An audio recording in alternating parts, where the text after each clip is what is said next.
Welcome back, guys. This is Potter Pen Pickup. Here we explore powerful Harry Potter what if stories and hidden magic. This video is self-recorded and fully created in line with YouTube's latest policies. What if Harry collapsed in Gringotts and goblins discover 100 secret Power-Siphons, draining the boy who lived? If you enjoy epic magical videos, subscribe to Potter Pen Pickup. Now let's story begin. Chapter 1: The Collapse in Gringotts. The marble floor of Gringotts' Wizarding Bank gleamed like frozen moonlight beneath Harry Potter's worn trainers. He had never seen anything like it.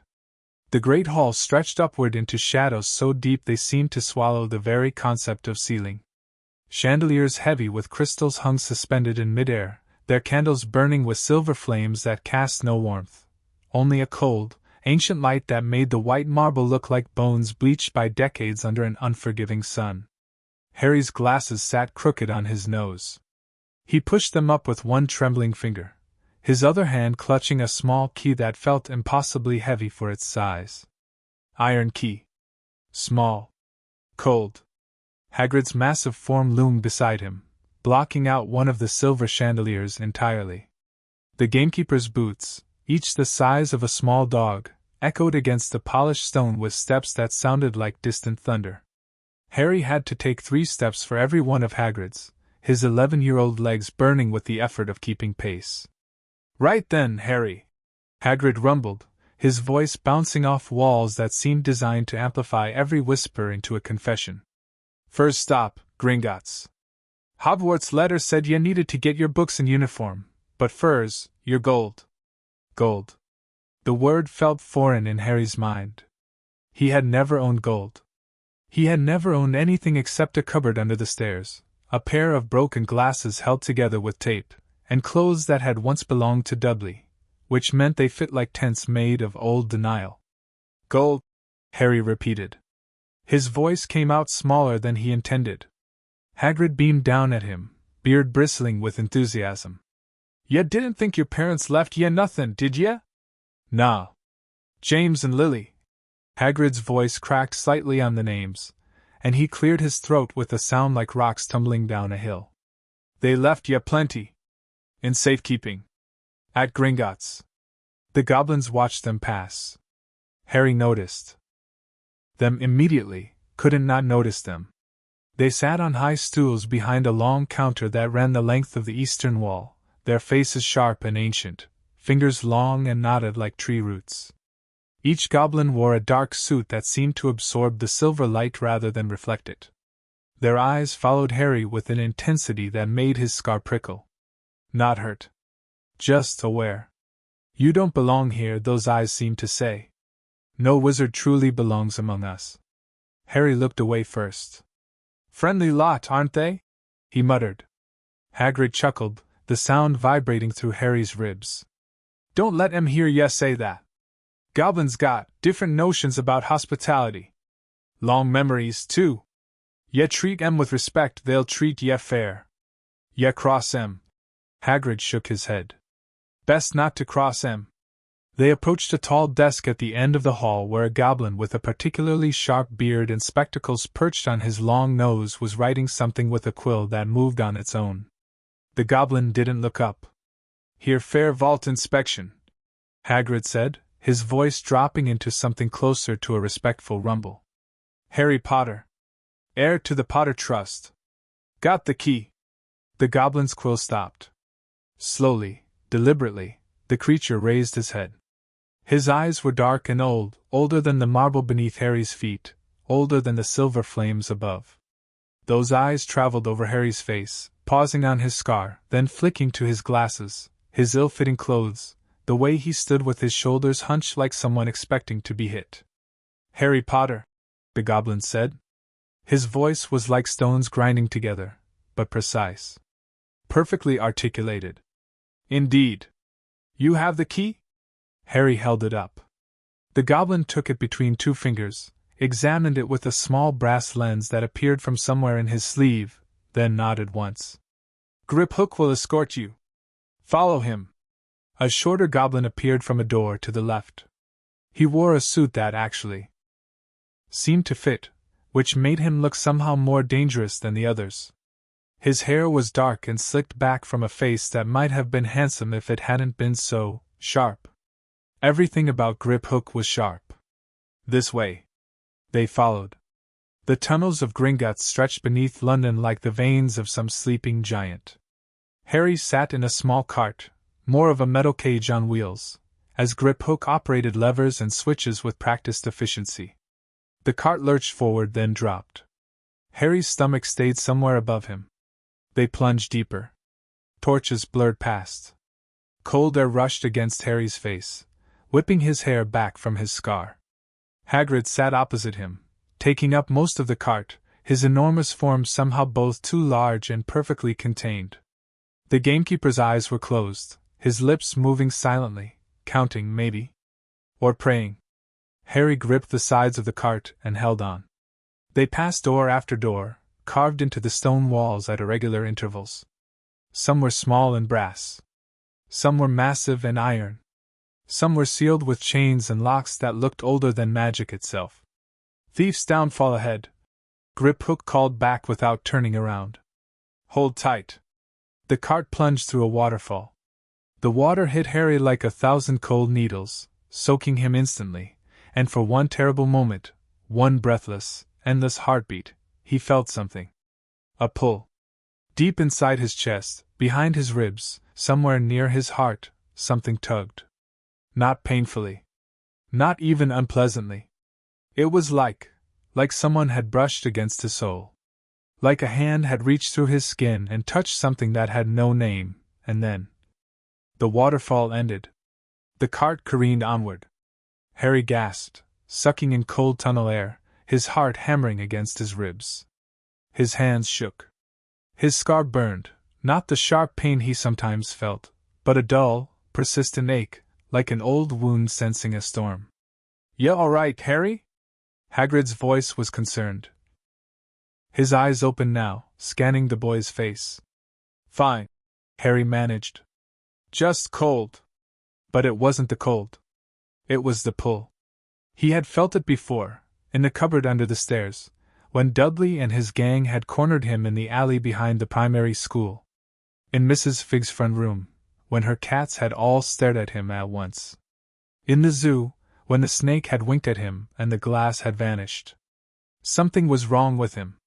Something had always been wrong with him. The cart finally slowed, then stopped. Grip Hook hopped out with a grace that seemed impossible for his build, landing silently on the stone platform. "Vault 711. Potter Trust Vault."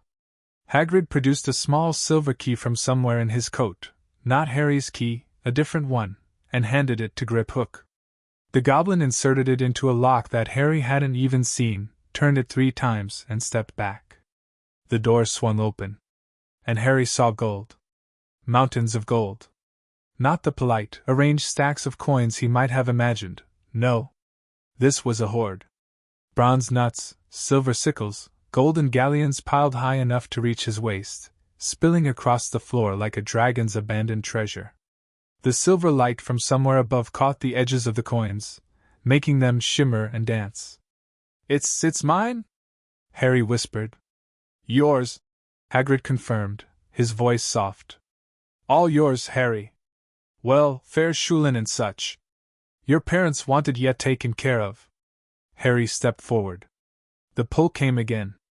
Stronger this time. He stumbled, one hand reaching out to brace himself against the stone doorframe. His vision blurred at the edges. The gold shimmered, then doubled, then tripled. He could hear Hagrid saying something, his name, maybe, but the words sounded distant, like they were being spoken through water. Pull. Tug. Drain. Something was taking from him. Something was reaching inside his chest, inside his very self, and pulling. Harry's knees hit the stone floor. "Harry!" Hagrid's massive hands caught him before he fell completely, lowering him gently onto the cold ground. The gamekeeper's face swam above him, pale and terrified. "Harry, what's wrong? What is it?" "I don't." Harry's voice came out as a croak. His whole body was shaking now, trembling like a leaf in a hurricane. Something's wrong." The goblin moved faster than Harry's eyes could track. Griphook was beside him in an instant, long fingers pressing against Harry's throat, then his wrist, then his forehead.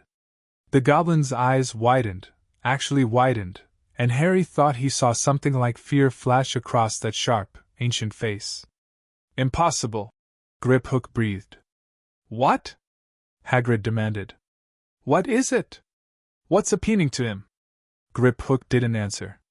Instead, he pulled a small stone from his pocket, a dark, vain thing that seemed to drink the light, and pressed it against Harry's chest, right over his heart.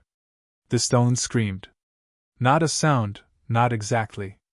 It was a feeling, a vibration, a rawness that rippled through the air and made Hagrid stumble backward. The stone in Griphook's hand cracked down the middle, black smoke hissing from the fracture. Healer, Griphook said, his voice no longer calm. It was sharp, commanding, almost frantic. Now. He needs a healer immediately. I don't. Harry tried to sit up, but his arms wouldn't hold him. His magic, whatever that meant, felt like it was leaking out of him, pouring through a hole he couldn't see or feel or find. What's happening to me? Griphook looked down at him, and for a moment, the goblin's mask of cold professionalism slipped. You're dying, Harry Potter, the goblin said quietly. And from what I can tell, you've been dying your entire life. The healing chamber of Gringotts was nothing like the hospital wing Harry had read about in his new schoolbooks. There were no beds. No windows. No cheerful portraits offering advice about pepper-up potions. Instead, there were circles. Stone circles carved into the floor, each one inscribed with symbols that seemed to shift when Harry tried to focus on them. 3 goblin healers moved around him in precise, geometric patterns, their robes trailing across the stone like shadows given form. Their hands never stopped moving, weaving, pressing, tracing, measuring. Harry lay in the center of the largest circle, flat on his back, staring up at a ceiling that seemed to pulse with its own heartbeat. He couldn't move. That was the first thing he noticed, the complete and total paralysis. Not like being tied down. Not like being held. It was deeper than that. It was as if his body had simply forgotten how to obey him. His arms lay at his sides. His legs were straight. His eyes could move, and his mouth could open, but nothing else responded. Don't fight it, one of the healers said. Her voice was feminine but ancient, like wind through a dead forest. The circle holds you for your own protection. Your magic is unstable. My magic? Harry's voice came out thin and reedy. I've never. Everyone has magic, Potter Air. Another healer, male, with a face so lined it looked like cracked pottery. You've simply never been allowed to feel it. Now, be silent. We must work. They placed their hands on his chest. All 3 of them. And Harry screamed. Not because it hurt, though it did, in a distant, abstract way. He screamed because he could feel them. Not their hands. Not their magic. Something deeper. Something truer. The goblins were touching something inside him that had never been touched before, and the sensation was so overwhelming, so intimate, that his mind couldn't process it any other way. Hold him, the female healer commanded. His core is responding. His core? Harry gasped. What core? I don't. Every wizard has a magical core. The healer interrupted, her eyes never leaving the space above Harry's heart.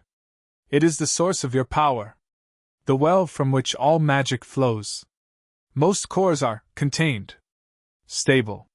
Yours. She paused. And her face changed. The ancient calm cracked, replaced by something Harry couldn't name. Yours is under attack. The 3rd healer, the one who hadn't spoken yet, made a sound like a choked sob. No, the goblin whispered. No, it can't be. It's not possible. What? The female healer turned sharply. What do you see? The 3rd healer's hands were shaking now. His fingers traced patterns in the air above Harry's body, each movement leaving a faint trail of golden light that hung in the darkness like dying stars. Count them, he breathed. Just count them. Harry couldn't see what they were seeing. He could only feel, and what he felt was tearing. Something was being pulled from him. Not his blood. Not his breath. Something deeper. Something that had always been pulled, for as long as he could remember, but he had never noticed because it had always been there, constant and invisible, like gravity. 1. The female healer counted. 2. 3. What are you counting? Harry demanded. No one answered. 4. 5. 6. Please, Harry whispered. Please, just tell me. 17. 18. 19. Hagrid's voice boomed from somewhere behind the healers. Someone tell me what's appealing to that boy. Now! The female healer didn't turn around. Her face had gone gray. 23. 24. 25. By the stone. The second healer breathed. By the deep stone, there are dozens. Harry felt something wet slide from his nose. Blood? He couldn't tell. His vision was starting to tunnel, the edges going dark, the ceiling's pulse slowing. 31. 32. What are they? The female healer's voice cracked. What are these things? The third healer finally spoke, his voice hollow. Siphons. Drainers. Parasites. They have many names in the old texts. I've read of them, theoretical constructs designed to transfer magical energy from one being to another. But no one has ever. He swallowed. No wizard could survive even one of these. Attached to their core. Not for more than a few days. The pain alone. There's no pain. Harry gasped. I've never felt. Of course you haven't. The female healer said bitterly. You've had them since infancy. You were born with them, Potter heir. You've never known anything but this. The pain is your normal. The weakness is your normal. The dying. She stopped. Pressed her lips together. 43. 44. Harry's scar blazed. Not the dull ache from before. Not the prickle of awareness. This was fire, white-hot and blinding, searing through his skull like a knife made of sunlight.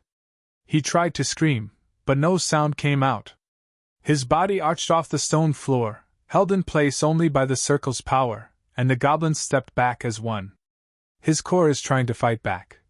Someone shouted. It's too weak. After all these years, after everything they've taken. 57. 58. Stop counting. The female healer's voice was raw. There's no point in counting. There are too many. However many there are, it's too many. Harry's vision went white. For one eternal moment he saw everything.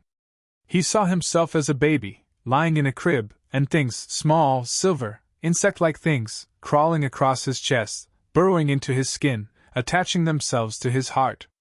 He saw a man with a long beard and kind eyes standing over him, watching, allowing it. He saw hands that weren't his own reaching into his body and twisting. He saw the siphons. All of them. Dozens. Hundreds. Attached to every part of his magical core, their tendrils wrapped around his power like ivy strangling a tree, drinking, draining, feeding. And then he saw nothing at all.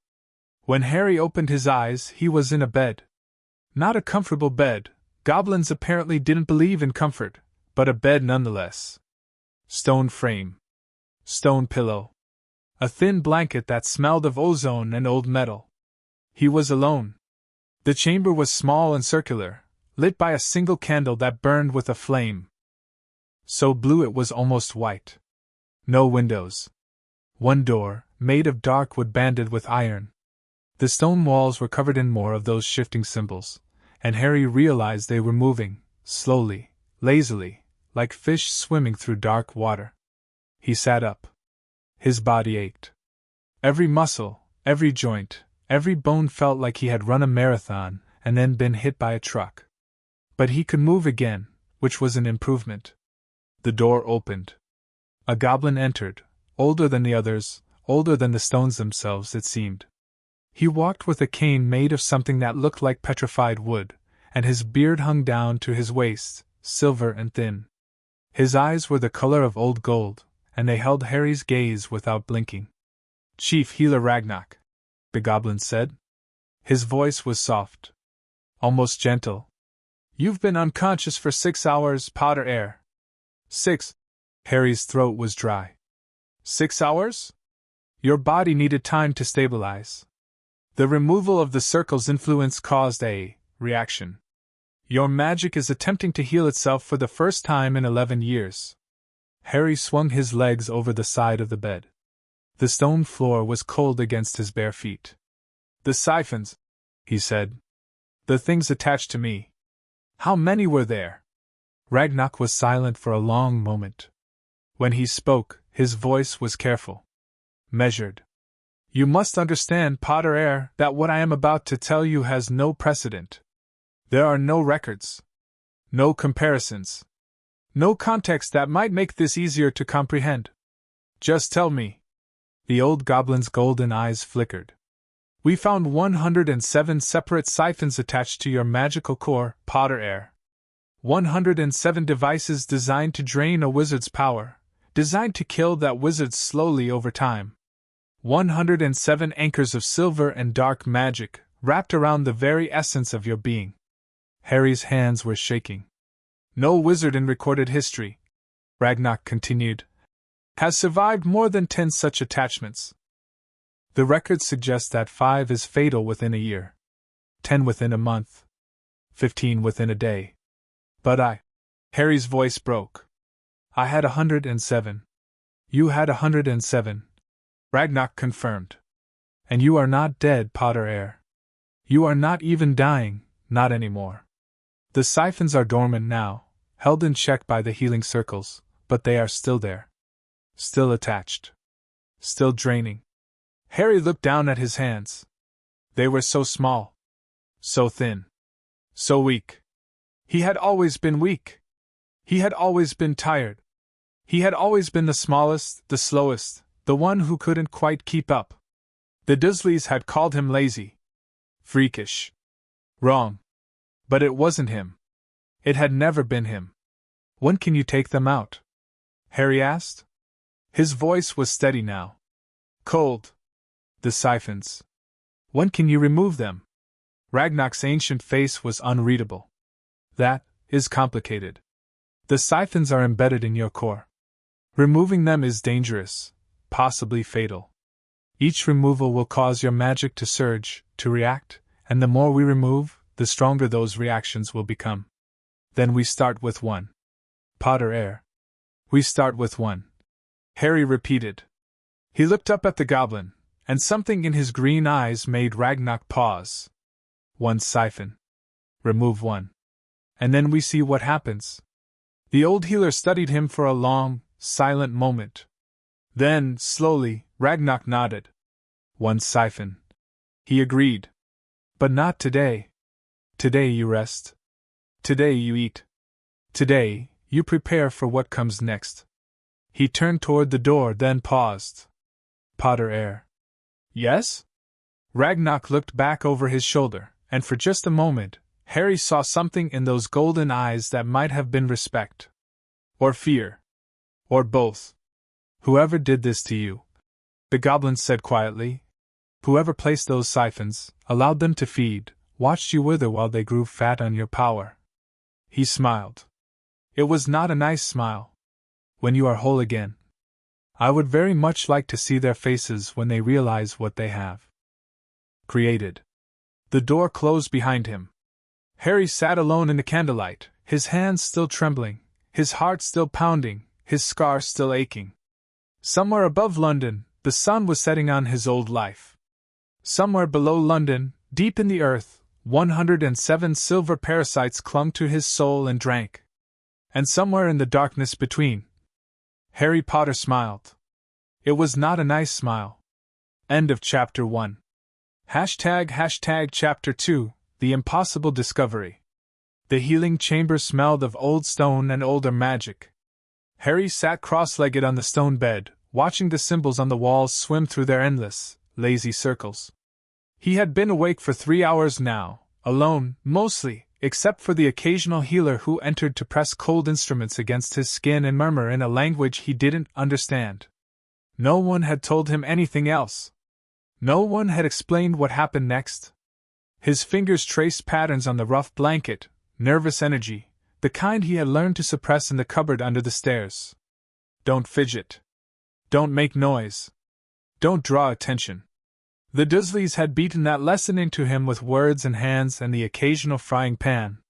But the Dursleys weren't here. And Harry couldn't stop fidgeting. The door opened. Chief Healer Ragnock entered alone, his silver beard catching the blue-white candlelight. He moved slowly, deliberately, each step of his cane against the stone floor marking time like a funeral drum. Behind him, the door closed with a heavy thud that echoed through the small chamber. "You're awake," Ragnock said. "Not a question. I couldn't sleep." Harry's voice was hoarse. "Every time I close my eyes I see them. The Siphons. Attached to me." Harry's hands curled into fists. "Crawling on me. Inside me." Ragnock lowered himself onto a stone stool beside the bed. For a long moment he simply sat there, his golden eyes studying Harry's face with an intensity that made the boy want to look away. But Harry didn't look away. He had spent 11 years looking away, from the Dursleys, from his teachers, from anyone who might see too much. Not anymore. "You have questions," Ragnock said. "I have 100 questions." "Then ask them." "I will answer what I can." Harry took a breath. Then another. The symbols on the walls swam past his peripheral vision, and he forced himself to focus on the goblin's face, on the deep lines around his eyes, the way his beard moved when he spoke, the small golden ring in his left ear. "What are they?" Harry asked. "The Siphons. What are they made of? How do they work? Who put them there?" Ragnock's fingers tapped against the head of his cane. "The Siphons are constructed primarily of silver, a metal that has unique properties when interacting with magical cores. Silver can conduct magic without absorbing it, which makes it ideal for devices meant to transfer power from one source to another. Each siphon is approximately the size of a beetle, with 8 tendrils that anchor themselves into the core itself. They are elegant in a terrible way. Whoever designed them was a master of magical theory." Harry's stomach turned. Beetles. Tendrils. Inside him. "How do they work?" "The siphons attach to your magical core and begin drawing energy immediately, slowly, so slowly that the victim rarely notices. The energy is then transferred through a network of sympathetic connections to recipients. Those who place the siphons, or those they designated to receive the stolen power." "Stolen power," Harry repeated. The words tasted like ash. "My power. They've been stealing my magic." "Since infancy, yes. The siphons were placed shortly after your parents' deaths, perhaps even before. The scarring on your core suggests attachment within the first weeks of life." Harry thought of the vision he'd had, the crib, the crawling silver things, the bearded man watching. His scar throbbed. "Who?" Ragnock was silent. "Who put them there?" Harry's voice rose. "Who did this to me?"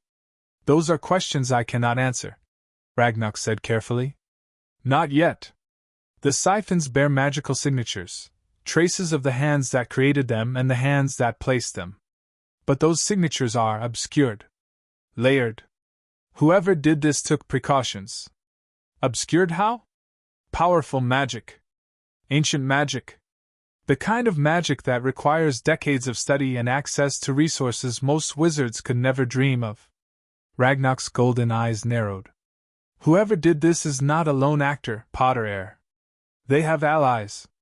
They have resources. They have been planning this for a very long time."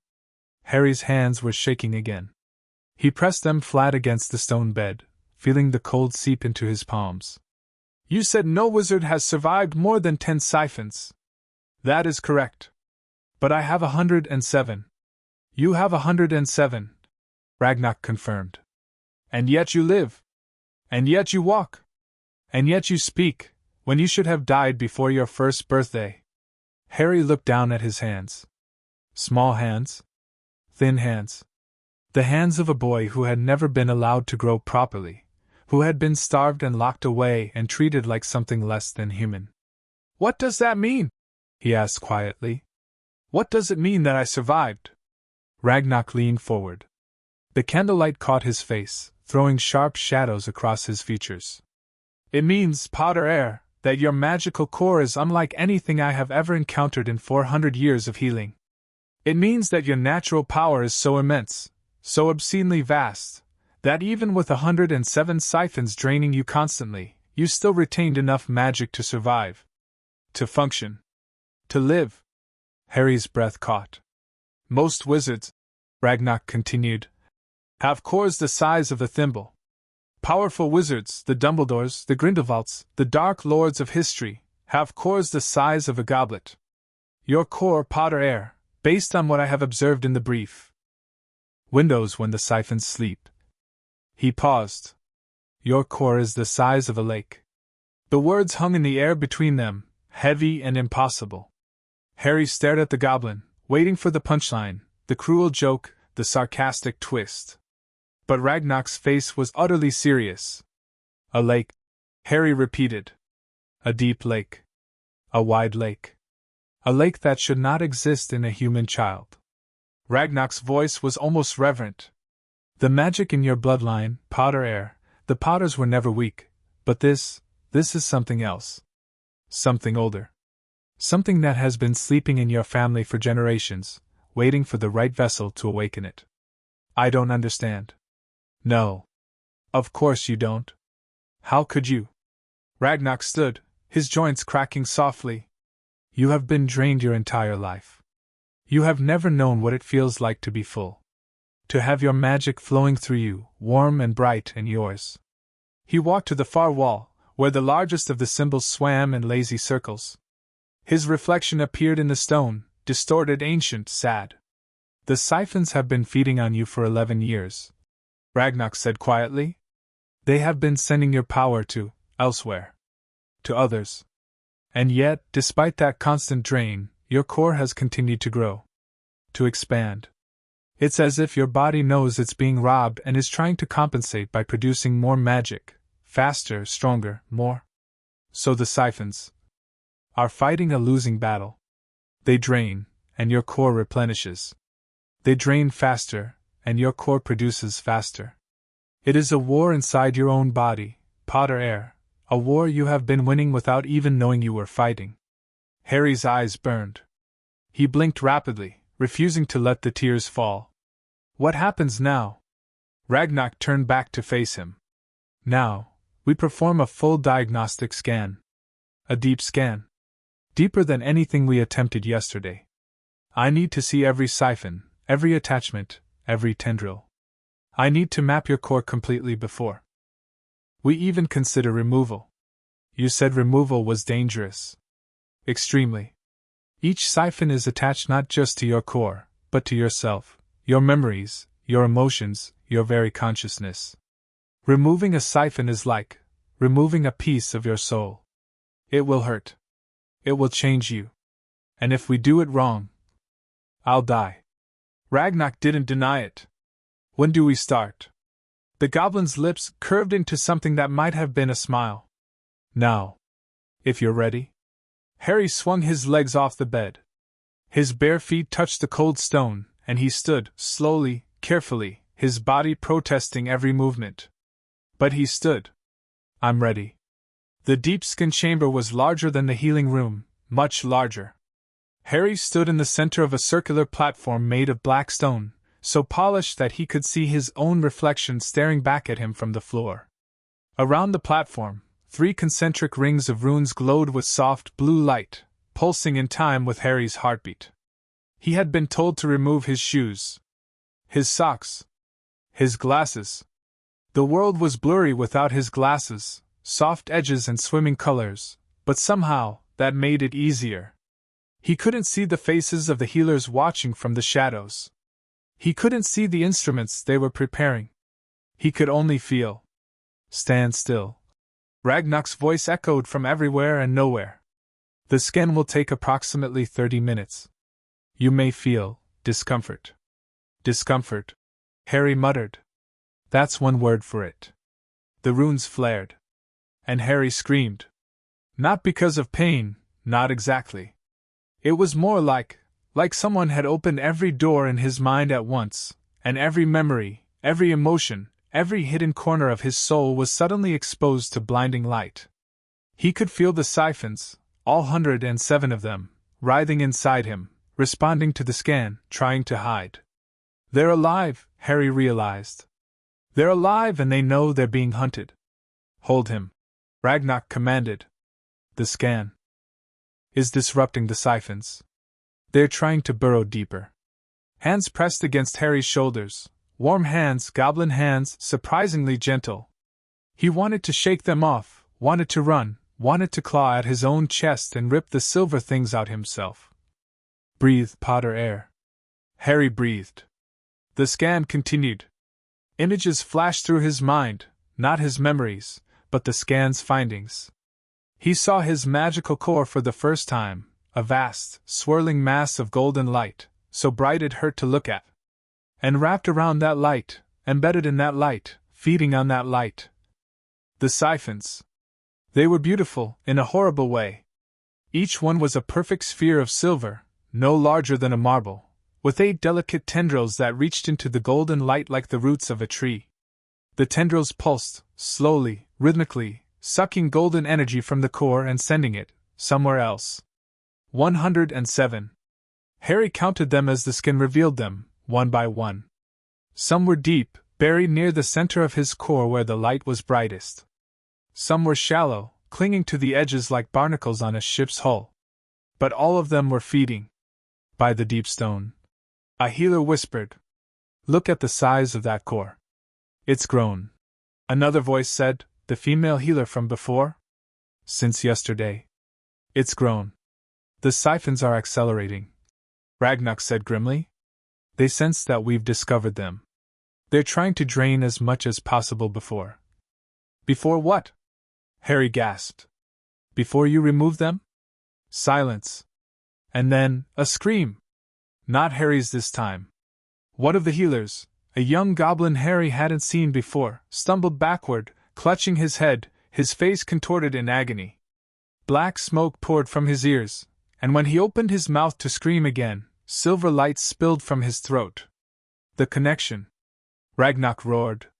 Sever it now. But it was too late. The young healer collapsed, his body twitching, his eyes rolled back in his head.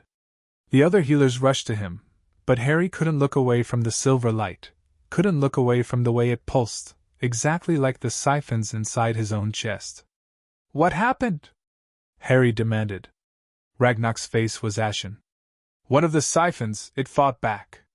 It followed the scan's magic back to the healer performing it and tried to attach to him. Tried to attach? It failed. He's alive, but... Ragnak shook his head. The siphons are more sophisticated than I thought. They're not just passive drains. They're intelligent. They can defend themselves. Harry looked down at his own chest, at the place where his heart beat beneath skin and bone and stolen power. They know we're trying to remove them, he said quietly. Yes. And they're going to fight. Yes. Harry's hands curled into fists. The runes had stopped glowing, the scan was complete, the images fading from his mind. But he would never forget what he had seen. The lake of golden light. The silver parasites drinking from it. The way they had reached for the healer, trying to spread, trying to grow. Show me, Harry said. Ragnak blinked. Show you what? The scan results. The full map. I want to see every siphon. Every attachment. Everything. Potter air, that information is mine. Harry's voice was hard. My body. My magic. My power that they've been stealing. I have a right to know. The goblin held his gaze for a long moment. Then, slowly, he nodded. Very well. He gestured, and the air above the black platform shimmered. A holographic image appeared, a perfect, three-dimensional map of Harry's magical core. The golden light swirled and danced, and embedded in that light. The siphons. Harry walked around the image, studying it from every angle. The siphons were arranged in patterns, not random, not chaotic. There were clusters near the surface, groups of 3 or 4 attached to the same tendrils of energy. Deeper, near the core's center, the siphons were larger, older, their silver bodies tarnished with age. What's that? Harry pointed to a dark spot near the bottom of the image, a place where the golden light seemed thinner, weaker. Ragnar leaned in. His face went gray. That's not possible. What? The old healer's hands were shaking. He reached out and touched the dark spot, and the image zoomed, expanding until Harry could see a siphon. But not like the others. This one was black. Not silver. Not tarnished. Black, like it had been forged from shadow and malice and old hate. Its tendrils didn't just attach to Harry's core, they wrapped around it, squeezing, crushing, consuming. How many? Ragnar whispered. 1, Harry said. Just one black one. No. Ragnar's voice was barely audible. No, that's not a siphon. That's something else entirely. What is it? The goblin turned to face him, and Harry saw something he had never expected to see in a goblin's eyes. Terror. That, Ragnar said slowly, is a core-eater. A device so rare, so forbidden, that its creation is punishable by death in every magical community on Earth. It doesn't just drain magic, it destroys it. It eats the core itself, slowly, over years, until there's nothing left but an empty shell. Harry's blood turned to ice.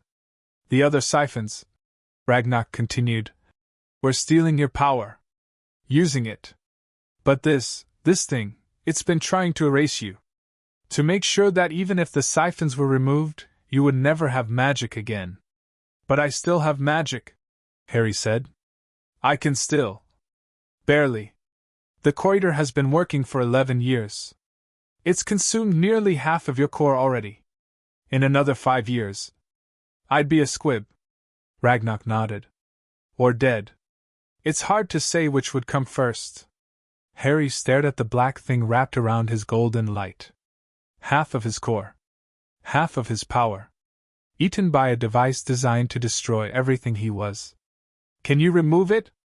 Ragnar was silent for a long time. Perhaps, he said finally. But not here. Not now. The core-eater is unstable. If we tried to remove it without the proper preparations, it could detonate. Your core would shatter. You would die. So what do we do? The old goblin straightened his shoulders. Some of the terror faded from his eyes, replaced by something harder, something like determination. We prepare, he said. We study. We plan. And then, he looked at Harry, and for the first time, he smiled. Not a grim smile, not a sarcastic smile. A real smile, warm and fierce and full of fire. Then we cut that thing out of you, and we watch whoever put it there burn. Harry nodded. He didn't smile back. But something inside him, something deep, something that had been sleeping for 11 years, began to wake up. The rest of the day passed in a blur. More scans. More tests. More healers pressing cold instruments against his skin and murmuring in that strange, ancient language. Harry answered questions until his throat was raw, about his health, his childhood, his symptoms. Had he always been tired? Yes. Had he always been small? Yes. Had he ever felt his magic before, felt it surge? No. Never. Never?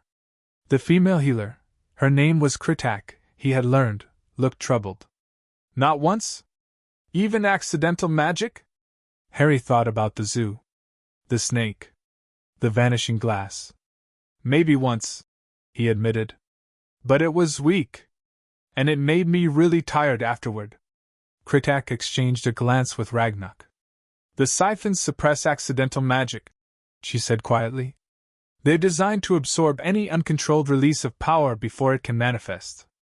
That's why he's never had obvious outbursts. No teleportation, No hair growth, no spontaneous levitation. He's the most controlled magical child I've ever seen, Ragnak agreed. Because he's never been allowed to lose control. Harry didn't know how to feel about that. He had always thought he was broken. Defective.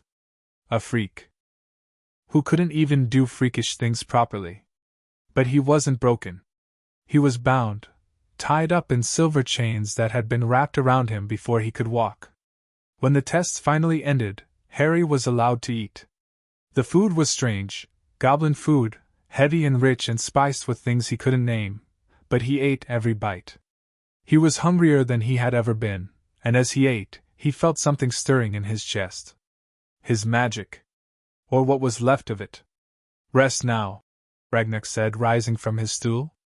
Tomorrow, we begin the real work. The real work? We start removing siphons. One by one. Slow and careful. The old goblin's eyes were serious. It will hurt, Potter Heir. More than anything you've ever experienced. But when we're finished. When you're finished, I'll have my magic back. No. Ragnak shook his head.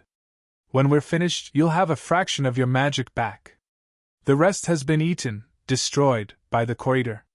We can't restore what's already gone. Harry's chest tightened. But your core is still growing, Ragnak continued. Still producing new magic even now. And once the siphons are gone, once the drain stops, your core will begin to heal. To regenerate. It will take years, perhaps decades, but eventually. Eventually I'll be whole. Eventually, Ragnak agreed. You will be more than whole. You will be what you were always meant to be. Harry lay back on the stone bed and stared at the ceiling. The symbols were still swimming, still circling, still watching. Somewhere deep inside him, 100 silver parasites drank his power. Somewhere deeper, a black spider of shadow and malice ate his soul. And somewhere in the darkness between, Harry closed his eyes and dreamed of fire. End of Chapter 2. ## Chapter 3, Secrets Hidden for a Decade. The archives of Gringotts stretched farther than darkness could measure. Harry walked between shelves that rose into absolute blackness, their wooden frames groaning under the weight of books that had not been touched in centuries. Dust hung in the air like frozen time, each mote catching the light of the single candle Ragnak carried, then disappearing, swallowed by shadows that seemed to breathe. This way, the old goblin said. His voice echoed strangely, bouncing off walls Harry couldn't see. The oldest records are kept in the deep vaults. Few have permission to access them. Fewer still have reason. Harry's bare feet were cold against the stone floor. He had been given socks, thick woolen things that smelled of mothballs and old magic, but no shoes. Goblins apparently believed that shoes interfered with diagnostic magic. Or maybe they just enjoyed watching him shiver. How old are these records? He asked. Some predate the founding of Gringotts. Some predate the founding of Rome. Ragnak glanced back at him, golden eyes glinting. The Goblin Nation has kept records since before humans learned to write. We remember everything, Potter Heir. Everything. They passed the shelf where the books seemed to move, spines shifting, pages rustling, as if the volumes were alive and aware of his presence. Harry quickened his pace. Why are we here? Ragnak didn't answer immediately. He led Harry through a narrow archway, down a spiral staircase that seemed to descend forever, and finally into a circular chamber lit by torches that burned with green flame. In the center of the chamber stood a single pedestal. On the pedestal rested a book. It was enormous, 3 feet tall, 2 feet wide, bound in leather that might have been black once but had faded to a deep, bruised purple. The pages were edged in gold that had tarnished to green. And on the cover, embossed in letters that seemed to shift when Harry looked at them, was a single word. Siphon. Records of magical parasites, Ragnak said, walking toward the pedestal. Compiled over 10,000 years by goblin healers, curse breakers, and historians.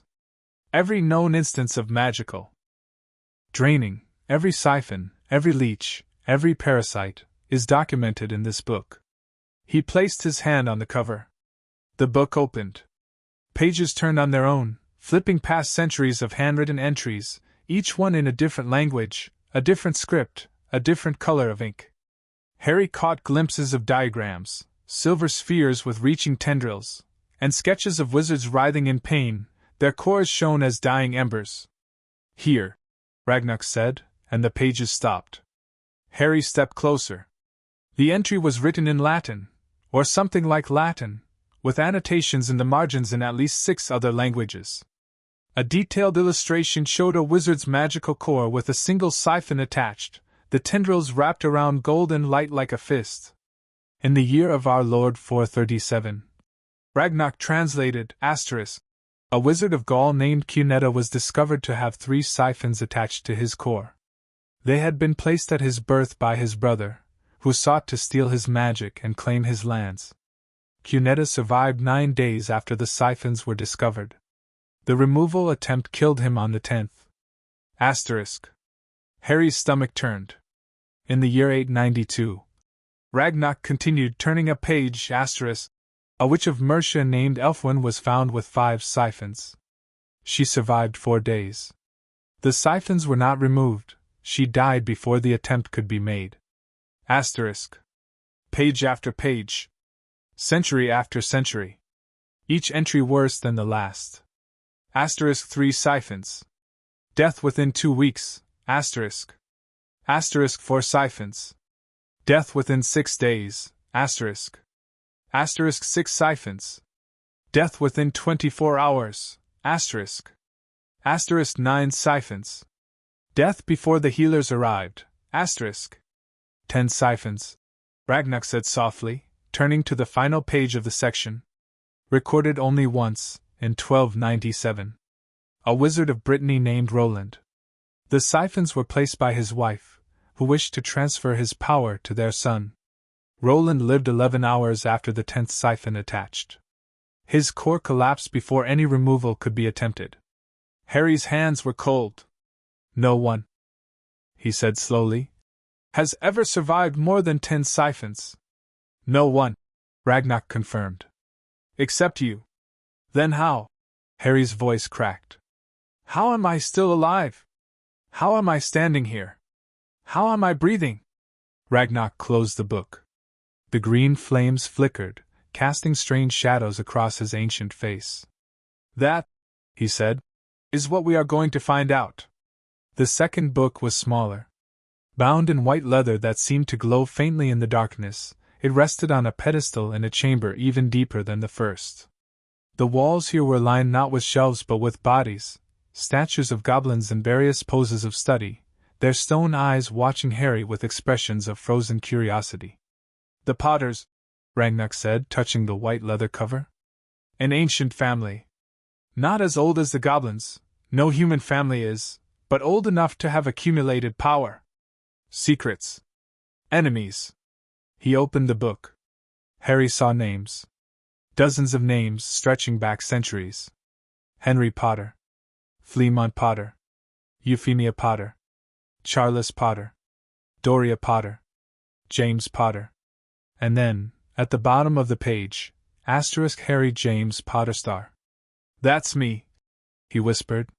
"Yes. But the Potters, I thought they were just normal. Just a family. Nothing special." Ragnar's laugh was short and sharp. "Nothing special? The Potters were never normal. They were warriors and diplomats, inventors and politicians. They created half the potions your world uses today. They fought in every major magical war for the past 1,000 years. They were..." He paused. "They were feared in their time." Harry stared at the names. His family. His blood. What happened to them? The Potters were nearly destroyed in the last war with Grindelwald. Many died. Those who survived retreated, focused on their family, their safety, their survival. When James Potter married Lily Evans, she brought new blood into the line, powerful blood, old blood, blood that had its own secrets. My mum was Muggle-born. She was Muggle-born, Ragnar agreed. And yet her magical core was larger than her husband's. Larger than any Potter in 3 generations. The goblins who tested her at birth were astonished. Harry's heart clenched. His mother. He had never known anything about her, not really. Just that she was brave and kind and had died to save him. The combination of Potter magic and Evan's magic, Ragnar continued, should have produced a child of extraordinary power. The goblin seers predicted it. The family records confirm it. You were meant to be one of the most powerful wizards of your generation, Potter heir. But the Siphons stole that power. Suppressed it. Hidden it. Ragnar's voice was bitter. Whoever placed those Siphons knew exactly what you were meant to become. And they ensured that you never would. Harry's hands curled into fists. How do we find out who? Ragnar turned to the back of the book, where the pages were blank, empty except for a single line of text written in golden ink. Asterisk. The Potter heir shall know his enemies when his magic awakens. Asterisk. What does that mean? I don't know. Ragnar closed the book. But I suspect it means that your magic, your true magic, holds memories that your mind has forgotten. When we remove the siphons, when your power begins to flow freely, you may remember things. See things? Know things. Harry thought of the vision in the healing chamber, the crib, the crawling silver, the bearded man watching. He had seen something that day. Something real. I already remember some things, he said quietly. When I collapsed, before the healers came, I saw a man. An old man with a long beard. He was watching as the siphons were attached to me. Ragnar went very still. Describe him. Long beard. Silver hair. Half-moon spectacles. He was wearing. Harry closed his eyes, trying to hold on to the image. He was wearing purple robes. And he had this look on his face. Like he was sad about something. Like he didn't want to be there, but he knew he had to be. When he opened his eyes, Ragnar's face was unreadable. Do you know who that is? Harry asked. The goblin was silent for a long moment. I know many old men with long beards, he said finally. I would not want to accuse the wrong one without evidence. But you suspect someone. I suspect everyone. Ragnar turned away, walking toward the chamber's exit. Come. There is more you need to see. The third chamber held no books. It held maps. Hundreds of them, layered on top of each other like the skins of an onion, floating in midair above a stone table. Ragnar waved his hand, and the maps rearranged themselves, shifting, spinning, until one floated to the front. A map of magical Britain. Every magical signature in the country, Ragnar explained. Recorded by Gringotts for tax purposes. We track the flow of magic, who has it, how much, where it goes. It helps us assess risk. Harry stared at the map. Thousands of glowing dots dotted the landscape, some bright, some dim, some pulsing like hearts. London was a constellation of light. Hogwarts was a sun. What am I looking for? The siphons aren't just draining your magic, Ragnar said. They're sending it somewhere. To recipients. To beneficiaries. The magic they steal from you has to go somewhere, Potter heir. Harry's blood went cold. You can trace it? Perhaps.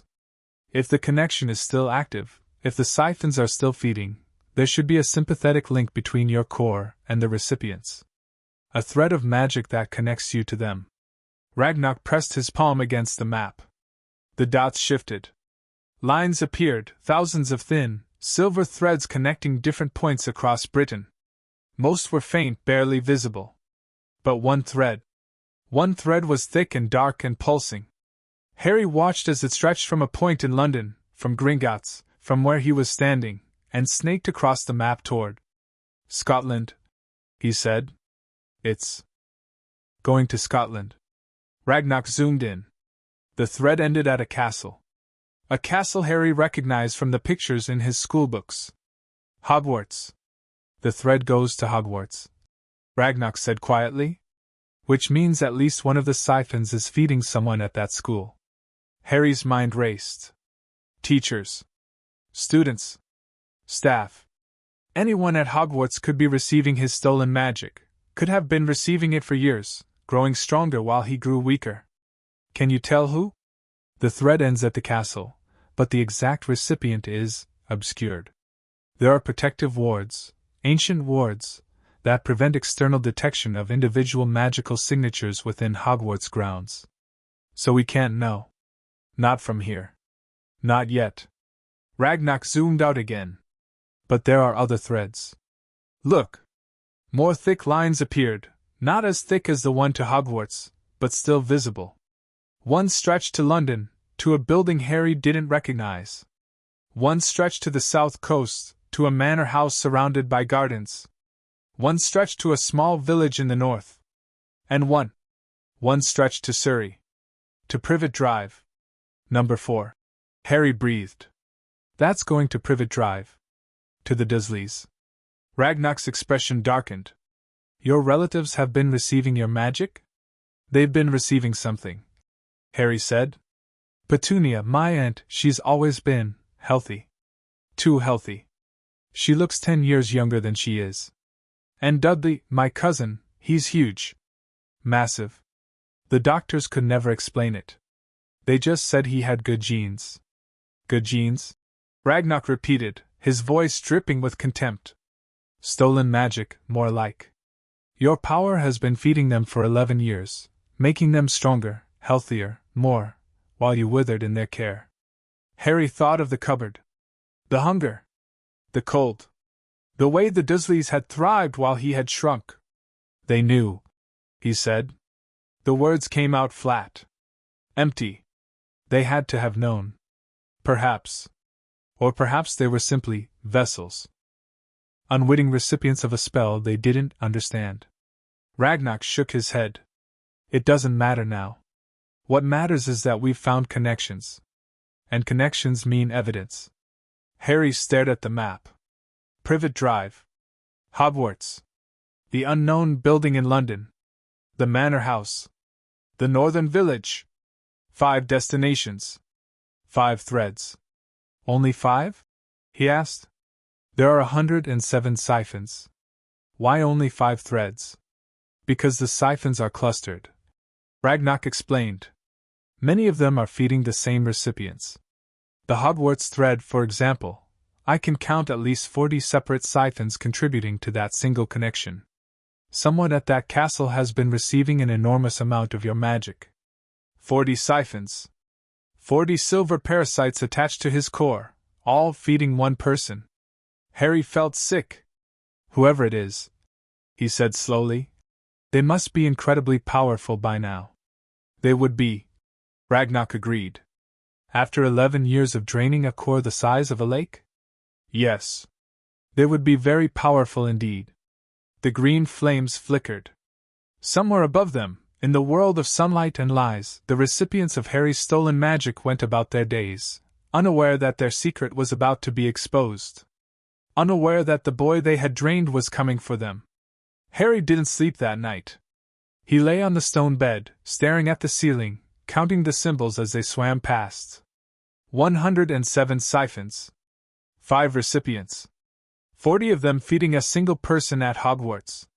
Someone at the school he was supposed to attend. Someone who had been stealing his magic for 11 years. Who? Harry ran through the names Hagrid had mentioned. Dumbledore, the headmaster, the famous one. McGonagall, the deputy, the strict one. Snape, the potions master, the one who hated James Potter.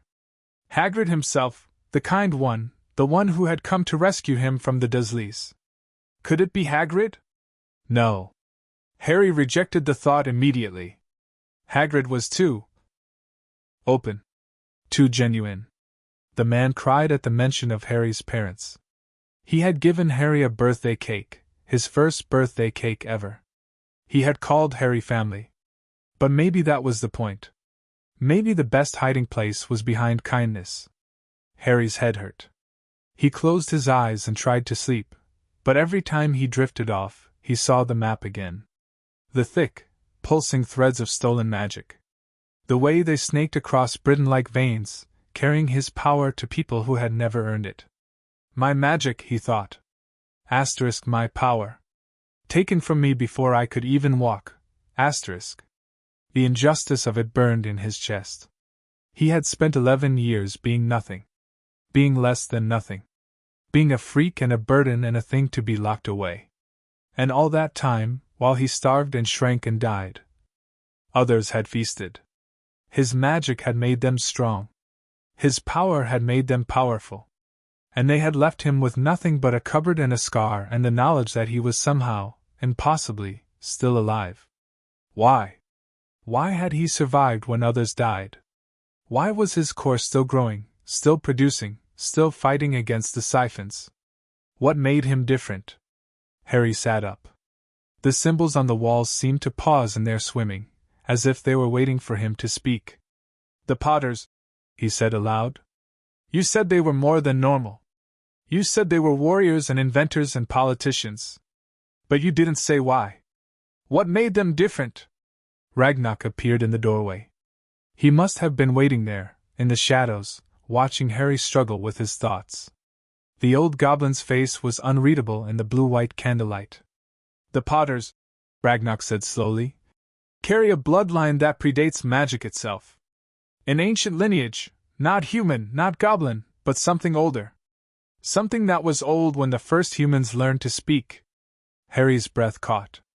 Your ancestors, Ragnarok continued, made bargains with forces that modern wizards have forgotten. They bound themselves to the earth, to the sky, to the deep places where magic is born.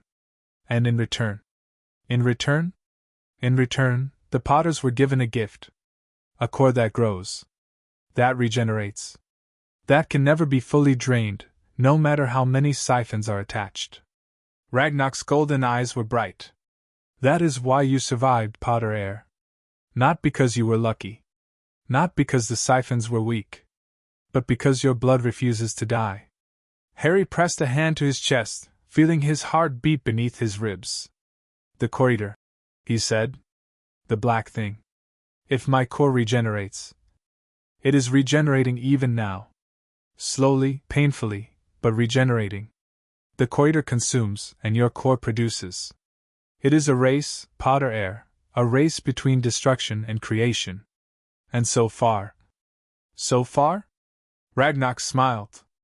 It was a fierce, terrible smile. So far you are winning. Dawn came without sunlight. There was no sun in the depths of Gringotts, only the perpetual blue-white glow of silver flames, the endless shadows between shelves, the distant drip of water through ancient stone. Harry ate breakfast in silence. Goblins brought trays of food, more strange, spiced dishes, and he ate mechanically, tasting nothing.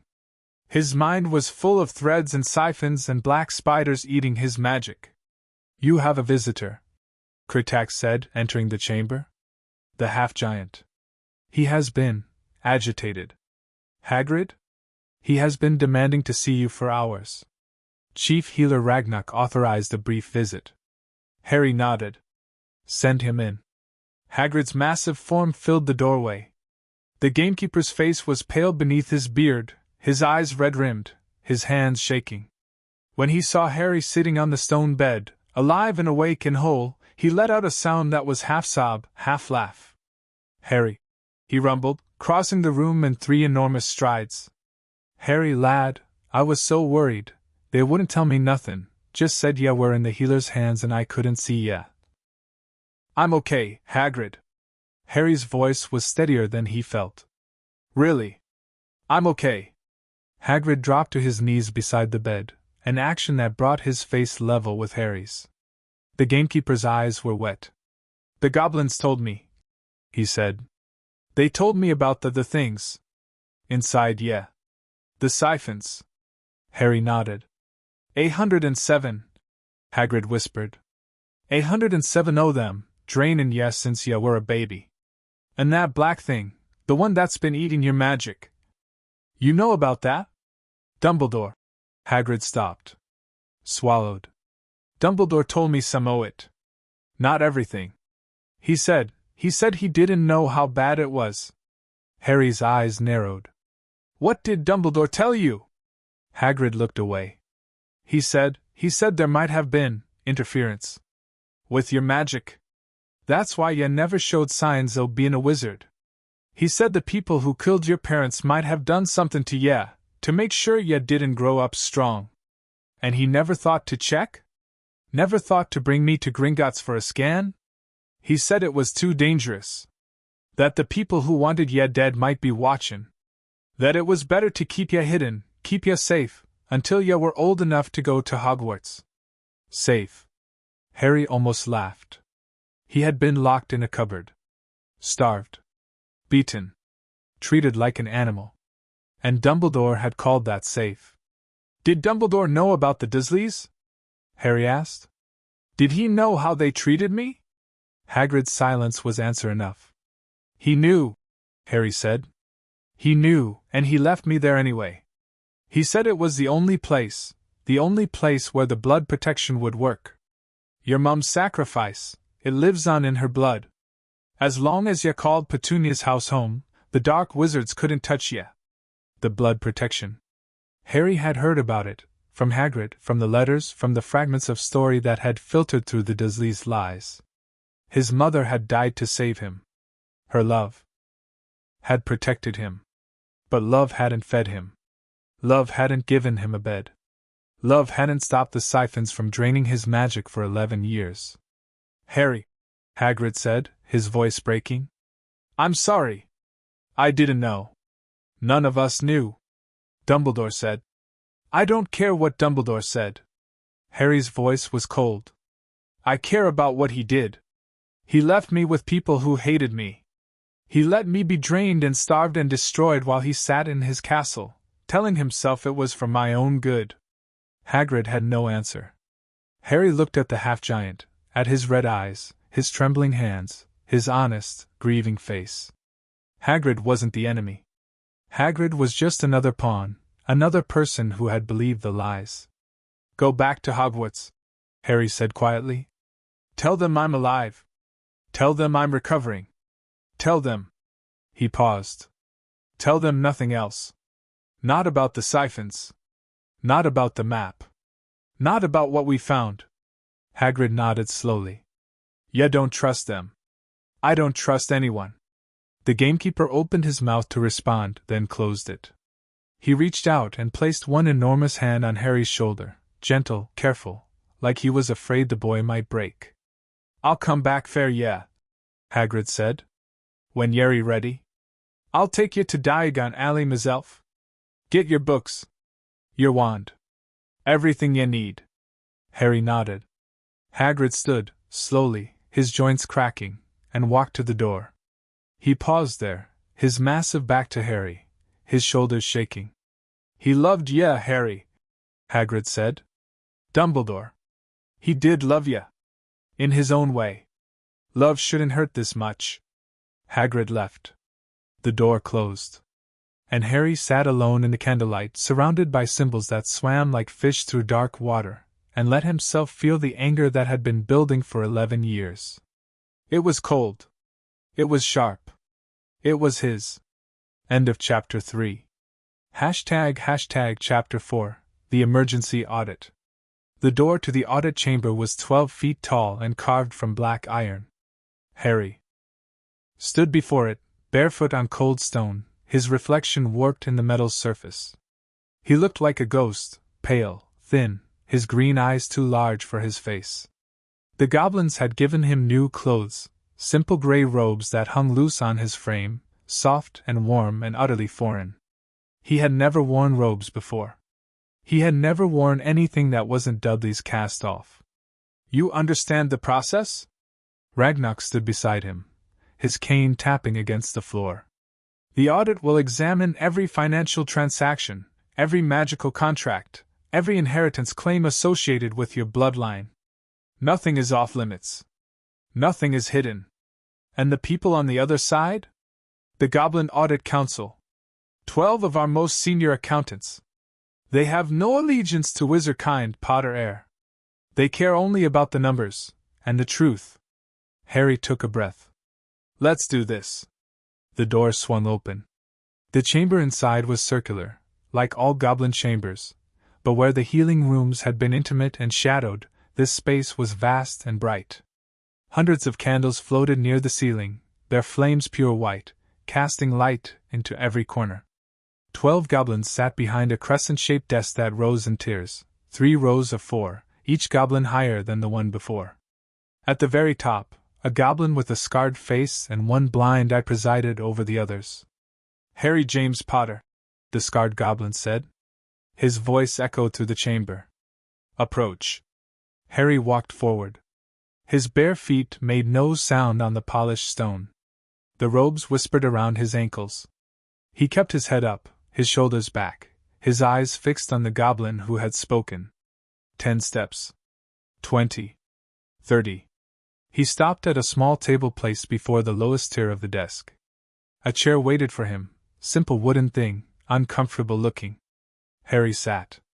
"I am Chief Auditor Scarrett," the scarred goblin said, "presiding over this emergency audit at the request of Chief Healer Ragnarok.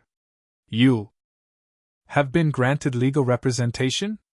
Chief Healer Ragnarok has agreed to act as my advisor," Harry said. The words felt strange in his mouth, formal, adult, wrong. But Ragnarok had coached him for hours. He knew what to say. "Very well." Scarrett gestured, and Ragnarok entered from a side door, taking a seat at a smaller table beside Harry. "The purpose of this audit is to determine the full extent of your financial, magical, and legal standing as the last surviving heir of the House of Potter. Additionally, we will investigate irregularities discovered during your medical examination, specifically, the presence of unauthorized magical devices attached to your person."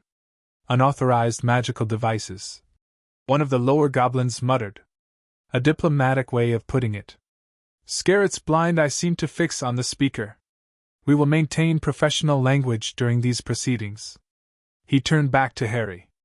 "Potter heir, do you consent to a full audit of your accounts, contracts, and inheritance claims?" "I do." "Then let the records be opened." The first hour was numbers. Harry sat in stunned silence as the goblins read through centuries of Potter financial history. Vaults he had never known about. Properties he had never seen. Investments in companies that had existed before his great-grandparents were born. The Potter family was rich. Not just gold in a vault. Rich, though there was plenty of that. The Potters were wealthy. They owned land across Britain, manors and cottages and farms and forests. They held shares in the Daily Prophet, in Flourish and Blots, in the Magical Menagerie. They had sponsored the creation of St. Mungo's Hospital for magical maladies and injuries. And all of it, all of it, had been locked away in trust, waiting for Harry to come of age. "The total value of the Potter estate," Scarrett said, "including vaults, properties, investments, and magical artifacts, is approximately 42 million galleons." Harry's mind went blank. 42 million. He had once stolen a stale biscuit from the Dursleys' bin and hidden in the cupboard to eat it, worried they would hear him chewing. "However," Scarrett continued, "there are discrepancies." Harry's attention snapped back. "What kind of discrepancies?" "A significant portion of the Potter fortune appears to have been accessed in the past 11 years. Withdrawals, transfers, gifts made in your name to various individuals and institutions." Harry looked at Ragnarok. The old goblin's face was grim. "Who?" Harry asked. Scarrett gestured, and a parchment appeared in the air before him, covered in numbers. "Shall I read the full list, or would you prefer a summary?" "Summary." "Very well. Since November 1981, the month of your parents' deaths, over 800,000 galleons have been withdrawn from the Potter Trust vault. These withdrawals were authorized by magical signature, yours." Harry's blood ran cold. "My magical signature? I was a baby." "Indeed. Which suggests that someone, or something, forged your signature." "Repeatedly. For 11 years. The chamber was silent. 800,000 galleons, Harry said slowly. "Where did it go?" Scarrett consulted his parchment. "The largest single recipient is Hogwarts School of Witchcraft and Wizardry. 420,000 galleons, transferred in annual installments under the designation Educational Expenses and Security Provisions. Hogwarts, Harry repeated. My money went to Hogwarts. Additionally, Scarrett continued, 50,000 galleons to St. Mungo's Hospital, under medical monitoring fees. 30,000 to the Order of the Phoenix, an organization whose records are sealed, under war reparations. 20,000 to the Ministry of Magic, Department of Mysteries, under research compensation. Research compensation? Ragnarok interrupted. For what research? The parchment did not say. Harry's hands were shaking. His money, his inheritance, had been stolen, just like his magic. Given away to institutions and organizations while he slept in a cupboard and ate scraps. Who authorized these transfers? He asked. Who had access to my accounts? Scarrett's blind eye seemed to gleam. That is the question, isn't it? Gringotts records show that your accounts were placed under magical guardianship following your parents' deaths. The Guardian was granted authority to access your funds for your benefit until you reached magical maturity. Who was the Guardian? The goblin's scarred face twisted into something like a smile. Would you like to guess, Potter? Harry didn't need to guess. Dumbledore, he said. Albus Dumbledore. The second hour was contracts. Harry learned that he was bound to dozens of magical agreements, contracts signed on his behalf, in his name, by his magical guardian. Some were harmless, standard enrollment forms for Hogwarts, medical waivers for St. Mungo's, membership agreements for the Potter family's various clubs and societies. But some were not harmless. Contract 17. One of the lower goblins read aloud. A blood-bound agreement with the Order of the Phoenix, binding the signatory, Harry James Potter, to the Order's cause, including but not limited to fighting dark forces, following the orders of the Order's leadership, and sacrificing personal interests for the greater good. Harry's stomach dropped. I was a year old. Signed in your blood, the goblin confirmed. Collected from you during a medical examination at St. Mungo's, November 2nd, 1981. The day after his parents died. While he was still in the hospital, still covered in his mother's blood, still grieving, someone had taken his blood and signed him to a magical contract he had never chosen. Can it be broken? Ragnarok asked. Scarrett examined the contract for a long moment. Yes. Bloodbound contracts can be voided if the signatory was not of sound mind when signing, which an infant is not. However, the process requires confrontation. The person who bound you must be present. Must acknowledge the coercion. Dumbledore. It always came back to Dumbledore. Next contract, Harry said. His voice was flat. What else did he sign me up for? Contract 23, a marriage agreement with the House of Greengrass binding Harry to betroth their eldest daughter upon her 17th birthday. Signed when Harry was 3 years old. Contract 31, a magical loyalty oath to the Hogwarts Board of Governors, promising to prioritize Hogwarts' interests above all others. Signed when Harry was 5.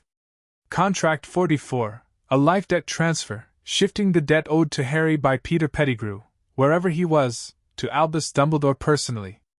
Signed when Harry was 7. Harry's head spun. Dozens of contracts.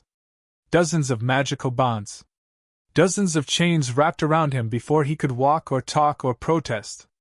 And all of them signed by the man the world called the greatest wizard alive. The marriage contract, Harry said. The one with Greengrass. Can it be broken? It can, Scarrett said. But the Greengrass family would have to consent, or be proven to have known about the coercion. Do you believe they knew? Harry didn't know the Greengrasses. He had never heard the name before today. But if they had agreed to betroth their daughter to a 3-year-old, to a toddler, without ever meeting him, without ever asking questions, they knew enough. He said coldly.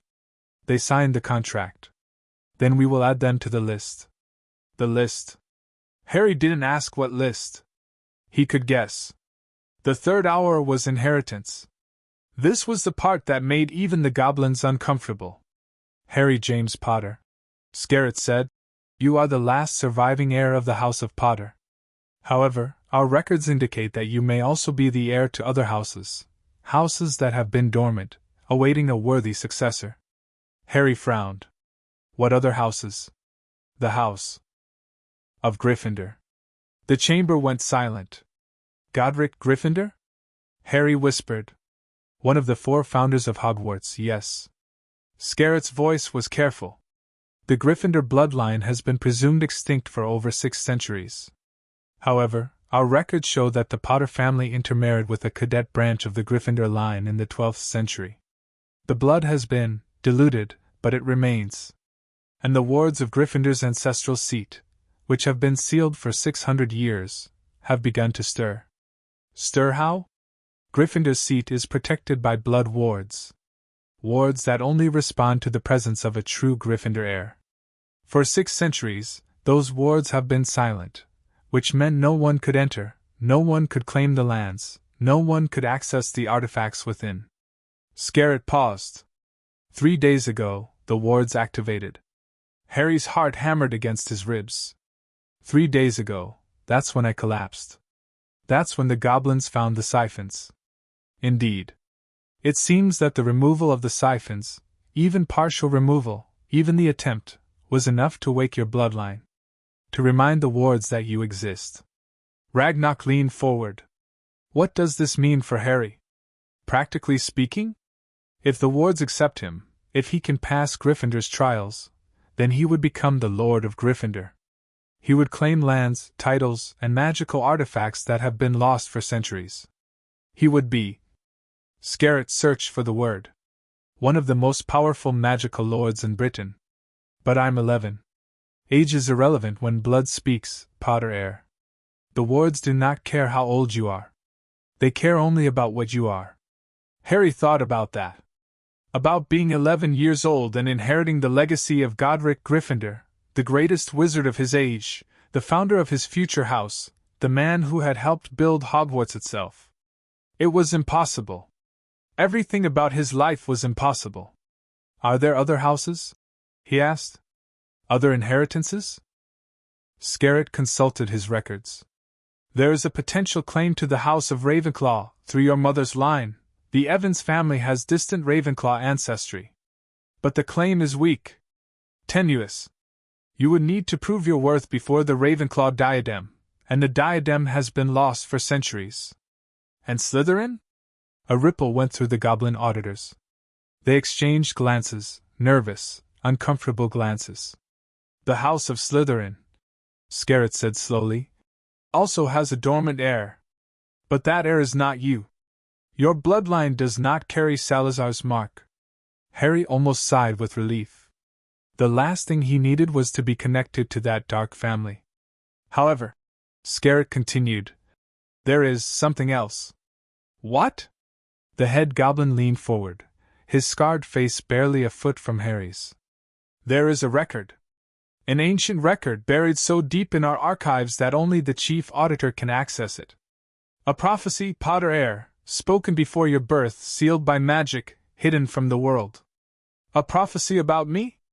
About the one who would defeat the Dark Lord. About the one with the power to vanquish him. Scarrett's voice dropped to a whisper. The prophecy names you Potter heir. It calls you the Chosen One. It says you have a power the Dark Lord knows not. Harry wanted to laugh. To cry. To scream. A prophecy. Of course there was a prophecy. Because his life wasn't complicated enough without destiny getting involved. Who knows about this prophecy? He asked. Dumbledore, Scarrett said. The Dark Lord, though he only heard part of it. And now you? And Dumbledore never told me. He believed it was in your best interest not to know. He believed that knowledge would put you in danger. Harry's hands curled into fists. He believed a lot of things that weren't true. Scarrett said nothing. The 4th hour was confrontation. Harry's body ached. His head throbbed. He had been sitting in the hard wooden chair for 4 hours, listening to goblins read aloud the story of his stolen life, and he was tired. But he couldn't stop. Not now. The magical signatures. Ragnar said, breaking a long silence. The siphons attached to Potter Air's core, they bear the traces of their creators. Can you trace those signatures? Scarrett exchanged glances with the other auditors. We can try. But the signatures are layered. Obscured. It would require. Require what? Require access to the deepest magical records. The ones that track every spell cast in Britain for the past century. Those records are sensitive. They are not meant to be used for audits. Harry met the goblin's gaze. Someone put 107 magical parasites inside my body when I was a baby. Someone has been stealing my magic and my money and my life for 11 years. And you're telling me the records are too sensitive? The chamber was silent. The Ministry.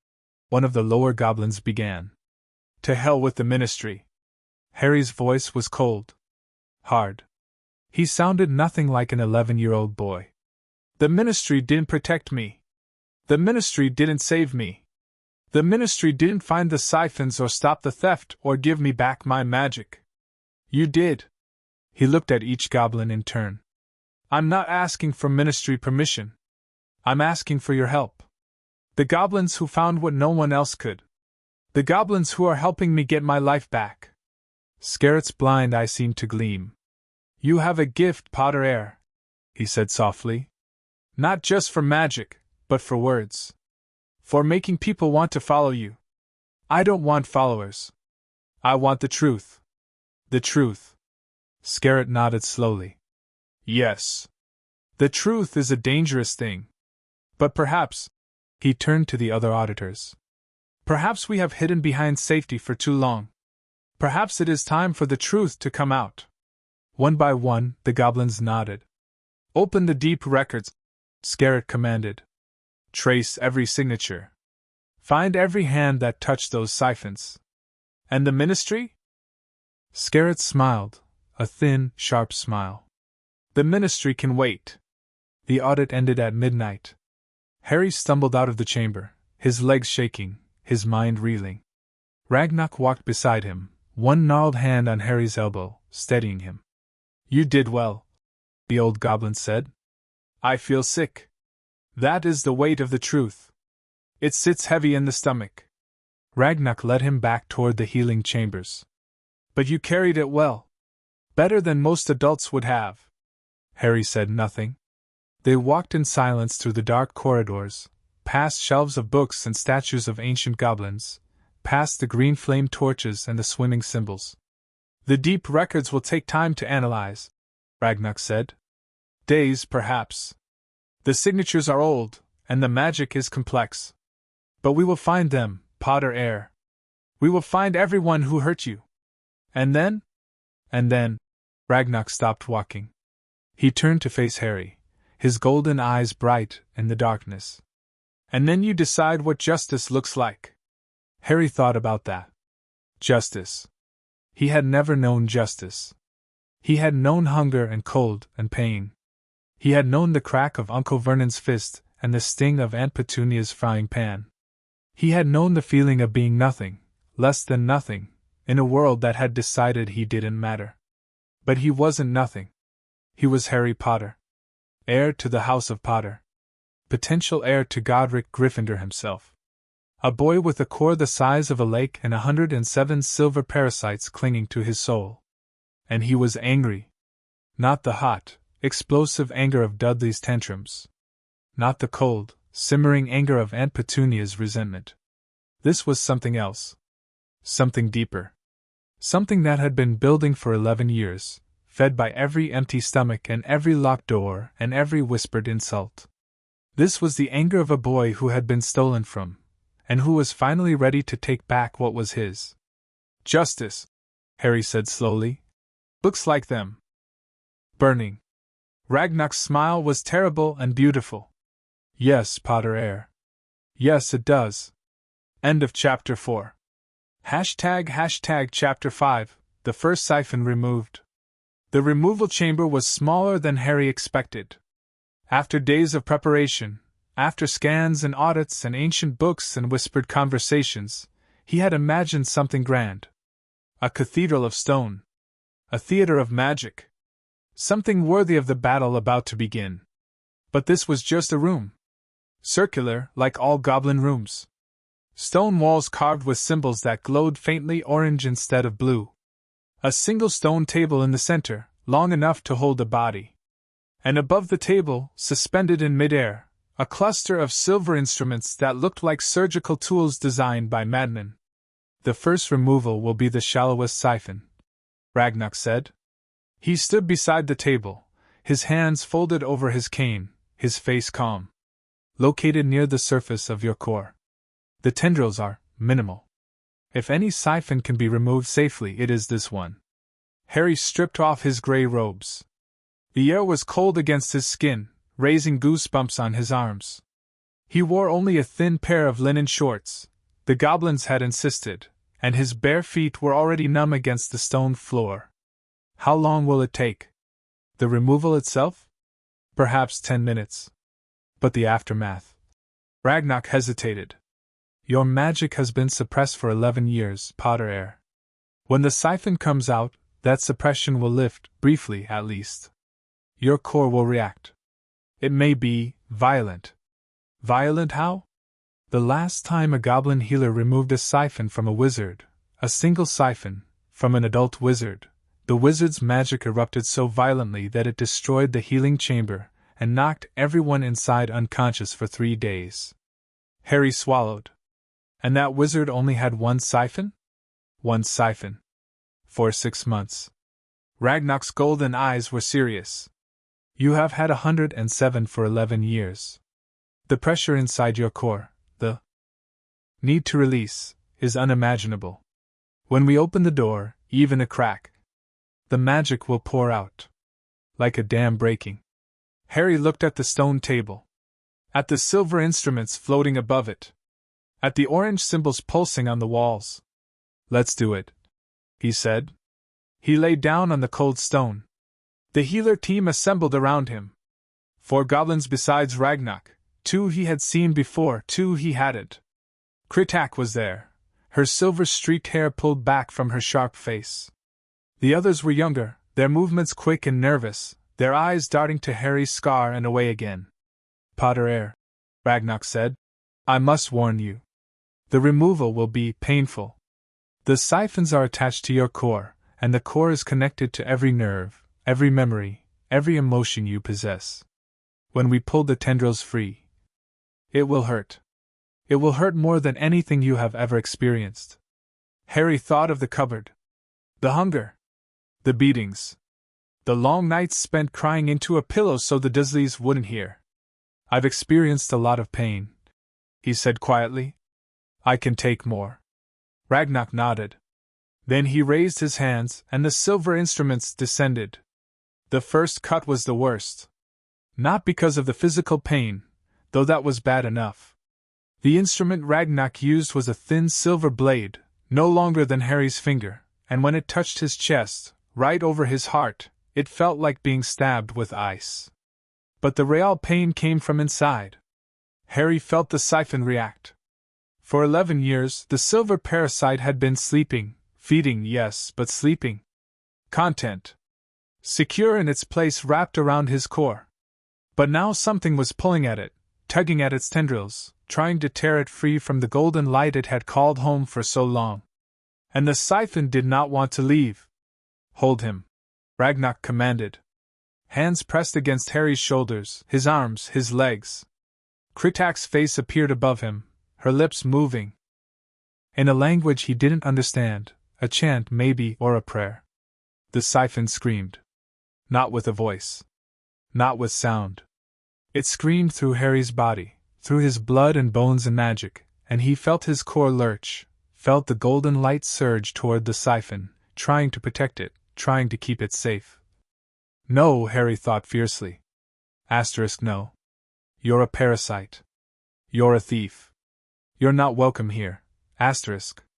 He pushed. His magic, his real magic, the power that had been suppressed for 11 years, rose up inside him like a wave. It crashed against the siphon, against the silver tendrils, against the walls of the chamber itself. The goblins staggered back. Orange symbols flared. The stone table cracked beneath Harry's back. Somewhere, glass shattered, vials and beakers and instruments exploding in a shower of fragments. His core is fighting back, Kritak shouted. Let it fight, Ragnarok roared. The siphon is loosening, I can feel it. Another cut. This time, Harry screamed. The tendril came free, one of the 8, thin as a spider's leg, slick with golden light. It writhed in Ragnarok's grip, trying to reattach, trying to burrow back into Harry's core. But the old goblin was faster. He dropped the tendril into a stone bowl, where it hissed and smoked and finally went still. 1, Ragnarok said. 7 to go on the siphon. Harry couldn't speak. He could barely breathe. His chest felt like it was on fire, like someone had poured molten gold into his veins and was watching it cool.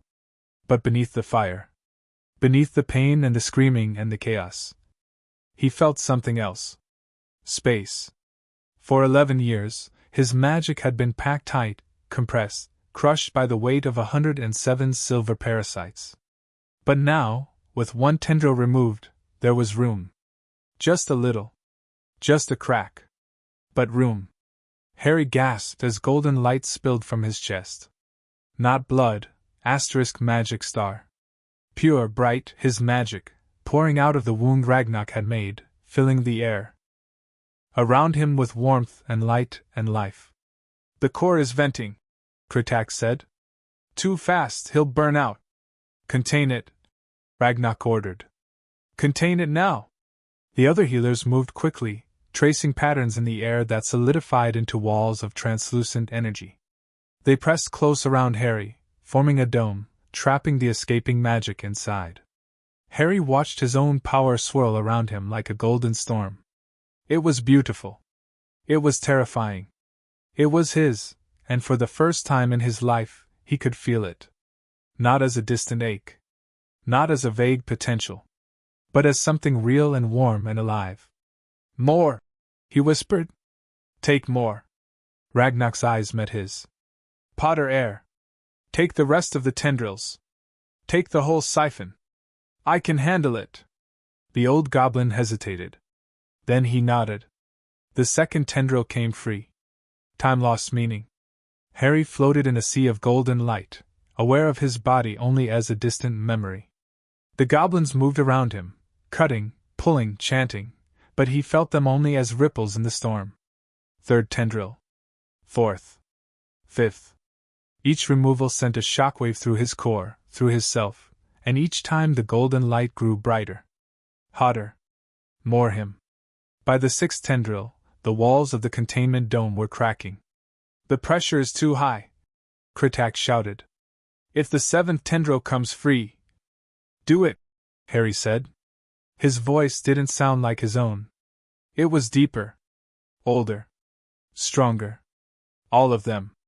Now. Ragnarok's hands moved faster than Harry's eyes could track. 7th tendril. 8th. And the siphon, the whole siphon, came free. The world ended. That was the only way Harry could describe it. One moment, he was lying on the stone table, surrounded by golden light and screaming goblins. The next, he was standing in a field of wheat, under a sun that shone silver instead of gold. A dream? No. Not a dream. A memory. He was small, younger than he could remember being. 2, maybe 3 years. Old. His hands were chubby and soft, not thin and scarred like they were now. And he was laughing. A woman stood in front of him. Red hair. Green eyes. A smile that crinkled the corners of her face and made her look like the sun. Mum. Again, Harry, Lily Potter said. Show me again. Baby Harry raised his hands. Golden light flickered between his palms, weak, uncertain, but there. Magic. His magic. That's my boy, Lily whispered. That's my wonderful, beautiful, powerful boy. The memory shifted. Now Harry was older, 4, maybe 5. He was standing in a dark room, and someone was pressing on his chest. The silver things, the siphons, he could feel them attaching, burrowing into his core, and he was screaming. But no sound came out. And the man with the long beard, the one with the half-moon spectacles and the sad eyes, was watching. "I'm sorry, Harry," the man said. "It's for the greater good." Dumbledore. The memory shattered. Harry was back in the removal chamber, flat on his back, golden light pouring from his chest like blood from a wound. The containment dome had cracked. He could see fragments of translucent energy floating in the air like broken glass. "He's seizing," someone shouted. "His magic is trying to rebuild, the core is expanding." "The siphon, where's the siphon?" "Destroyed. It turned to ash the moment it detached." Ragnar's face appeared above Harry. The old goblin's eyes were wide, not with fear, but with wonder. "Potter, Ragnar said. "Can you hear me?" Harry tried to speak. His throat was raw. I saw my mum. And Dumbledore. He was there. He watched them attach the siphons." The goblin's expression hardened. "Are you certain?" "I saw his face. His glasses. His beard." Harry's voice cracked. "He said it was for the greater good." Ragnar was silent for a long moment. Then he turned to the other healers. "Record that. Officially. Add it to the audit files." "But Chief Healer," Kritak protested. "Dumbledore is. I know who Dumbledore is. Record it anyway." The golden light was fading now. Harry's chest was still. The wound where the siphon had been was already healing, pink skin forming over the hole. But something was different. Something had changed. He sat up. The goblin stepped back. Harry looked at his hands. They were still thin. Still small. Still the hands of an 11-year-old boy who had been starved and neglected for most of his life. But they were glowing. Faintly, barely visible in the orange light of the symbols, a golden aura surrounded his fingers, his palms, his wrists. Magic! His magic! Flowing freely for the first time in his memory. "I can feel it," he whispered. "I can feel everything. The stone table beneath him. The air on his skin. The goblins' heartbeats, their magic, pulsing in their chests like distant drums." He could feel the wards around Gringotts, ancient and strong, pressing against the world like a hell breath. He could feel himself. Not the weak, tired, hungry self he had always known. A different self. A bigger self. A self that took up more space in the world than a cupboard under the stairs. "Potter, Ragnar said carefully. "You should lie down. Your body is still." Harry stood up. The goblins scrambled backward. The golden aura around his hands brightened. Spread. Soon his whole body was glowing, faintly, softly, like a candle in a dark room. "I'm not going to hurt anyone," Harry said. I need to move." He walked to the wall of the chamber, the wall covered in orange symbols. Without thinking, he reached out and touched one. The symbols sang. Not a sound, a feeling. A vibration that traveled up his arm and into his chest and settled somewhere near his heart. The symbol knew him. The symbol welcomed him. "The wards?" Ragnar breathed. "He's interacting with the wards." "How?" Kritak demanded. "He's not a goblin, he doesn't have the blood. He has magic," Ragnar said. "Pure magic. The kind that hasn't been seen in centuries." Harry pulled his hand away from the symbol. The glow faded from his skin, retreating back into his body like a tide going out. He felt tired. But not the bone-deep exhaustion of before. This was a good tired. The tired of a body that had worked. "How many siphons are left?" he asked. Ragnar consulted a stone tablet. 106. The one we removed was the smallest, the weakest. The others are larger, deeper, more attached. Then we removed them. "Not today." Ragnar's voice was firm. "Your core has been through enough trauma. It needs time to heal, to adjust, to learn how to exist without that siphon's weight." "How much time?" "A week. Perhaps 2. The healers will monitor you constantly. When your core stabilizes, when the golden aura fades completely, We will consider the second removal. Harry wanted to argue. He wanted to rip every siphon out of his chest now, to tear them free with his bare hands, to watch them burn. But Ragnarok was right. His body was shaking. His vision was blurring at the edges. The golden glow was gone, and in its absence he felt hollow, like a bell that had been rung too hard and was still vibrating. 1 week, he said. 1 week, Ragnarok agreed. Harry lay back down on the cracked stone table. The orange symbols pulsed. And somewhere deep inside him, somewhere the siphons couldn't reach, his magic danced. The days that followed were strange. Harry slept more than he had ever slept in his life, 10, 12, 14 hours at a time. When he was awake, he ate constantly, his body demanding fuel to rebuild what had been stolen. The goblin food was strange, but he devoured it anyway, roasted meats and root vegetables and dense, dark bread that stuck to his teeth. And he practiced. Nothing formal, nothing the goblins taught him. He simply reached for his magic. Felt it. Played with it. The first time he made a candle flame flicker from across the room, he laughed. Until tears streamed down his face. The first time he levitated a stone an inch off the floor, he cried. This was what he had been missing. This was what the siphons had stolen. This warm, bright, alive thing that lived in his chest and answered when he called. You're progressing faster than expected, Ragnarok said on the 5th day. The old goblin had been observing his practice sessions, taking notes on a parchment that never seemed to run out of space. What do you mean? Most wizards spend years learning to feel their magic. To control it. To trust it. Ragnarok tapped his cane against the floor. You've been doing it for 5 days, and you're already matching the skill of a third-year Hogwarts student. Harry frowned. But I haven't been taught anything. I'm just doing what feels right. Exactly. The goblin's golden eyes gleamed. Your magic isn't learned, Potter. It's instinctive. The siphons suppress that instinct, but now that they're loosening, your true nature is emerging. My true nature? Some wizards are scholars. They learn magic from books, from teachers, from years of patient study. Others are warriors. Their magic comes from battle, from conflict, from the need to survive. Ragnarok leaned closer. You, Potter, are something rarer. You are a wellspring. Magic doesn't just live in you, it flows through you. It wants to be used. It needs to be used. Harry thought about that.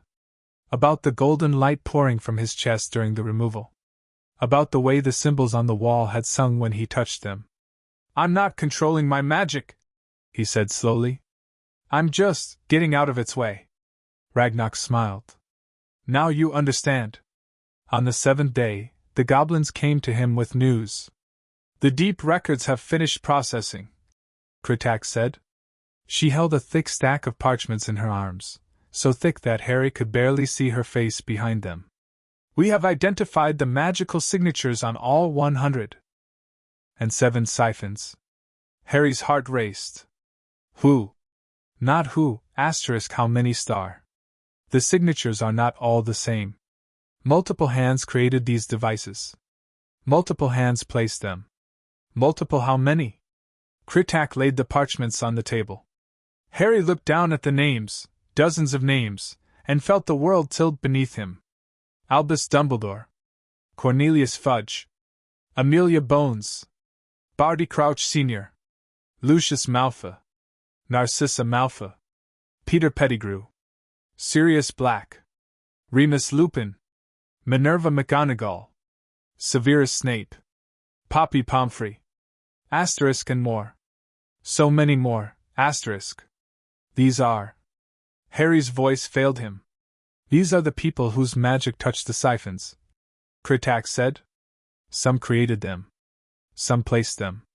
Some benefited from them, receiving the stolen magic through the threads we traced. My parents' friends, Harry whispered. Lupin. Black. Pettigrew. They were supposed to be family. It appears they were something else entirely. Harry stared at the names. Dumbledore. McGonagall. Snape. People he had never met, but who had shaped his entire life.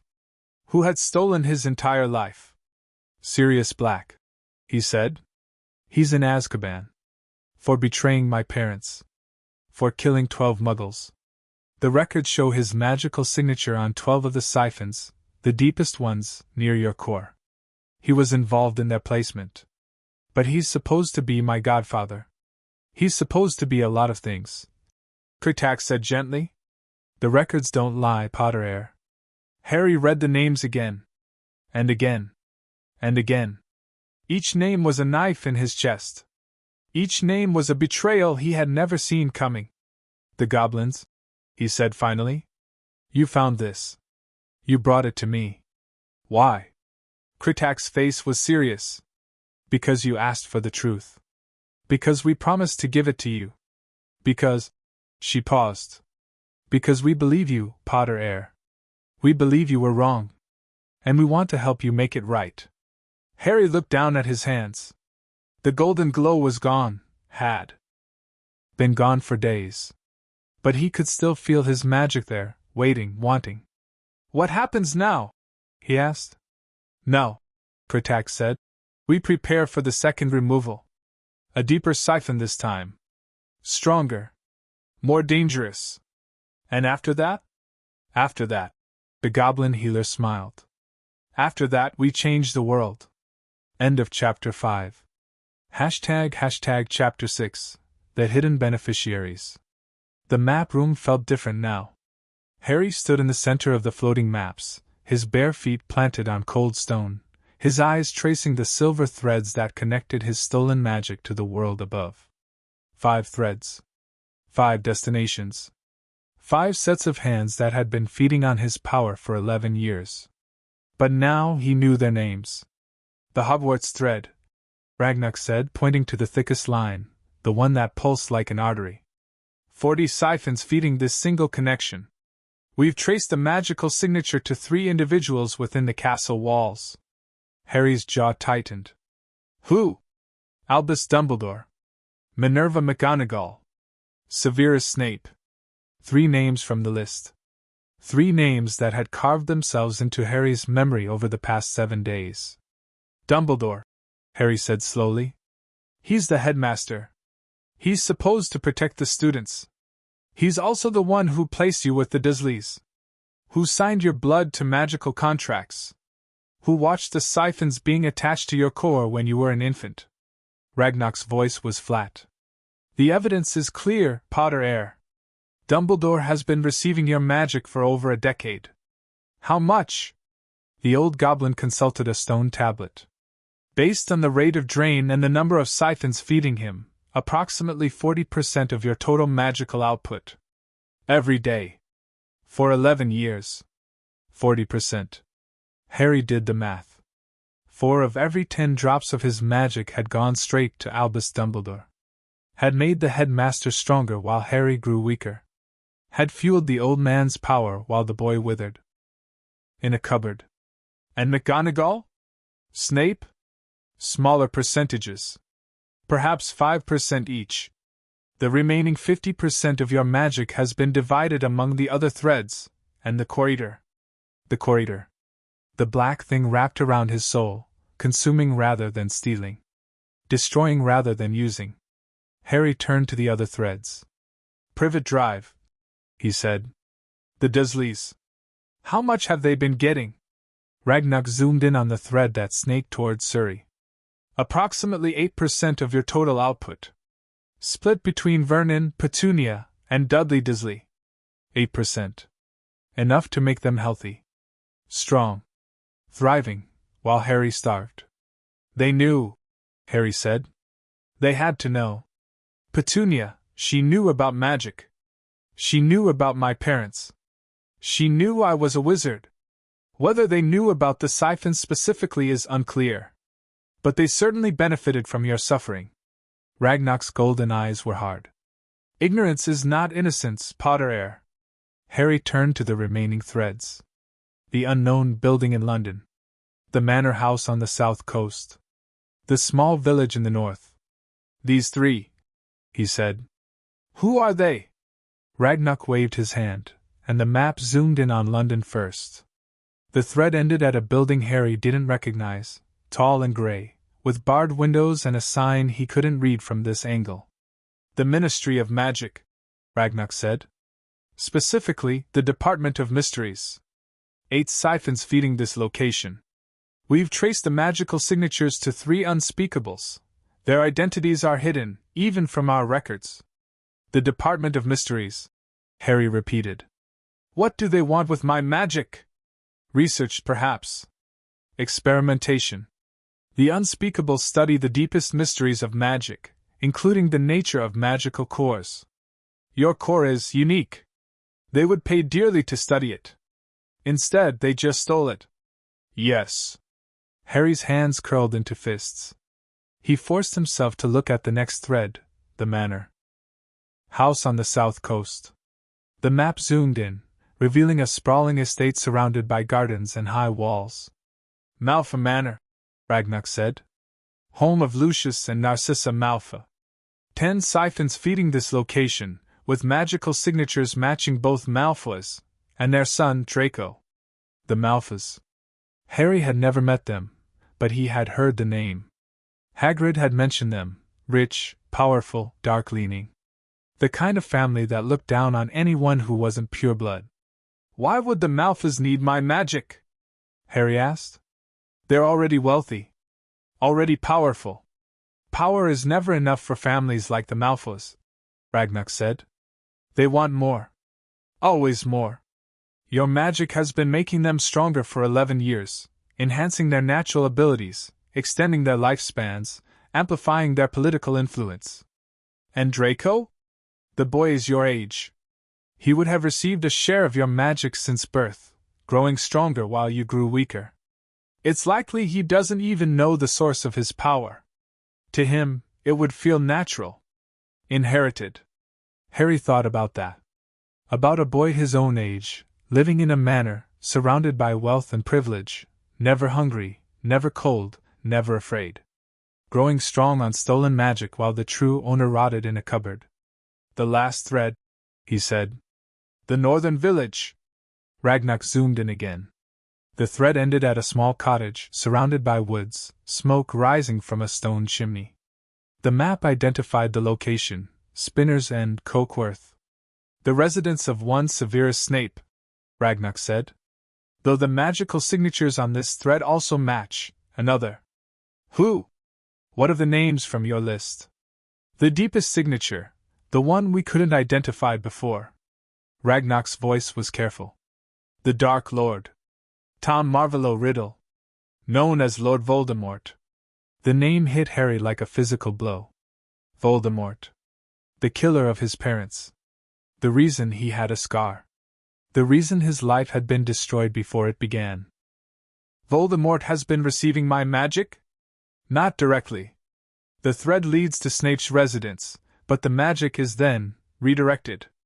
To somewhere else. Somewhere we cannot trace. Ragnox's expression was grim. It appears that Severus Snape has been acting as a conduit, receiving your magic on behalf of the Dark Lord. Harry's mind raced. Snape. The potions master. The man who had been a Death Eater, according to Hagrid, who had switched sides before Voldemort fell. Or had he? Can you prove it? Harry asked. Can you prove that Snape has been feeding Voldemort? The magical signatures are clear. Snape's hands touch the siphons. His magic flows through the thread. Where the power goes after that, we cannot say with certainty. But the circumstantial evidence is compelling. Harry stared at the map. At the 5 threads. At the names and faces and thieves who had been draining him since infancy. Dumbledore.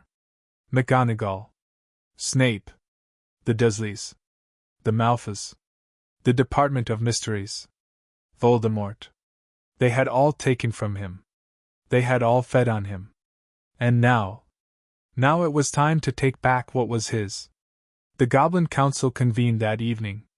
Harry sat in the same chair he had occupied during the audit, facing the 12 senior accountants. But this time, he wasn't alone. Ragnox sat beside him. Kritak stood behind him. And in the shadows at the edges of the chamber, Harry could sense others, goblin warriors, perhaps, or curse breakers. The bank was preparing for war. Chief Auditor Scarrett, Ragnarok said, we have completed the trace on the siphon's recipients. The evidence is conclusive. Multiple individuals and institutions have been illegally receiving magical energy from the Potter heir for over a decade. Scarrett's blind eye seemed to fix on Harry. And you wish to press charges? I wish to act, Harry said. These people stole from me. They made me weak while they grew strong. They locked me in a cupboard and fed me scraps while they feasted. On my power. What kind of action do you propose? Harry had thought about this. For 7 days and 7 nights, lying on the stone bed, watching the symbols swim across the ceiling, he had considered every option. The law first, he said. Present the evidence to the Wisengamot. Let them see what was done to me. Let them judge. And if the Wisengamot refuses to act? Then we act anyway. The goblins exchanged glances. You would defy the ministry? Scarrett asked. I would defy anyone who tries to keep me weak. Harry's voice was calm. Cold. Old. I've been weak my whole life. I'm done with it. Scarrett was silent for a long moment. Then he smiled, the same thin, sharp smile from the audit. The Goblin Nation has its own grievances with the ministry, he said. Years of oppression. Centuries of disrespect. We have been waiting for an opportunity to remind the wizards that we are not their servants. And I'm that opportunity? You are the best opportunity we've had in 1,000 years, Potter heir. A child wronged by the most powerful figures in magical Britain. A victim who is also, potentially, one of the most powerful wizards of his generation. Scarrett leaned forward. The wizards cannot ignore you. Not now.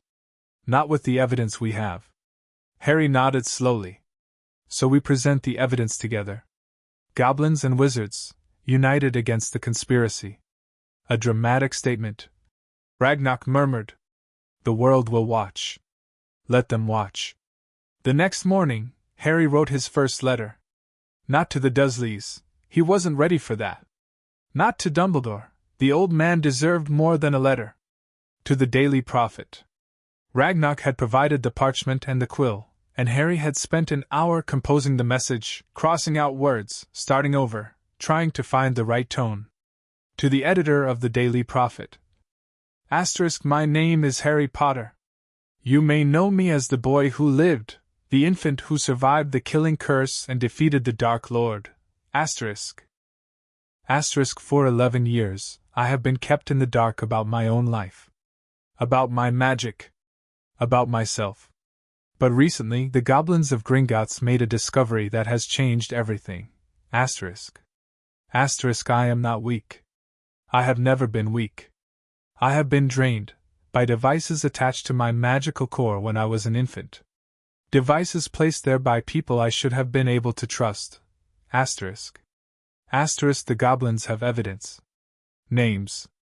Dates. Magical signatures. And I intend to make that evidence public. Every last piece of it. The Wisengamot will hear my case on the 1st of September. I invite the magical public to attend. To watch. To witness as the truth comes out. I am no longer the boy who lived. I am the boy who was robbed. And I want back what was taken from me. Harry James Potter. Heir to the House of Potter. Harry read the letter 3 times. Then he handed it to Ragnarok. Send it. The old goblin's eyes gleamed. Are you certain? Once this leaves Gringotts, there is no taking it back. I'm certain. Ragnarok sealed the letter with green wax, goblin wax, stamped with the symbol of Gringotts. Then he passed it to a waiting messenger, who disappeared into the shadows.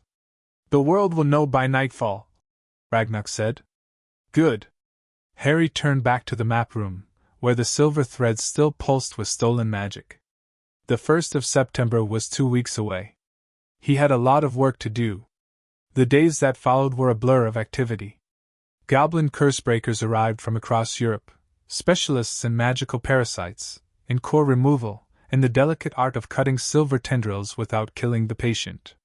They examined Harry, scanned his core, debated strategies in their ancient language.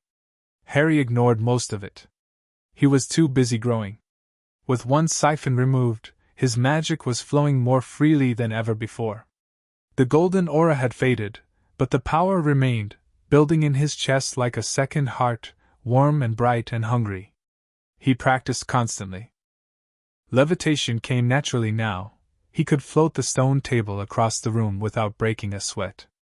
Transfiguration was harder, but he was learning, turning pebbles into buttons and buttons into pebbles with increasing accuracy. "Your control is improving," Kritak said during one of his practice sessions. "But you're still holding back." "Holding back?" "You're afraid of your own power. You've been weak for so long that strength feels dangerous." Harry paused. The pebble in his hand was halfway to becoming a button, caught between forms, trembling with potential. "You're right," he admitted. "I keep waiting for someone to take it away. To lock me back in the cupboard. To remind me that I'm nothing." "You are not nothing." Kritak's voice was fierce. "You have never been nothing. The siphons made you believe you were nothing, but that was a lie. The biggest lie of all." Harry looked at the pebble. At the magic thrumming through his fingers. He pushed. The pebble became a button. Perfect. Round. Polished. Then it became a bird. Then a flower. Then a flame. Then a stone again. Harry stared at his hands. He had just performed 4 consecutive transfigurations, without a wand, without training, without thinking. "Interesting," Kritak said. "Very interesting indeed." On the 10th day, the responses to his letter began arriving. The Daily Prophet had printed Harry's words on the front page, under a screaming headline, "Boy who lived robbed? Potter claims vast conspiracy, ****. The wizarding world was in an uproar. Letters poured into Gringotts by the hundreds, some supportive, some skeptical, some openly hostile. Harry read them all, sitting on his stone bed, the parchment piling up around him like snow. Dear Mr. Potter, I am a healer at St. Mungo's, and I have never heard of such devices. Are you certain this isn't a misunderstanding? Potter, you lying brat. My family fought for the Dark Lord. If anyone's been stealing magic, it's your kind. Harry, I don't know if you'll remember me, but I was a friend of your mother's. Please be careful. The people you're accusing are dangerous. The boy who lived is a fraud. Always has been. This is just attention-seeking. We believe you. My husband and I lost everything in the war. The powerful protect their own. Don't let them silence you. Harry set the letters aside. Some people believed him. Some didn't. Most were waiting to see what happened next. They wouldn't have to wait long. On the 12th day, Ragnarok came to him with news. The Wisengamot has agreed to hear your case. They've scheduled an emergency session for September 1st, the same day you were supposed to start at Hogwarts. Harry nodded. Perfect. The minister himself will preside. Cornelius Fudge. He's nervous. Your letter has caused quite a stir. Good. Let him be nervous. Ragnarok hesitated. There's something else. A visitor. Someone who wants to speak with you before the hearing. Who? A man named Remus Lupin. He says he was your father's best friend. He says he has information about the siphons, information that might help your case. Harry's blood went cold. Remus Lupin. One of the names on the list. One of the people whose magical signature had been found on the siphons. Send him in, Harry said. His hand drifted to his chest, to the place where the first siphon had been removed. The golden light stirred beneath his skin. Ready, his magic whispered. Ready for the truth.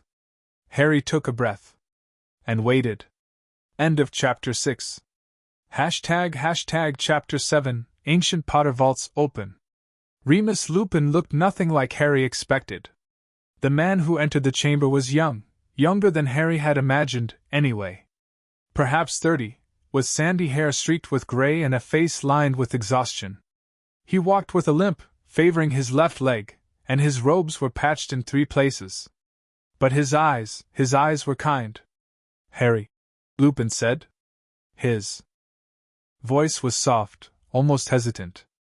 "You look so much like him." "Like James." Harry didn't stand. Didn't offer his hand. He sat on the stone bed, watching the man who had been named in the Goblins' records, the man whose magical signature was on the siphons. "You knew my father?" "I did. We were best friends. Brothers, almost." Lupin's eyes were wet. "I loved him. I loved Lily, too. They were everything to me. And yet you let them put siphons in me." The words hung in the air like a blade. Lupin's face crumpled. "I didn't, Harry, I didn't know. Not at first. Not until it was too late. The goblins found your magical signature on 12 of the siphons. 12, Lupin. That's not knowing." The man sank onto a stool, his leg trembling. His face was pale, paler than it had been when he entered. "I was there when they were placed," he said quietly. "At St. Mungo's. The day after your parents died. Dumbledore said, he said it was a protective measure. A way to hide your magic from Voldemort's followers. He said the siphons would keep you safe." "Safe," Harry repeated. "He locked my magic away and called it safety. I believed him." Lupin's voice cracked. "I was grieving. We all were. James and Lily were dead, and you were just a baby, and Voldemort was gone, but his followers were still out there. Death Eaters who would have killed you if they found you. So Dumbledore offered a solution. He said the siphons would suppress your magic, make you appear as a squib to anyone who looked. He said it would protect you until you were old enough to go to Hogwarts, where the wards would keep you safe. Protect me." Harry's voice was cold. "He locked me in a cupboard. He left me with people who starved me and beat me and called me a freak. And he called that protection." Lupin's face went gray. "The Dursleys, I didn't know. None of us knew. Dumbledore said you were being raised by loving family." "He said." "He lied." Harry stood. Walked to the map room. Door. Pushed it open. "Come with me." The map room was dark when they entered. Harry waved his hand, and the candles flared to life. The floating maps appeared, silver threads pulsing in the darkness. Lupin gasped. "These are the siphons," Harry said, pointing to the threads. "Each one connects to a recipient. Someone who has been receiving my magic for 11 years. Lupin's eyes traced the threads. The one to Hogwarts. The one to the Ministry. The one to Malfa Manor. This one, Harry said, pointing to the thread that ended at Spinner's End. This one connects to Severus Snape, and through him, to Voldemort. Lupin stumbled backward. That's not, Snape wouldn't. The goblins traced the magical signatures. They don't lie. Harry turned to face the man. You were there when the siphons were placed. You helped put them in me. And now you come here asking for, what? Forgiveness? Understanding? I came to warn you. Lupin's voice was raw. The people you're accusing, Dumbledore, McGonagall, the Ministry, they won't let you expose them without a fight. They'll destroy you if they can. Let them try. Harry. My name is Potter heir to you. Or Lord Potter. Or just the boy you robbed for 11 years. Harry's voice was shaking, not with fear, but with rage. You don't get to call me Harry. You lost that right when you let them put silver parasites in my chest. Lupin's face crumbled. He looked old now, older than his years, older than grief. He looked like a man who had been carrying a secret for too long, and was finally breaking under the weight. There's something else, Lupin said. Something I should have told you years ago. Something your father wanted you to know. Harry's heart stopped. James, Lupin continued, wasn't just a Potter. He was the last Potter, the final heir of a line that stretched back centuries. But there was more. There was always more. What do you mean? Your father discovered something in the months before he died. Hidden vaults, Potter vaults, that had been sealed for generations. Vaults that could only be opened by the true heir's magic. Ragnarok mentioned something like that. Ancient vaults that are responding to my presence. They're responding because your magic is waking up. The siphons suppressed it, but now that the first one is gone, the vaults can feel you. They're calling to you. Harry looked down at his hands. The golden glow was faint, but present, flickering beneath his skin like distant lightning. How do I open them? Lupin reached into his robes and pulled out a small key, iron black, warm to the touch. The metal seemed to pulse in his hand, like a heartbeat. Your father gave this to me the night before he died, he said. Lupin swallowed. He said if anything happened to him, I was to give it to you when you were old enough. When your magic was strong enough to bear it. Harry took the key. The moment his fingers touched the iron, the world shifted. He saw, not with his eyes, but with something deeper, a door. A massive door, buried deep beneath Gringotts, carved with the Potter family crest. The door was screaming, not in pain, but in recognition. In joy. Heir, the door seemed to say. Heir has come. The vaults? Harry whispered. They're here. Beneath the bank. They've always been here. Lupin said. Waiting for you. Ragnarok's face was unreadable when Harry told him about the key. Potter heir. The old goblin said slowly. There are no records of any additional Potter vaults beneath Gringotts. Our maps show only the Truss Vault, the one you visited with the half-giant. Your maps are wrong. Harry held up the iron key. This key is real. The vaults are real. I can feel them. Ragnarok examined the key with a magnifying lens, turning it over in his gnarled hands. His expression shifted, from skepticism to curiosity to something like awe. This is goblin-made, he said. Ancient. Older than Gringotts itself, perhaps. The metal. I've never seen iron that breathes. It's calling to me, Harry said. The vaults. They want me to come. Ragnarok met his eyes. Then we go. The descent took an hour. Harry, Ragnarok, and a team of goblin curse-breakers rode a cart deeper than Harry had ever gone before, past the thief's downfall, past the oldest vaults, past the places where the torches stopped burning and the darkness became solid. The key grew warm in Harry's hand. Hotter with every passing moment. Here, Harry said suddenly. Stop here. The cart halted. They were in a cavern, not a tunnel, not a passage, but a cavern. The walls were raw stone, unmarked by tools or magic. And at the far end of the cavern, a door. Massive. Bronze. Covered in symbols that moved, twisting, turning, forming patterns that hurt Harry's eyes to follow.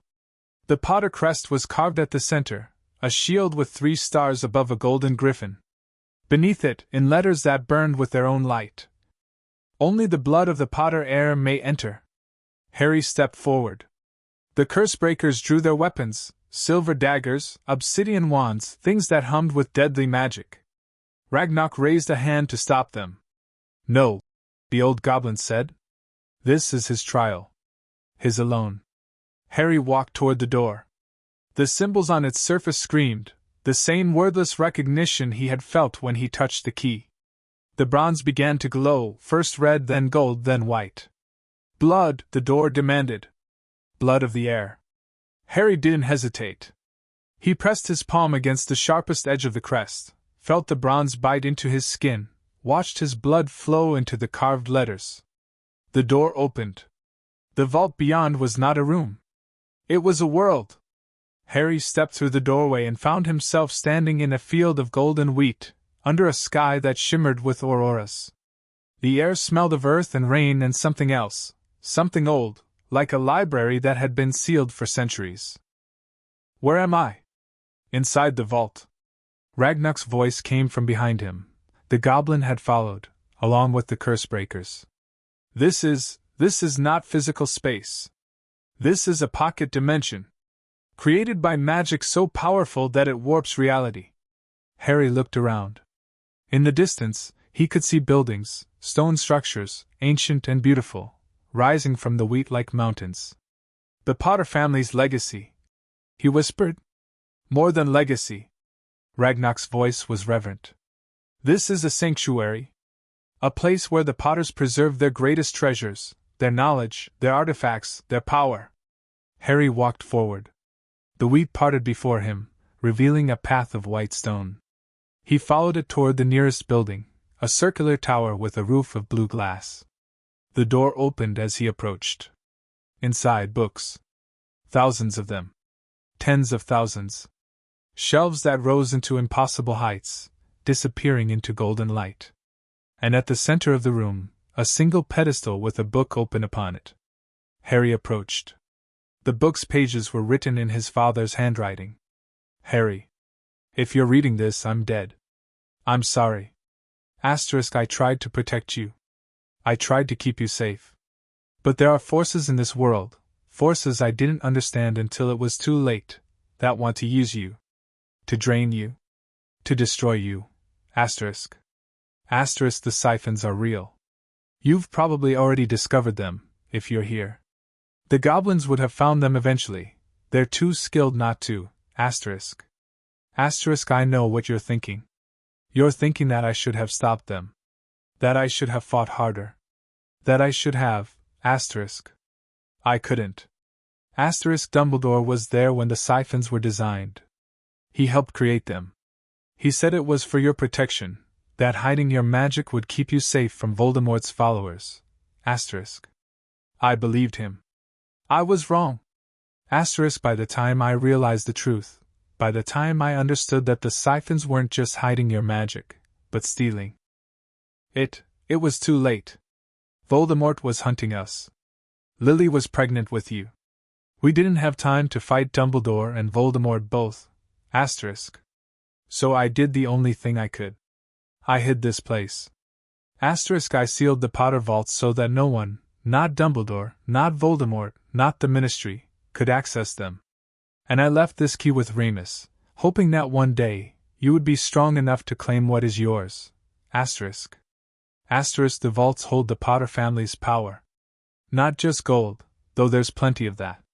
Not just artifacts, though there are wonders here beyond imagining. The vaults hold the truth. Who we were. What we fought for. Why we mattered. And if you're brave enough to seek it, the vaults hold the means to reclaim what was stolen from you. I love you, Harry. I'm sorry I couldn't be there to see you grow up. But I'll be watching.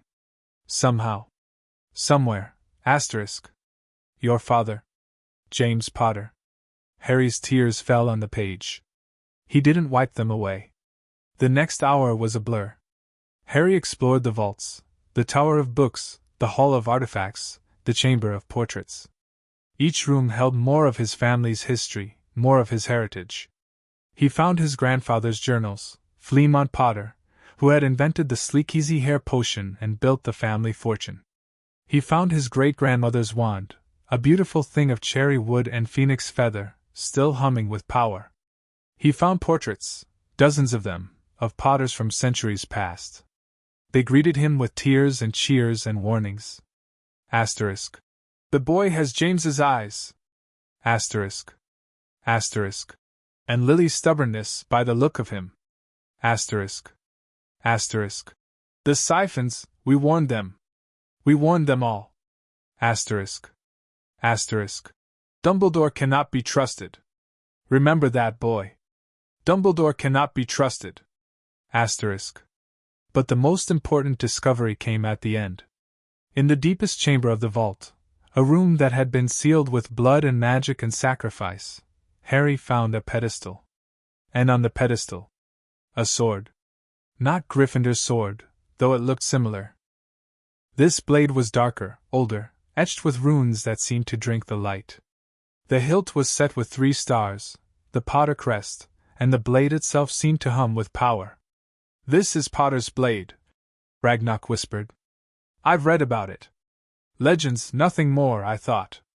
A sword forged by the first Potter, A weapon that could cut through any magic. Harry reached for it. The moment his fingers touched the hilt, the sword sang. Golden light erupted from the blade, filling the chamber, filling Harry's core.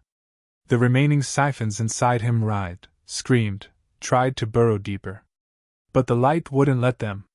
The light burned them. Potter air! Ragnar grabbed his arm. The sword is reacting to the siphons. It's trying to destroy them. Let it. If it destroys them all at once, your core won't survive the shock. Harry pulled his hand away from the blade. The golden light faded. The siphon settled. But something had changed, something inside him. The sword had left a mark. A brand. A connection that would never be broken. Potter's blade recognizes you, a voice whispered. His father's voice, perhaps, or the sword's. Asterisk, you are the true heir. The sword is yours, asterisk. Harry looked at the blade. At his reflection in its dark surface. He looked different. Stronger. Older. More. The sword stays with me, he said. I'm taking it to the hearing. Ragnar hesitated. That might be seen as aggressive. Good. Harry sheathed the blade. A scabbard appeared on his hip, seemingly from nowhere, and walked out of the vault. Behind him, the bronze door closed with a sound like a heartbeat. Waiting, it seemed to say. Waiting for the heir to return. That night, Harry dreamed of his parents. They were young, younger than he had ever seen them. James with his messy hair and glasses, laughing at something Lily had said. Lily with her red hair and green eyes smiling at her husband like he was the sun. And between them, a baby. Him.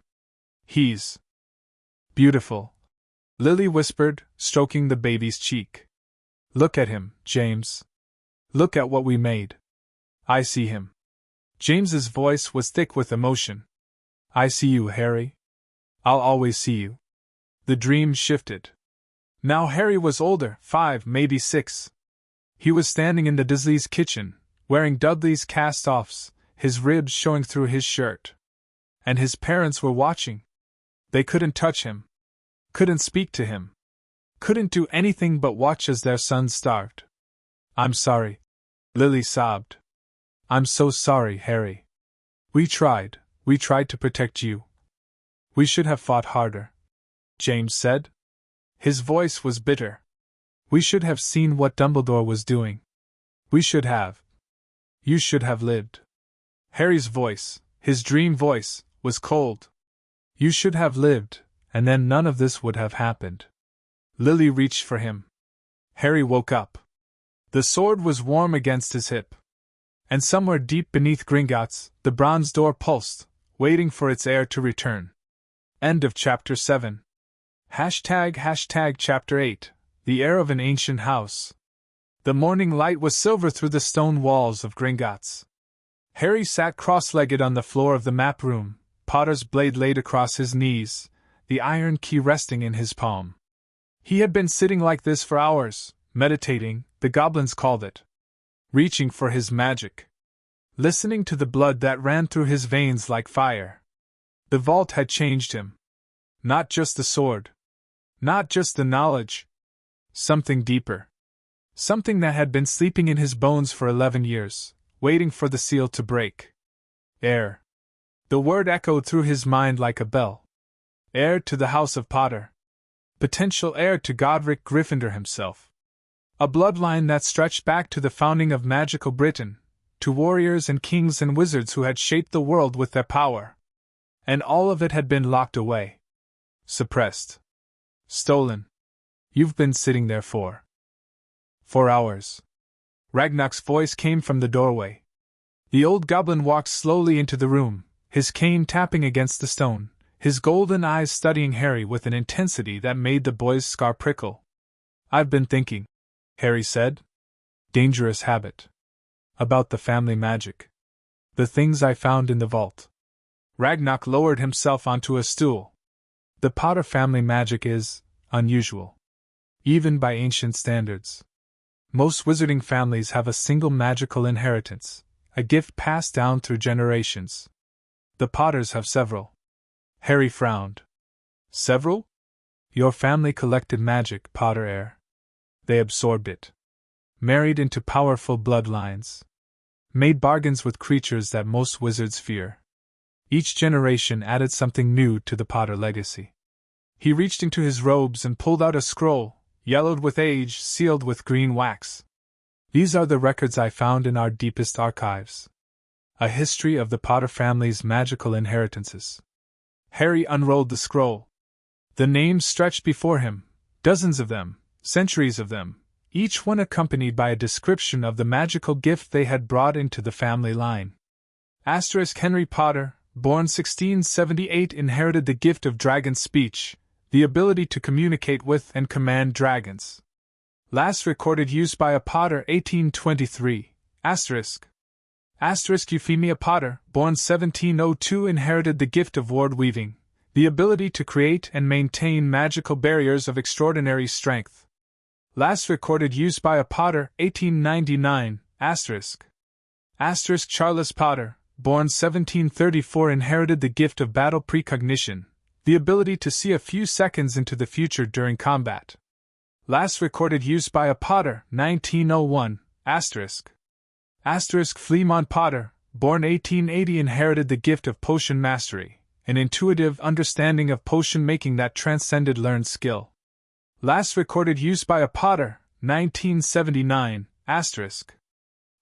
James Potter, born 1960, inherited the gift of animagus transformation, the ability to shift into animal form at will.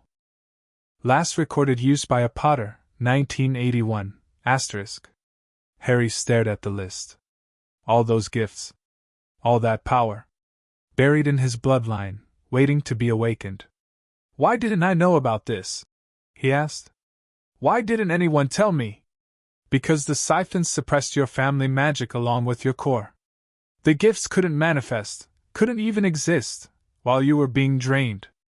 Ragnar's voice was grim. The moment the first siphon was removed, the gifts began to stir. The moment you entered the ancient vault, they woke up. Fully. Completely. For the first time in 11 years. Harry pressed a hand to his chest. He could feel them now, the gifts. Sleeping beneath his skin like a litter of puppies, waiting to be called. How do I access them? Practice. Meditation. Need. The gifts will emerge when you need them most, when your magic reaches for something beyond normal limits. Ragnar leaned forward. But there is another inheritance. One that predates even the Potters. One that you haven't fully awakened yet. Harry's heart raced. Gryffindor. The Gryffindor bloodline is old. Older than the Potters. Older than Hogwarts. Godric Gryffindor was not just a founder, he was a warrior king. His magical inheritance was the stuff of legend. What did he inherit? Ragnar's eyes gleamed. Everything. Godric Gryffindor was a magical sink.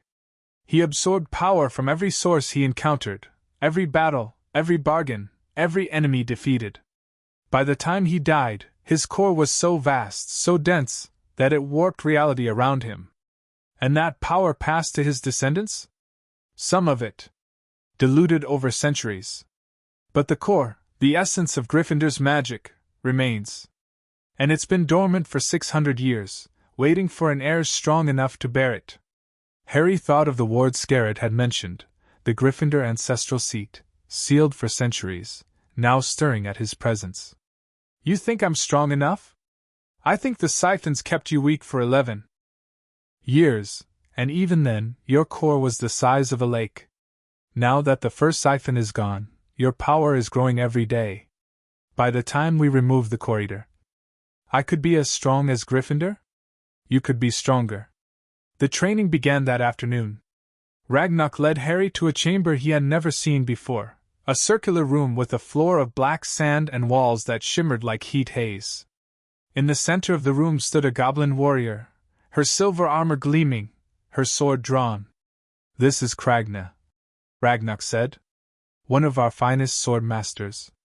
She will teach you to wield Potter's blade. Harry looked at the sword on his hip. I've never held a sword before. Then it's time you learned. Kragna was shorter than Harry, most goblins were, But she moved like water, like wind, like something that had never known hesitation. Her sword flashed in the silver light, and Harry stumbled backward, barely raising Potter's blade in time to block. Slow, Cragna said. Her voice was raspy, like stones grinding together. You're thinking too much. The sword knows what to do. Let it guide you. Harry tried again. The blade felt awkward in his hand, too heavy, too long, too much. He swung wildly, and Cragna sidestepped with contemptuous ease. Again. He swung. Again. He swung harder. Again. On the 10th attempt, something clicked. The sword seemed to lighten in his hand. The runes on the blade glowed faintly gold, and Harry felt his magic flow into the weapon, felt the connection his father had written about, the bond between Potter and blade. Better, Cragna said. Now fight me. She attacked. Harry blocked, not with his conscious mind, but with something deeper. The battle precognition he had read about on the scroll. He could see Cragna's strikes before they came, a heartbeat before, just enough time to move. Left. Right. Thrust. Parry.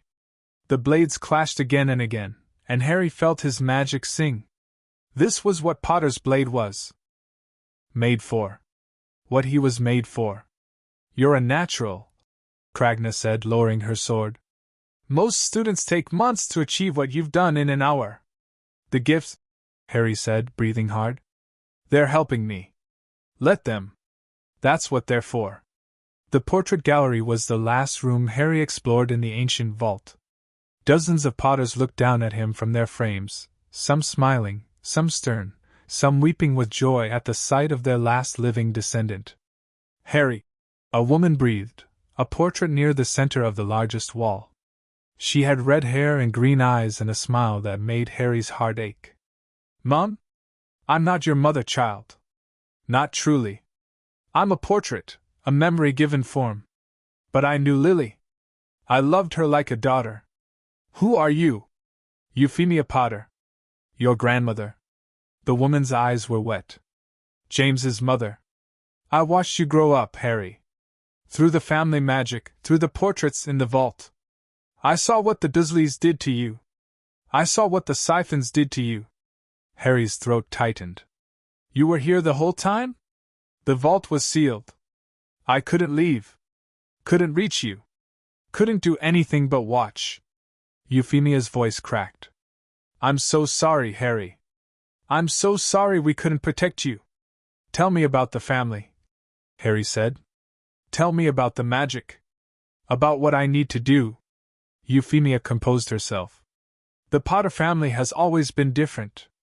We collect power, not out of greed, but out of need. The world has always wanted to destroy us. We learned to survive by taking what we could, when we could. The scroll mentioned gifts. Dragon speech. Ward weaving. Battle precognition. All of those are yours now. They were suppressed by the Siphons, but they'd been waking up since the first removal. The dragon speech, especially, you'll need that. Harry frowned. Why? Because the Potter family has one final inheritance. A gift that has been passed down since the first Potter. A gift that has nothing to do with magic. What gift? Euphemia smiled, a sad, knowing smile. The gift of alliance. The Potters have always been able to speak to creatures that other wizards fear. Dragons, goblins, house elves, thestrals, and one more, the most dangerous of all. Harry waited. The Potters, Euphemia said, were the first family to befriend the Phoenix. Not to command them, no one can command a Phoenix. But to ally with them. To call them in times of greatest need. Harry's scar prickled. Dumbledore has a Phoenix. Fawkes. Dumbledore controls Fawkes. Binds him with magic and loyalty and old debts. That's not an alliance, that's a chain. The Potters never chained their Phoenix. They earned her friendship. Her? She's been sleeping for centuries. Waiting for the right heir. Waiting for someone who needs her as much as she needs them. Euphemia's eyes were bright. When you're ready, Harry, when your core is fully healed, she'll come. And when she does. What? You'll understand what it truly means to be the heir of an ancient house.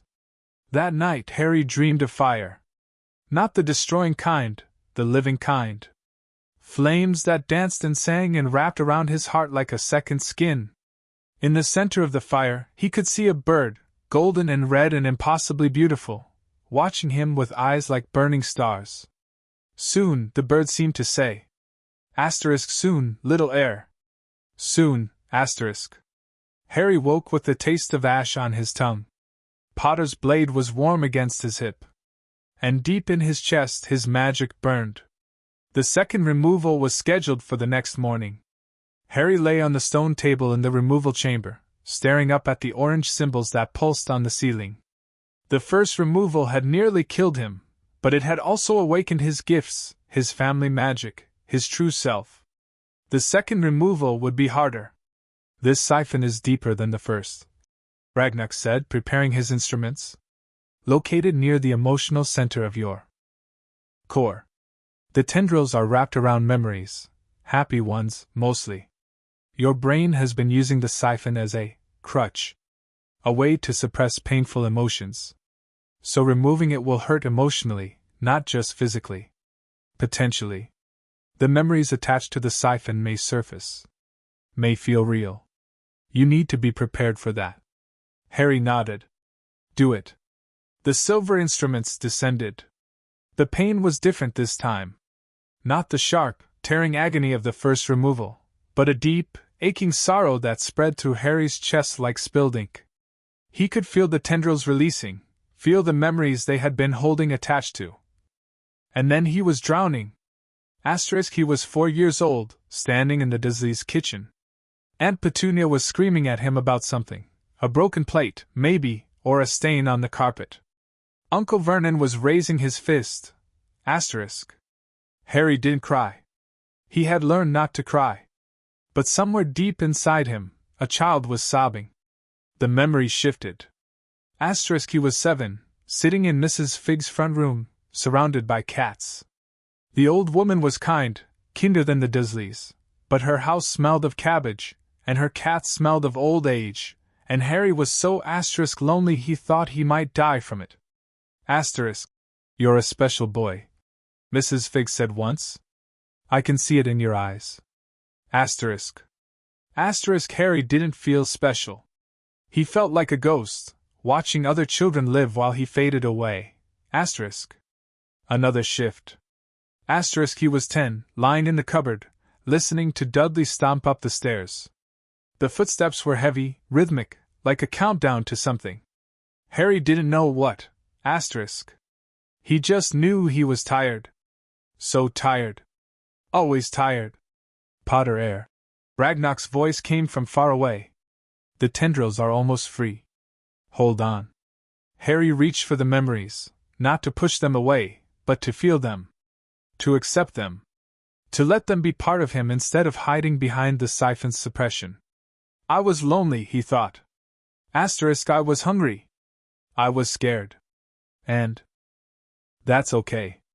That's not weakness. That's survival. The 7th tendril came free. The 8th.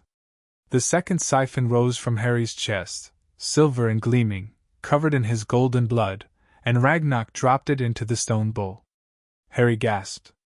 The sorrow was still there, would always be there, probably. But it didn't control him anymore. Didn't own him. He was more than his pain. He was the heir of an ancient house.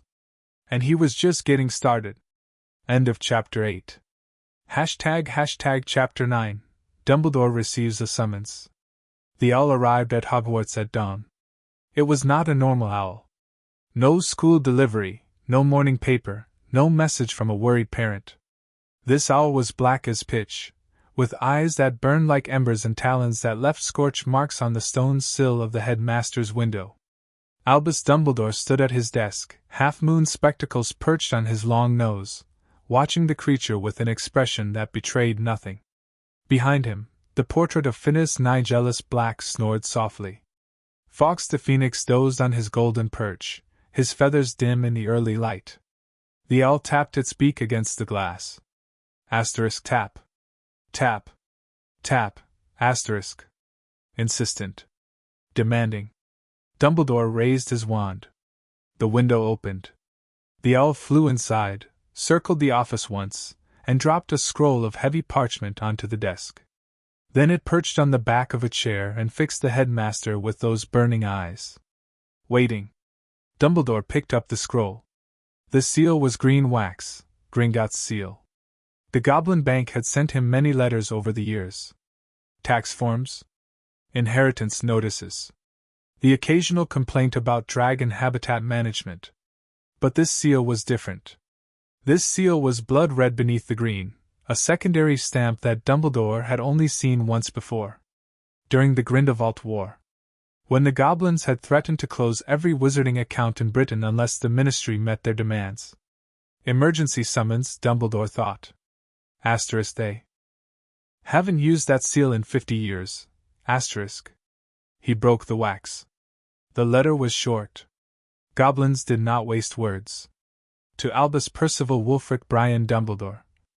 You are hereby summoned to appear before the Gringotts Emergency Audit Council on August 31st at 9 a.m. sharp. This summons concerns the matter of Harry James Potter, heir to the House of Potter, and the unauthorized magical devices attached to his person. Your magical signature has been identified on 47 of the 107 siphons currently embedded in the Potter heir's core. Failure to appear will result in immediate forfeiture of all Gringotts accounts held in your name, as well as the revocation of your status as a Gringotts client. This summons is not a request. Chief Auditor Scarrett. Gringotts Wizarding Bank. Dumbledore read the letter 3 times. Then he lowered himself into the chair behind his desk, slowly, carefully, like an old man whose bones had suddenly remembered their age. 47 of the 107 siphons. The number was wrong. He had been involved in the placement, yes. He had supervised the procedure, had ensured the siphons were properly anchored. But 47? He had touched perhaps a dozen. Perhaps 15. Someone had forged his signature. Or someone had used his magic without his knowledge. Dumbledore closed his eyes. The goblins had found the siphons. After 11 years of careful concealment, of layered spells and blood wards and secrets, the goblins had found them. And now they were calling him to account. What do I do? The question echoed through his mind. He could ignore the summons, claim old age, claim senility, claim that he had never received the owl. But the goblins would not be fooled. They would freeze his accounts, revoke his access, expose him. He could run. Disappear. Fawkes could take him anywhere in the world within seconds. But where would he go? Who would shelter him, once the truth came out? The truth. Dumbledore opened his eyes. Perhaps it was time for the truth. Not all of it. Not the deepest secrets, the ones that would destroy everything he had built. But some of it. Enough to satisfy the goblins. Enough to protect Harry. Harry. The boy he had sworn to protect. The boy he had placed with Petunia, believing, that the blood wards would keep him safe from Voldemort's remnants. The boy he had allowed to be drained for 11 years. For the greater good. The words tasted like ash. The summons spread quickly. By midday, the Daily Prophet had printed an emergency edition, black borders, bold headlines, the kind of typography reserved for disasters and dark lords. Dumbledore summoned to Gringotts. Goblins allege headmaster's involvement in Potter theft conspiracy. The article was thin on details.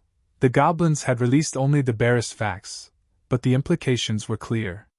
The most beloved wizard in Britain was being accused of stealing magic from the boy who lived. Reaction was swift. The ministry released a statement expressing full confidence in Dumbledore while simultaneously announcing an independent investigation into the allegations. The Wizengamot scheduled an emergency session. St. Mungo's offered to examine Harry personally, to verify the goblins' claims. And the letters, the howlers, began to arrive. At Hogwarts, the staff gathered in the staff room, their faces pale, their voices hushed. He wouldn't, Minerva McGonagall said. Her hands were shaking. Albus wouldn't do something like this. He couldn't. The goblins have evidence, Severus Snape replied. His voice was flat, unreadable. They wouldn't summon him without evidence. Evidence can be forged. Can it? By goblins? Snape's dark eyes were fixed on the window. The goblins are many things, Minerva. Liars are not among them. Phileas Flitwick buried his face in his hands. The children, the parents, they'll be terrified. If the headmaster is involved in something like this, then we protect the students, Pomona Sprout said firmly. Whatever is happening outside these walls, Hogwarts remains a place of safety. The staff room fell silent. Somewhere in the distance, an owl hooted. At number 4, Privet Drive, Vernon Dursley read the Daily Prophet with growing horror. He had never believed in magic, not really, not deep down. It was freakish nonsense, the kind of thing that belonged in storybooks and nightmares. But the newspaper in his hands was real. The photographs moved. The headlines screamed. And his nephew's name was everywhere. Petunia, Vernon said, his voice strangled. Petunia, come here. Petunia Dursley hurried into the kitchen, her horsey face pinched with worry. What is it? Has something happened? The boy.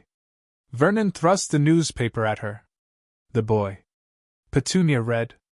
Her face went gray. The goblins? She whispered. They found the things.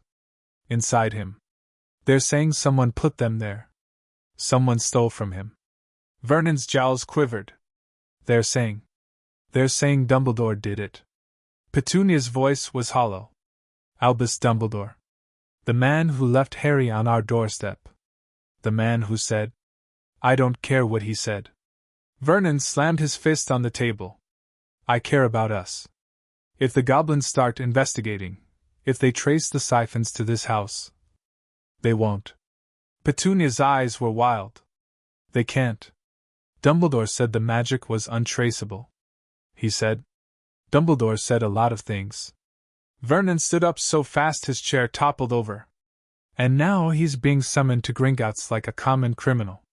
Dudley appeared in the doorway, a half-eaten donut in his hand. What's all the noise about? Nothing. Petunia snapped. Go back to your room. Dudley didn't move. His small eyes flicked from his mother to his father to the newspaper on the table. Is it about the freak? He asked. Vernon's face turned purple. Don't call him that. Why not? That's what you call him. We don't call him anything anymore. Vernon's voice was shaking. Because he's not our problem. He never was. But even as he said it, Vernon felt the weight of 11 years pressing down on him. The cupboard. The hunger. The way Harry had shrunk while the rest of them had thrived. The siphons, the newspaper had called them. Devices that stole magic. Devices that had been feeding him.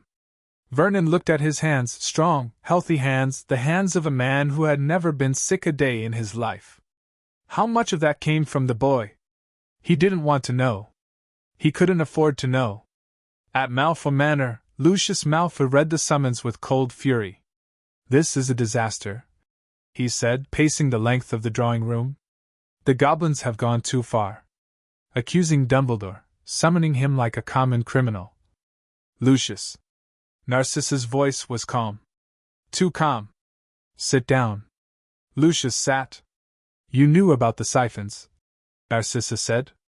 It wasn't a question.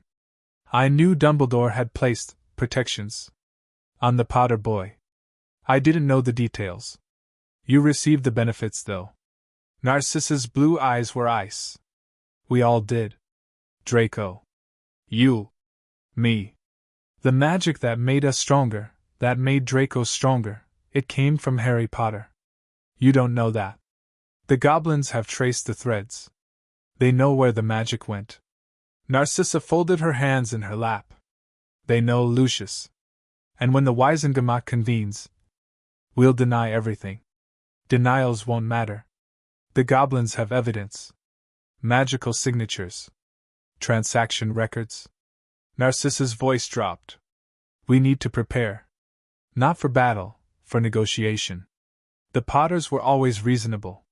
Perhaps the boy will be reasonable too. Lucius stared at his wife. You want me to bargain with an 11-year-old? I want you to save this family. At Spinner's End, Severus Snape sat alone in his dark kitchen, a glass of fire whiskey untouched before him. The summons had not named him, not yet. But it was only a matter of time. The goblins had his magical signature. They knew he had touched the siphons. They knew he had benefited. 40 siphons feeding Hogwarts, the article had said. 3 recipients identified within the castle walls. Dumbledore, McGonagall, and him. Snape closed his eyes. He had known about the siphons. Had helped design them, in fact. His expertise in dark magic had been essential to their creation. Dumbledore had promised they would protect the boy. Hide him. Keep him safe from Voldemort's followers. For the greater good. But Snape had known the truth. Had known, even then, that the siphons were more than protection. They were a harvest. A way to drain the Potter boy's power and distribute it to those who needed it most. Needed. Such a convenient word. Dumbledore had needed the power to fight Voldemort's remnants. McGonagall had needed it to strengthen Hogwarts wards. And Snape had needed it to survive. The Dark Lord's mark on his arm had been fading since the night Lily died. Without a source of dark magic to sustain it, the mark would have withered, and with it, Snape's usefulness as a spy. The siphons had provided that source. Had kept him viable. Lily's son, Snape thought. I drained Lily's son to keep myself alive. The fire whiskey trembled in his glass. He didn't drink it. In the depths of Gringotts, Harry Potter sat in the map room, watching the silver threads pulse. Ragnar stood beside him. Dumbledore has confirmed his attendance. He will appear before the council tomorrow morning. Good. The ministry is panicking. Fudge has been sending owls every hour, demanding access to the evidence. Let him demand. And the Dursleys? Ragnar hesitated. Petunia Dursley has requested a private meeting with you. Before the hearing. Harry's stomach turned. Why? She says she has information. About the night you were left on her doorstep. About what? Dumbledore told her. I don't want to see her. You don't have to. But, Ragnar's voice was careful. She might know things we don't. Things that could help your case. Harry thought about it. About the woman who had locked him in a cupboard. Who had called him a freak. Who had watched him starve and done nothing. I'll think about it, he said. Ragnar nodded. They stood in silence, watching the threads pulse. 47 threads to Dumbledore. 10 to the Malfoys. 8 to the Department of Mysteries. 5 to the Dursleys. And 40 to the thread that ended at Spinner's End, the thread that led, ultimately, to Voldemort. 107 siphons, Harry thought. 107 silver parasites, feeding on me since I was a baby. And tomorrow, I start taking them back. Dumbledore arrived at Gringotts at 8:30 a.m., 30 minutes early. He came alone, no Aurors, no ministry officials, no order members. Fawkes rode on his shoulder, the phoenix's golden feathers bright against the headmaster's purple robes. Goblin guards met him at the entrance. Headmaster Dumbledore. The lead guard's voice was flat. You will surrender your wand. Dumbledore raised an eyebrow. That is, unusual. These are unusual circumstances. The wand will be returned after the hearing. For a long moment, Dumbledore didn't move. Then, slowly, he pulled his wand from his sleeve and placed it in the guard's outstretched hand. The goblin sealed the wand in a stone box and gestured toward the inner doors. This way. Dumbledore followed. The corridors of Gringotts were quiet, too quiet. No carts rattled past. No goblins hurried between offices. The bank had cleared its schedule for this hearing, had prepared for war. The hearing chamber was larger than Dumbledore expected. Circular, like all goblin chambers. 12 senior auditors sat behind a crescent-shaped desk, their faces carved from stone. Chief Auditor Scarrett presided at the center, his scarred face and blind eye fixed on the headmaster, and at a small table in the center of the chamber, Harry Potter. The boy looked different than Dumbledore remembered. Thinner, perhaps, but harder. His green eyes were no longer lost and confused. They were sharp, focused, knowing. Potter's blade rested on the table before him. Dumbledore's breath caught. Asterisk the sword. He found the sword. Asterisk. Headmaster Dumbledore, Scarrett said. Please take your seat. Dumbledore sat in the chair opposite Harry, close enough to touch if he reached out. The boy didn't flinch. Didn't look away. Harry, Dumbledore said softly. I'm glad to see you alive. Are you? Harry's voice was cold. Because I'm not sure I'm glad to see you. The goblins shifted in their seats. Scarrett cleared his throat. Headmaster Dumbledore, you have been summoned to answer questions regarding the unauthorized magical devices attached to the Potter heir's core. Specifically, I know why I'm here. Dumbledore's voice was tired. I've known for 11 years that this day would come. Harry's eyes widened, just slightly. Then you admit it? Scarrett asked. You admit to placing the siphons? I admit to supervising the placement of protective devices on Harry Potter's person. Devices designed to hide his magical signature from the Dark Lord's followers. Dumbledore's hands trembled on the table. I did not know that the devices would drain his magic. That was never my intention. But you benefited from the drain, Harry said. 47 siphons feeding you. 47% of my stolen magic. Dumbledore closed his eyes. Yes, he whispered. I benefited. And I will carry that guilt for the rest of my life. The chamber was silent. Harry stood up. Potter's blade hummed on the table. Tell me the truth, Harry said. All of it. No more secrets. No more greater good. Just the truth. Dumbledore opened his eyes. And for the first time in 11 years, he began to speak. End of Chapter 9. Chapter 10, The Great Removal. The confession lasted 3 hours. Dumbledore spoke in a voice that grew weaker with each passing minute, as if the words themselves were draining him, leaching the strength from his ancient bones. Harry listened without interrupting, his green eyes fixed on the old man's face, Potter's blade cold against his palm. The prophecy came first, Dumbledore said. Before you were born. Before Voldemort fell. Sybil Trelawney delivered it in this very building, during a job interview, of all things. I had offered her the divination post at Hogwarts. I didn't expect that. The one with the power to vanquish the Dark Lord approaches, Harry quoted. The words had been burned into his memory by the goblins' records. Born to those who have thrice defied him, born as the 7th month dies. You know it. The goblins found a copy. In their deepest archives. Dumbledore nodded slowly. The prophecy named 2 possible children. You, and Neville Longbottom. Voldemort chose you. Marked you as his equal. And in doing so... The old man's voice cracked. In doing so, he sealed your fate. He gave me the scar. He gave you a connection. A fragment of his soul, lodged in your forehead like a splinter of bone. Dumbledore's eyes were wet. I didn't know, not at first. Not until you were brought to me after your parents' deaths. I felt it the moment I held you. The darkness. The wrongness. And you decided to hide me. I decided to protect you. The blood wards, Lily's sacrifice, they were the strongest protection known to magic. As long as you called Petunia's house home, Voldemort could not touch you. But the siphons came later. Dumbledore's hands shook. A month after I placed you with the Dursleys, I received a visitor. A goblin, believe it or not. He claimed to have knowledge of a device that could hide your magical signature, make you appear as a squib to anyone who searched for you.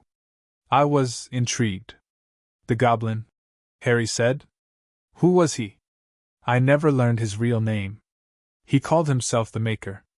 He was old, older than any goblin I had ever seen. And he spoke of the siphons as if they were children. As if he had raised them. Harry glanced at Ragnar. The old healer's face was pale. Go on, Harry said. The Maker claimed the siphons would simply suppress your magic. Keep it dormant. Keep it hidden. He said there would be no pain, no side effects, that you would live a normal, healthy life until you were old enough to attend Hogwarts. But he was lying. Yes. Dumbledore's voice was barely a whisper. By the time I realized the truth, by the time I understood that the siphons were draining you, not just suppressing, it was too late. They were embedded too deeply. Removing them would kill you. So you did nothing. I watched. I waited. I told myself that when you were older, when your core was stronger, I would find a way to remove them safely. Dumbledore's shoulders slumped. I was a coward. A liar. And I have been punished for it every day since. Harry stood up. You watched me starve. You watched me bleed. You watched me die, slowly, over 11 years, and you did nothing. You signed my blood to magical contracts without my consent. You betrothed me to strangers. You bound me to the Order of the Phoenix, to Hogwarts, to you. You stole my magic and my money and my childhood. Dumbledore said nothing. And now, Harry continued, you sit here and tell me you were tricked. That you didn't know. That you were just trying to protect me. I was. Then you're a fool. Harry's voice was cold. And fools don't get to make decisions about my life anymore. He turned to Scarlet. I've heard enough. The chief auditor nodded. Headmaster Dumbledore, you will remain in Gringotts custody until the Wisengamot hearing. Your wand will be held. Your correspondence will be monitored. Do you understand? Dumbledore nodded. He looked old. Broken. Defeated. Harry didn't feel sorry for him. The removal of the remaining siphons began that afternoon. Ragnar had planned to remove them one by one, over weeks or months, giving Harry's core time to heal between procedures. But the confession had changed things. Dumbledore's presence in the bank had triggered something in the siphons, a failsafe, perhaps, or a response to the old man's proximity. They were accelerating. The drain is increasing, Kritak said, her voice tight with fear. The siphons sense that their creator is nearby. They're trying to absorb as much magic as possible before. Before what? Before we remove them. Ragnar's face was grim. We have no choice, Potter Heir. We must remove the remaining siphons now. All of them. Or the corridor will consume what's left of your core within hours. Harry lay on the stone table in the removal chamber. The orange symbols on the walls were pulsing frantically, faster than he had ever seen them. The air itself seemed to vibrate with tension. Do it, he said. You understand the risk? Removing 106 siphons at once, your core may not survive the shock. You said my core was the size of a lake. I said it was. The corridor has been consuming it for 11 years. It's smaller now. Weaker. Harry thought about his parents. About the sword. About the golden light that lived in his chest and refused to die. Do it, he said again. Ragnar nodded. The goblin healers assembled around the table. 20 of them, their hands raised, their voices rising in a chant that Harry didn't understand. The orange symbols on the walls blazed. The silver instruments descended. And the world ended. Harry floated in darkness. Not the peaceful darkness of sleep, the screaming darkness of a core being torn apart. He could feel the siphons ripping free of his magic, one by one, their tendrils tearing through golden light like claws through silk. Pain. More pain than he had ever imagined. More pain than the human body was designed to bear. He screamed. No sound came out. The first siphon came free. Golden blood sprayed across the stone table. The second. The third. The fourth. Dozens of silver parasites rose from his chest, writhing, screaming, dying. The healers caught them in stone bowls, where they hissed and smoked and turned to ash.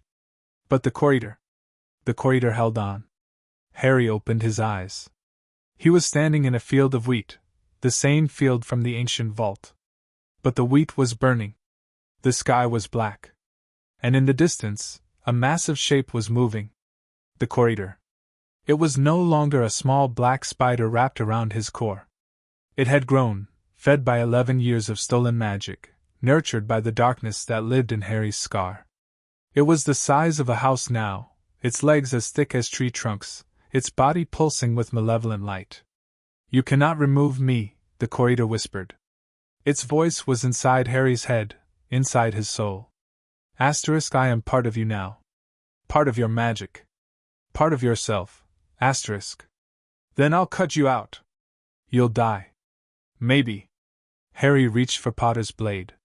The sword appeared in his hand, not the physical blade, but its essence. Golden light poured from the hilt, filling the burning field with warmth. The sword cannot hurt me. I am made of the same magic as your core. Then the sword won't hurt you. Harry raised the blade. But I will. He charged. The battle raged across the burning field. Harry swung Potter's blade again and again, carving chunks of darkness from the corridor's body. The creature screamed, a sound like breaking glass, and struck back with legs like whips, each blow sending shockwaves through Harry's soul. "You are nothing," the corridor hissed. A child. A weakling. A boy who spent 11 years in a cupboard. I spent 11 years surviving. Surviving? You call that surviving? You were a ghost. A shadow. A thing that barely existed. I existed. Harry swung the sword. I survived. And that's more than you'll ever do. The corridor lunged. Harry didn't dodge. He embraced it. The darkness wrapped around him, cold and suffocating and hungry. He could feel it trying to consume him, trying to pull him into the void where his magic had been disappearing for 11 years. But Harry was done disappearing. He raised Potter's blade, not to strike, but to channel. His magic poured into the sword, golden and bright, and the sword poured it back into him, amplified, focused, pure. "What are you doing?" The corridor's voice was shrill now. "You'll destroy us both." "Maybe." Harry smiled. "But I'll die free." The golden light exploded. Harry woke up screaming. His body was on fire, but not with pain. With power. Golden light poured from every pore, every orifice, every inch of his skin. The goblin healers had been thrown backward by the blast, their robes smoking, their faces pale. "His core," Ragnarok breathed. "It's regenerating." The corridor was gone. Harry could feel its absence like a missing tooth, a hole in his soul where the darkness had been. But the hole was filling. Golden light was rushing into the empty spaces, rebuilding what had been destroyed. 107 siphons, Kritak whispered. "All removed? All destroyed?" Harry sat up. The stone table was cracked beneath him, no, shattered. Fragments of rock lay scattered across the chamber floor. The orange symbols on the walls had gone dark. The silver instruments had melted into puddles of molten metal. But Harry was alive. And his magic was roaring. The weeks that followed were a blur of recovery. Harry slept for 3 days straight, his body healing from the trauma of the removal. When he woke, he was ravenous, eating enough food for 5 grown men, his metabolism burning through calories like kindling. But he wasn't just eating. He was growing. His frame filled out. His skin lost its pale, sickly tint. The dark circles under his eyes faded, then disappeared entirely. He looked healthy. For the first time in his life, Harry Potter looked like a boy who had been fed. "The siphons were suppressing your physical development," Ragnarok explained.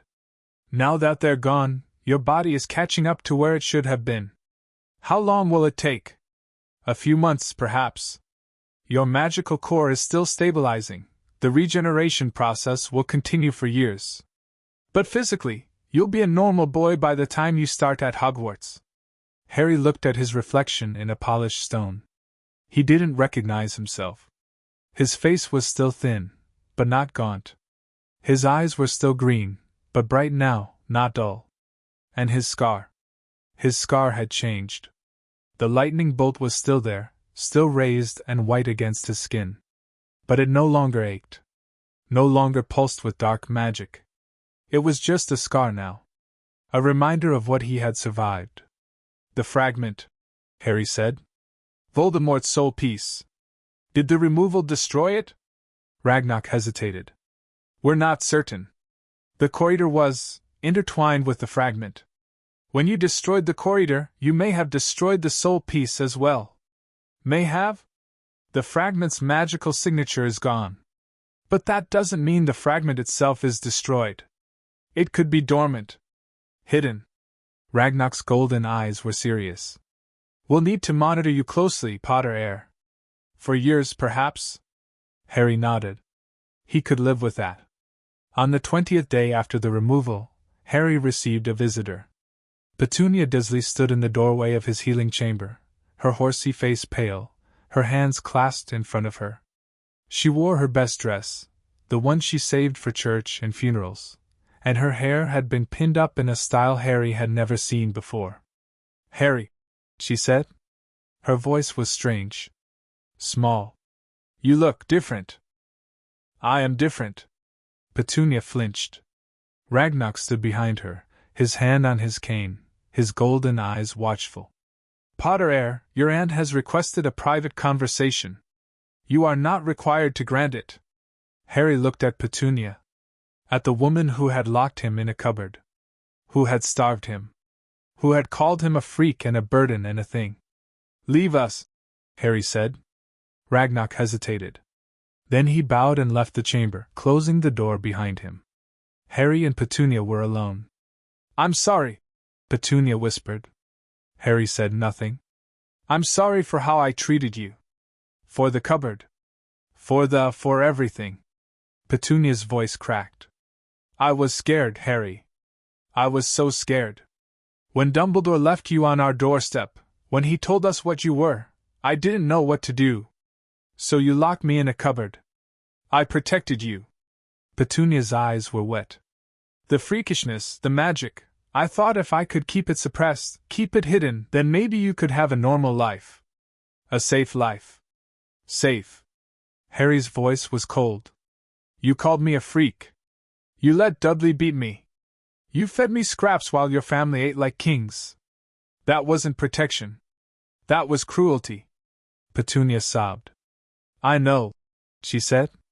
I know, and I'll never forgive myself.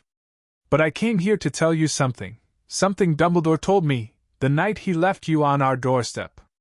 Something about the siphons. Harry's heart raced. What? He said. Petunia swallowed. He said the siphons weren't just for hiding your magic. He said they were for feeding. That there were people, powerful people, who needed your power to survive. He said it was for the greater good. The greater good. That's what he called it. The greater good. Petunia's face twisted. I didn't understand what he meant. Not then. But later, when I started feeling stronger, healthier, when Dudley started growing so fast, I realized. The siphons were feeding us too. You knew. I suspected. I didn't want to know. Petunia's voice was barely a whisper. I'm not asking for your forgiveness, Harry. I'm not asking for anything. I just thought you deserved to know the truth. Harry stared at her. The woman who had raised him, if you could call it that. The woman who had failed him in every possible way. Thank you, he said. For telling me. Petunia nodded. She turned to leave. Aunt Petunia. She stopped. I don't forgive you, Harry said. I don't think I ever will. But I understand why you did what you did. And maybe, someday, that will be enough. Petunia left without looking back. Harry sat alone in the healing chamber, watching the door close behind her. The golden light stirred in his chest. 107 siphons, he thought. Asterisk removed. Destroyed. Gone, asterisk. But the people who put them there, they're still out there. And they're going to answer for what they did. End of chapter 10. Chapter 11. The Boy Who Was Never Weak. The morning light filtered through the stone walls of Gringotts like honey through water. Harry stood in the center of the practice chamber, the one with the black sand floor and the shimmering walls, his eyes closed, his breathing slow and measured. Potter's blade rested against his hip, silent but aware, its presence a constant warmth in his mind. 3 weeks had passed since the great removal. 3 weeks of healing. 3 weeks of growth. 3 weeks of discovering what it meant to be whole. He opened his eyes. The chamber looked different now. Not because the walls had changed, but because he had changed. He could see the magic in the stones, the way it flowed through the ancient runes like blood through veins. He could feel the wards pressing against the edges of the room, holding reality in place. And he could feel himself, his core, expanding with every breath. "It's time," Ragnarok said from the doorway. "The Wisengamot hearing is in 3 days. You need to know what you're capable of before then." Harry nodded. "What's first?" "First, we test your limits." The tests were brutal. Goblin curse breakers pushed Harry to his physical and magical breaking point, measuring his strength, his speed, his endurance. He ran until his legs gave out. He levitated boulders until his nose bled.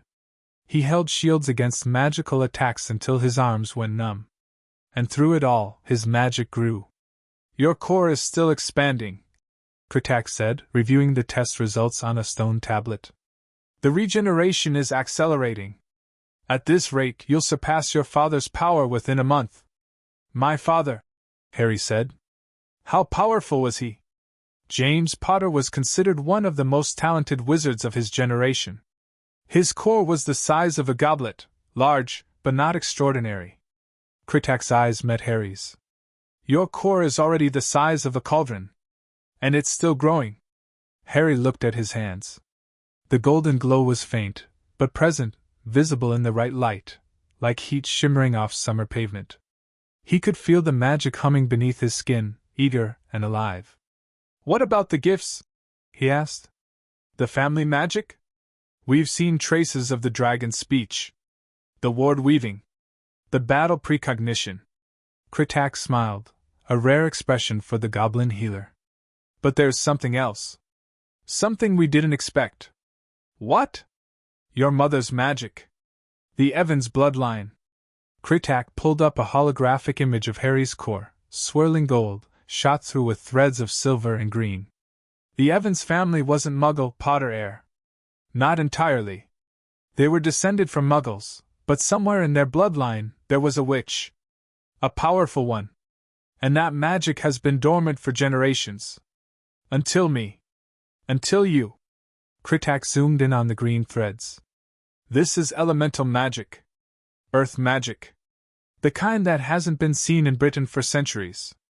Your mother had traces of it. That's why she was so talented with potions and protective magic. But you... I have more? You have a well. The green threads are connected to something deep, something ancient. The earth itself, perhaps. Or something older." Harry pressed a hand to his chest. The green threads responded, warm and solid, like tree roots growing through his heart. "What can I do with it?" "We don't know yet. Elemental magic is unpredictable.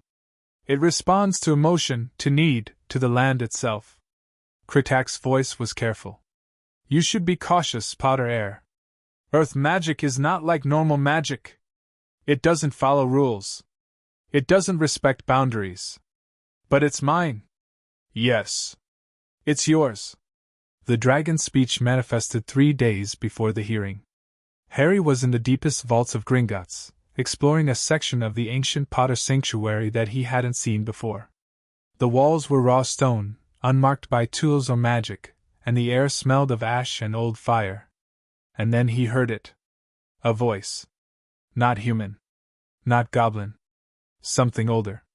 Something that had been sleeping for centuries, waiting for someone who could listen. "Heir," the voice rumbled. Asterisk heir of the blood. Heir of the fire. Air of the deep places. Asterisk. Harry froze. Who's there? No answer. But the voice continued, not in words, exactly, but in feelings. Images pressed into his mind, a mountain burning, a sky full of stars, a creature of scales and wings and ancient eyes. A dragon. I'm not afraid of you, Harry said. You should be, the voice rumbled.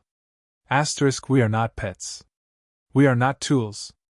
We are the children of the earth, and we do not bow to wizards. Asterisk. I'm not asking you to bow. I'm asking you to talk. Silence. Then, a sound like cracking stone, like breaking ice, like the world splitting open. The wall before Harry crumbled. And a dragon stepped through. She was smaller than Harry expected, no larger than a horse, her scales the color of old copper, her eyes like pools of molten gold. Smoke curled from her nostrils, and her claws left grooves in the stone floor. You are brave, the dragon said. Her voice was feminine, ancient, amused. Asterisk, foolish. But brave. Asterisk. Are you the one the portrait spoke of? The phoenix? Asterisk, the phoenix sleeps. I am older than the phoenix. I am the first. Asterisk, the dragon lowered her head, bringing her eyes level with Harry's. Asterisk, my name is Calith. I have been waiting for you for a very long time. Asterisk. Waiting for what? Asterisk, for the heir. For the one who could speak to us again. The Potters forgot us, after a time. They grew powerful, grew arrogant. They thought they didn't need the old alliances. Asterisk. But you remembered them. Asterisk, we remember everyone. We remember everything. Asterisk, Calith's eyes softened. Asterisk, we remember James. He was kind to us.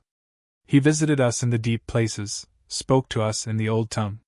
He promised to bring you here, when you were old enough. Asterisk. Harry's throat tightened. He died before he could. He died, Calith agreed. Asterisk, but you came anyway. And now, asterisk, she stretched her wings, filling the cavern with copper light. Now we have much to discuss. The dragon spoke for hours. She told Harry about the old alliances, the bonds between the Potter family and the creatures of magic. Dragons, goblins, house elves, thestrals, phoenixes, even the merpeople of the Black Lake. The Potters were peacemakers, Calith said. They built bridges where others built walls. They understood that magic is not owned, it is shared. That power is not taken, it is given. What happened to them? Your great-grandfather, Fleamont, was the last of the old Potters. He understood the alliances, honored them. But when he died, the family fell into chaos. Your grandfather Charles tried to continue the work, but he was old and tired, and the war with Grindelwald consumed everything. And my father? James was young when he died. He had only begun to learn the old ways. But he had the heart for it, the compassion, the courage, the hunger for something greater than himself. Harry thought about his father, the man he had never known, the man whose face he had only seen in photographs. He had always imagined James as a warrior, a fighter, a man of action. But Calith's words painted a different picture, a man of connection, of understanding, of peace. I want to continue his work, Harry said. I want to honor the alliances. Calith's eyes gleamed. Asterisk, then you will need to earn them. The creatures of magic do not give their loyalty freely. You must prove yourself, to the dragons, to the goblins, to the phoenix. Asterisk. How? Asterisk, the phoenix will come to you when you are ready. The goblins have already chosen you, though they may not admit it yet. And the dragons. Asterisk, Calith lowered her head until her brow touched Harry's. Asterisk, the dragons will watch. And when the time comes, we will decide. Asterisk. The copper scales were warm against Harry's skin. Go now, Calith said. Asterisk, your hearing approaches. Your enemies gather. But remember, you are not alone. You have never been alone. Asterisk. Harry walked back through the crumbling wall. Behind him, the dragon's golden eyes watched until the darkness swallowed them both. The night before the hearing, Harry couldn't sleep. He lay on the stone bed in his healing chamber, staring at the ceiling, counting the symbols that no longer swam. The siphons were gone, and with them, the constant pressure that had defined his existence. But something else had taken its place. Anticipation. Tomorrow, he would face the Wiesengemot. Tomorrow, he would tell the world what had been done to him. And tomorrow, if the goblins were right, the world would never be the same. Potter Air. Ragnar's voice came from the doorway. The old goblin was dressed in formal robes, silver and black, with the Gringotts crest embroidered on his chest. It's the middle of the night, Harry said. The hearing is in 6 hours. You should be resting. I can't. Harry sat up. My mind won't stop. Ragnar crossed the room and sat on the edge of the bed, an act of familiarity that would have shocked the other goblins. His golden eyes studied Harry's face in the candlelight. You're afraid, the old goblin said. Yes. Good. Fear keeps you alive. Ragnar's voice was soft. But don't let it control you. You are not the boy who entered Gringotts a month ago. You are not weak. You are not broken. You are the heir of an ancient house, and tomorrow the world will see what that means. Harry took a breath. The siphons, he said. The corridor. All those years of being drained, I thought that was just who I was. I thought I was supposed to be weak. Supposed to be small. Supposed to be nothing. You were never nothing. I know that now. Harry looked at his hands, stronger now, healthier, the bones no longer visible through the skin. But I'm still afraid that part of me, the weak part, will come back. That I'll wake up tomorrow and the siphons will be there again, and I'll be back in the cupboard, and none of this will have been real. Ragnar placed a gnarled hand on Harry's shoulder. This is real, the goblin said. You are real. And the power inside you, the power you've been discovering these past weeks, that is yours. No one can take it from you again. Harry nodded. He lay back down. Ragnar sat with him until dawn. The Wiesengemot chamber was vast. Harry stood at the center of a circular floor, surrounded by tiered benches that rose into shadows. Hundreds of witches and wizards filled those benches, their robes a riot of color, their faces a mixture of curiosity, fear, and judgment. Above them, the enchanted ceiling reflected the gray London sky.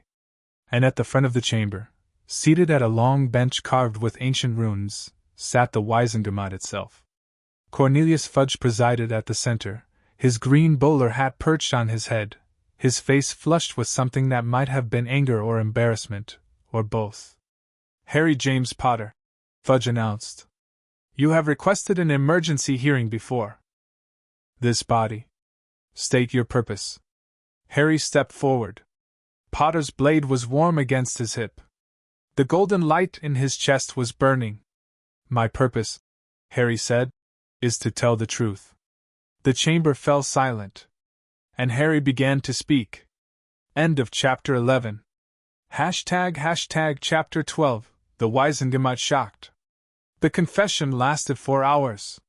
Harry stood at the center of the Wiesengemot chamber, his voice steady, his eyes fixed on the faces of the witches and wizards who had come to judge him. He told them everything, the cupboard, the hunger, the beatings. The collapse in Gringotts. The discovery of the siphons. The names on the goblins' records. And the beneficiaries. By the time he finished, the chamber was no longer silent. It was roaring, hundreds of voices raised in shock, outrage, denial.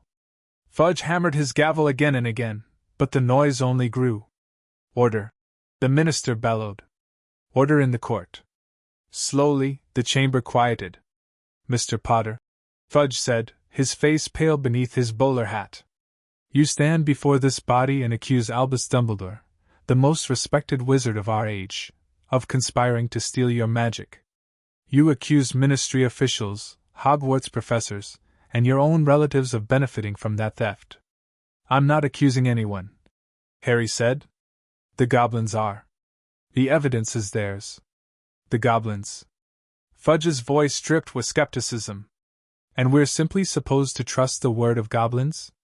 I trust the evidence. Harry gestured to Ragnak, who stood at the edge of the chamber. Chief Healer Ragnak has brought the records. The magical signatures. The transaction histories. Every piece of proof is here, for anyone who wants to see it. The chamber buzzed. Present the evidence. Fudge commanded. Ragnak stepped forward. The next 2 hours were a masterclass in destruction. Ragnak presented the evidence methodically, one piece at a time, each more damning than the last. The magical signatures on the siphons. The threads of stolen magic leading to Privet Drive, Hogwarts, Malfoy Manor, the Department of Mysteries. The contracts signed in Harry's blood. The withdrawals from the Potter Trust vault. With each revelation, the faces in the chamber grew paler.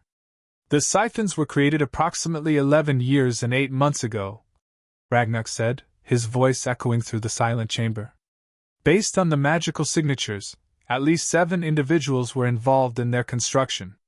3 of those individuals are present in this chamber today. Gasps. Name them, Fudge said. Ragnak looked at Harry. Harry nodded. Albus Dumbledore, Cornelius Fudge, and Amelia Bones. The chamber exploded. Fudge's face went purple. This is outrageous. I would never. The magical signatures do not lie, Minister. Ragnak's voice was cold. Your wand was used in the creation of at least 12 of the siphons. Your magical signature is embedded in their very structure. I demand a recess. No. Harry's voice cut through the chaos like a blade. No recess. No delays. The evidence is here. The truth is here. And you're going to listen. Amelia Bones, a stern-faced witch with a monocle and iron-gray hair, rose from her seat. Her face was unreadable. I have no memory of creating such devices, she said. But I will submit to Veritaserum questioning. Immediately. If my signature is on those siphons, I want to know how it got there. The chamber murmured approval. Fudge looked like a man trapped in a nightmare. The minister will also submit to Veritaserum, Harry said. Won't you, Minister? Fudge's mouth opened. Closed. Opened again. Aye, of course, but the propriety, the insult. Propriety went out the window when someone put 107 siphons in my chest. Harry's voice was hard. Veritaserum. Now. The Veritaserum was administered in full view of the Wizengamot.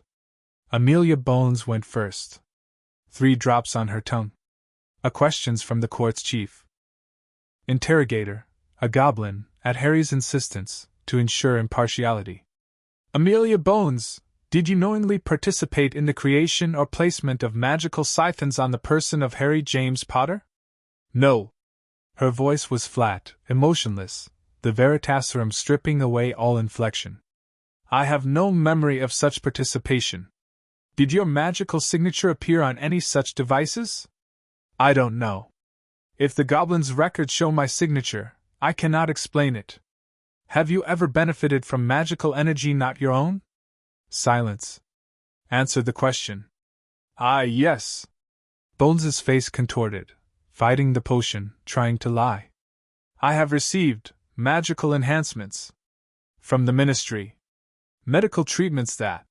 What was the source of those enhancements? The Department of Mysteries. They claimed the energy came from willing donors. Did you know those donors included Harry Potter? No. Tears streamed down Bones's face. I didn't know. I swear I didn't know. The chamber was silent. Harry watched the woman, the head of the Department of Magical Law Enforcement, one of the most powerful witches in Britain, crumble under the truth. He didn't feel sorry for her. Cornelius Fudge was next. The minister's hands shook as the Veritaserum was placed on his tongue. His eyes darted around the chamber, searching for allies, for exits, for anything that might save him. Cornelius Fudge, did you knowingly participate in the creation or placement of magical siphons on the person of Harry James Potter? Yes. The word dropped like a stone. The chamber gasped. Fudge's face was white. The Veritaserum held him in its grip, forcing the truth from his lips. I was there. At St. Mungo's. The day after the Potters died. His voice was hollow. Dumbledore said it was necessary. Said the Siphons would hide the boy from the Dark Lord's followers. Did you know the Siphons would drain his magic? I knew. I knew they would suppress it. I didn't know. The magical signatures show your wand was used in the creation of 12 siphons. Devices designed to transfer magical energy from the victim to designated recipients. Did you understand that function? Fudge's face twisted. Yes. Louder gasps. You knew the siphons would steal from the boy? I knew they would redirect his magic to certain individuals. Dumbledore said the power would be used for the greater good. To fight the Dark Lord's remnants. To protect the wizarding world. And you believed him? I wanted to believe him. Fudge's voice cracked. I was scared. We were all scared. Voldemort had fallen, but his followers were still out there. We needed every advantage. Every weapon. And Harry Potter was your weapon. He was. Fudge closed his eyes. He was Dumbledore's weapon. I just facilitated. The chamber erupted. Harry stood in the center of the storm, watching the Minister of Magic confess to his crimes. Potter's blade hummed against his hip, and the golden light in his chest burned. What about the other beneficiaries? Harry asked. The Malfoys. The Dursleys. The Department of Mysteries. Fudge shook his head. I didn't arrange those. Dumbledore handled the distribution. He said the power needed to be spread, that concentrating it in one place would be dangerous. Dangerous for whom? For the donors. The recipients. Everyone. Harry turned to the Wizengamot. You've heard the evidence, he said. You've heard the confessions. The siphons were real. The theft was real.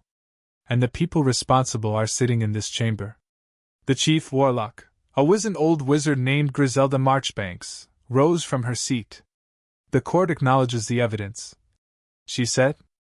The accused will be taken into custody pending a full investigation. Minister Fudge, you will surrender your wand and your authority effective immediately. Fudge slumped in his chair. Amelia Bones sat rigid, her face blank with shock. And Albus Dumbledore, who had been brought from Gringotts in chains, watched it all with eyes that held no hope at all. The hearing adjourned at midnight. Harry walked out of the Wizengamot chamber surrounded by goblin guards, their silver armor gleaming in the torchlight. Reporters swarmed the corridors, shouting questions, thrusting quills toward his face. Mr. Potter, how does it feel to bring down the minister? Harry, over here, is it true you'll be pressing charges? Potter, look this way. Harry said nothing. Ragnarok led him through the crowds, down a side corridor, into a small antechamber where the noise faded to a distant roar. You did well, the old goblin said. I didn't do anything. The evidence did the work. The evidence would have meant nothing without someone to present it. Someone the world would listen to. Ragnarok's golden eyes were bright. You gave a face to the crime, Potter. A voice. The people will remember this. Harry sat down on a stone bench. His body was shaking. Not with fear, with exhaustion. The hearing had taken everything out of him, every ounce of strength and will. What happens now? He asked. Now, the investigation begins. The Aurors will question everyone whose signature appeared on the siphons. The Wizengamot will determine who knew what, and when and why. And Dumbledore? Dumbledore will face trial. Probably within the month. The evidence against him is overwhelming. Harry thought about the old man, the headmaster who had watched him starve, who had signed his blood to magical contracts, who had used him for 11 years. I want to be there, Harry said. At his trial. That can be arranged. Harry nodded. He closed his eyes. And for the first time in a month, for the first time since he had collapsed in the marble hall of Gringotts, he slept without dreaming. The days that followed were chaos. The Daily Prophet printed special editions every morning, each one more sensational than the last. Fudge confesses. screamed one headline. Dumbledore's betrayal, howled another. The boy who was robbed, whispered a third, this one accompanied by a photograph of Harry standing in the Wizengamot chamber, Potter's blade at his side, his green eyes blazing. The wizarding world was divided. Some believed Harry completely, saw the evidence, heard the confessions, and demanded justice. Others claimed it was a goblin conspiracy, a plot to destabilize the ministry, a lie designed to destroy the wizarding world's greatest heroes. But no one could deny the truth of the siphons. St. Mungo's confirmed the goblins' findings. Harry's core showed clear evidence of long-term magical suppression and drainage. The scars on his body, documented by the goblin healers, told the story of 11 years of neglect and abuse. And the magical signatures, verified by independent experts, proved that Fudge, Dumbledore, and dozens of others had been involved. The arrests began on the second day. Cornelius Fudge was taken to Azkaban to await trial. Amelia Bones resigned her position and placed herself under house arrest. A dozen ministry officials were suspended pending investigation. And at Hogwarts, Minerva McGonagall and Severus Snape were removed from their posts by Aurus, their wands confiscated, their fates uncertain. The school was in turmoil. The students were terrified.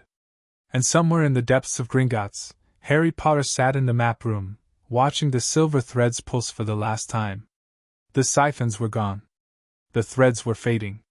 The stolen magic was returning to its source, slowly, but returning. How much did I lose? Harry asked. Ragnarok consulted his records. Approximately 60% of your original core was destroyed by the corridor. The remaining 40% was severely depleted by the siphons. So I'm at 40% of what I should be. 40% of what you were. But your core is regenerating. Growing. The Potter bloodline's gift, remember, your magic refuses to die. How long until I'm back to full strength? Years. Perhaps decades. But, Ragnarok smiled. Even at 40% Potter air, you are more powerful than most adult wizards. The siphons suppressed you for so long that your core learned to overcompensate. You're not just healing, you're evolving. Harry looked at his hands. The golden glow was brighter now, visible even in the map room's silver light. His magic pulsed beneath his skin like a second heartbeat, eager and alive. What's next? He asked. Next, you go to Hogwarts. Ragnarok's voice was gentle. The term starts in 2 days. You've missed the first month, but the goblins have arranged for you to join late. Hogwarts. Harry had almost forgotten.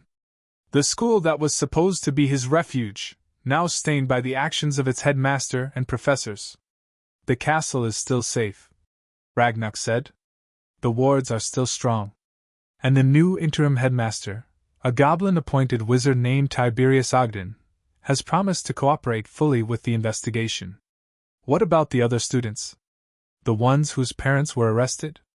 Ragnarok's expression darkened. Many have withdrawn from Hogwarts. Others are waiting to see what happens. Harry thought about Draco Malfoy, the boy who had received his stolen magic for 11 years. About the other children of Death Eaters and ministry officials, caught in the crossfire of a scandal they hadn't created. I want to help them, Harry said. Ragnarok raised an eyebrow. The children of your enemies? They're not my enemies. They're children. Like me. Harry's voice was firm. They didn't choose to be born into families that stole from me. They didn't ask to be fed my magic. If anyone's to blame, it's the adults. The old goblin studied him for a long moment. Your father would be proud, Ragnarok said finally. James always believed in second chances. Harry said nothing. But somewhere deep in his chest, somewhere the golden light was brightest, he felt something that might have been approval. Or love. Or both. End of chapter 12. ## chapter 13. The Lost Memories Return. The dream started on the third night after the hearing. Harry lay in his stone bed in the Gringotts healing chamber, the orange symbols on the walls pulsing softly in the darkness.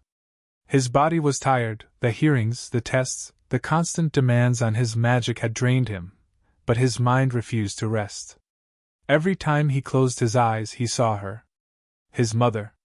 Not the way she appeared in photographs, not the still, smiling woman with red hair and kind eyes. This was a different Lily. A real Lily. Her hair was tangled, her face flushed, her wand raised against the darkness that pressed against the windows of a cottage Harry didn't recognize. Godric's Hollow, he realized. Our home. The night they died. The dream shifted. Now Harry was in his crib, a baby, helpless, his chubby hands reaching for the light that flickered outside the nursery door. He could hear his mother's voice, chanting spells, screaming defiance.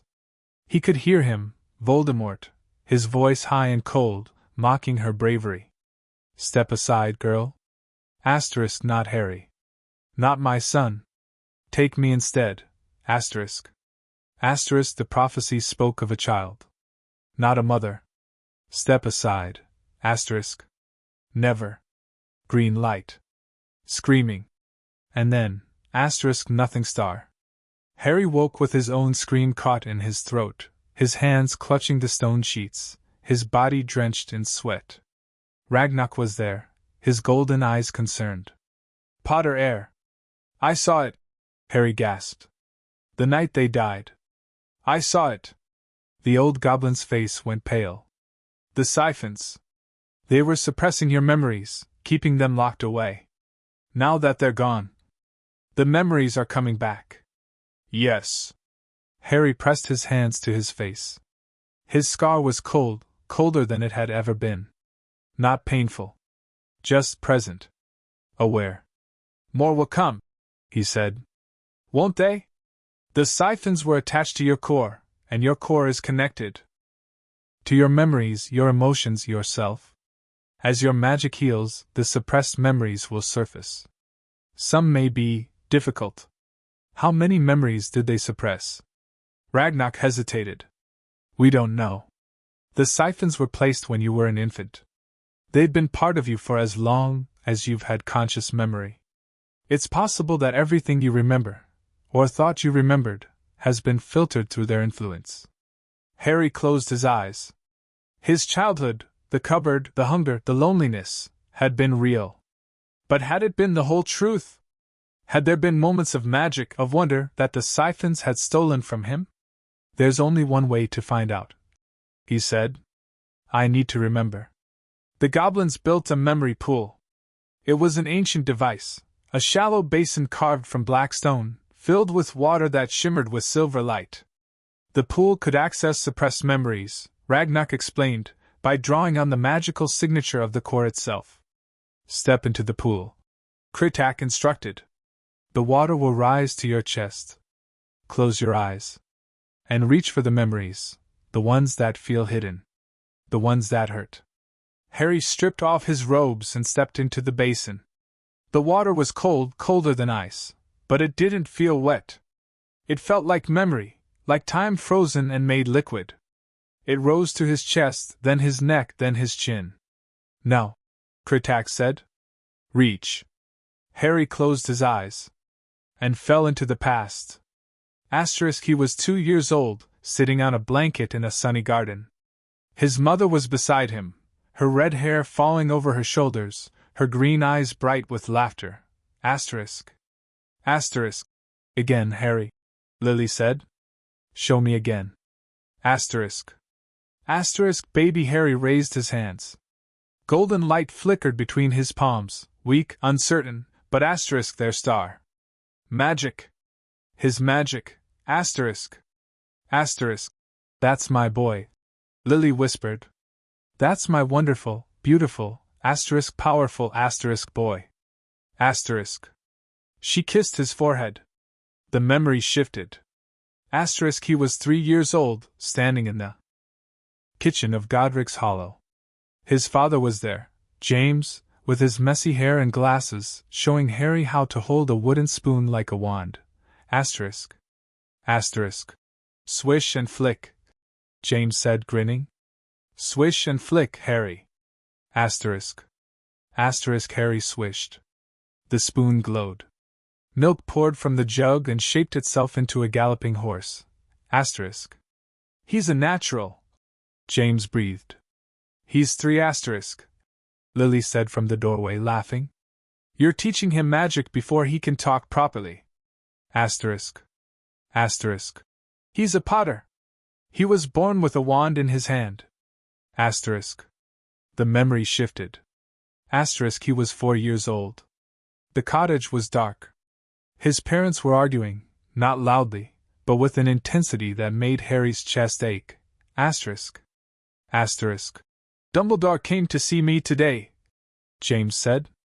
He wants to place protections on Harry. Siphons, he called them. To hide his magic. Asterisk. Asterisk. Hide his magic? Lily's voice was sharp. Why would we hide his magic? Asterisk. Asterisk. He says Voldemort is hunting children like Harry. Children with power. Children who could threaten him someday. Asterisk. Asterisk. So we hide Harry's power? We pretend he's a squib? Asterisk. Asterisk. Just until the war is over. Just until Voldemort is defeated. Asterisk. Lily was silent for a long moment. Asterisk. I don't trust Dumbledore, she said finally. Not with Harry. Not with our son. Asterisk. Lily. He's my asterisk son, James. Mine and yours. No one else gets to decide what's best for him. Asterisk. The memory shifted. Asterisk. He was 5 years old, no younger. The siphons were being attached. He could feel them burrowing into his chest, into his asterisk core asterisk, their silver tendrils wrapping around his magic like chains. Asterisk. Asterisk. He was screaming. But no sound came out. Asterisk. Asterisk. Dumbledore stood over his crib, his half-moon spectacles glinting in the green light of the hospital. His face was sad, asterisk, so sad, asterisk, but he didn't stop the goblins. Didn't stop the silver things from crawling into Harry's skin. Asterisk. Asterisk. I'm sorry, Harry, Dumbledore whispered. It's for the greater good. Asterisk. The memory shifted. Asterisk. He was 6 years old, locked in the cupboard. Under the stairs. The darkness was thick, suffocating, but he wasn't alone. Asterisk.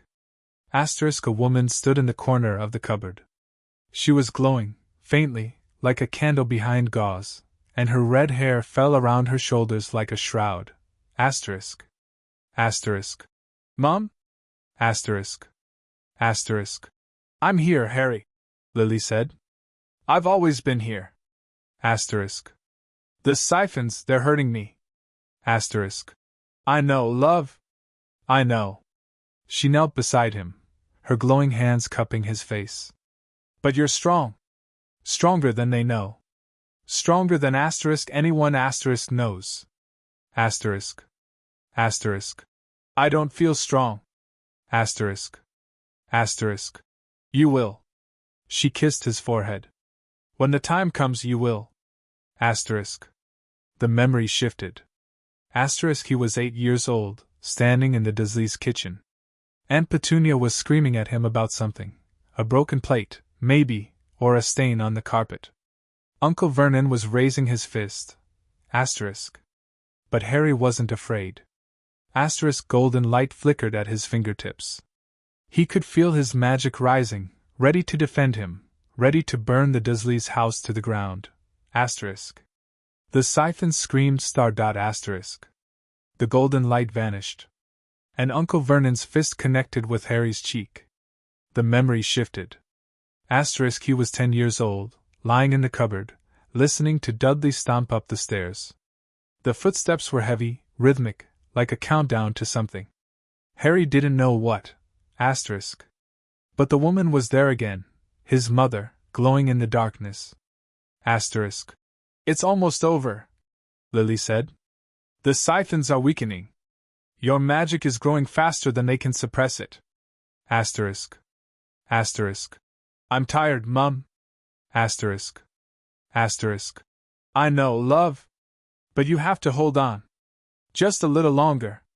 Asterisk. Asterisk. Will you be there? When it's over? Asterisk. Asterisk. Lily's smile was sad. I'm always with you, Harry. Even when you can't see me. Asterisk. She faded. The memory shifted. Asterisk. He was 11 years old, now, present, standing in the memory pool in Gringotts. The silver water rose around him, cold and warm at the same time, and he could feel his mother's presence like a hand on his shoulder. Asterisk. Asterisk. You found the sword, Lily said. Her voice was soft, proud. You found the vaults.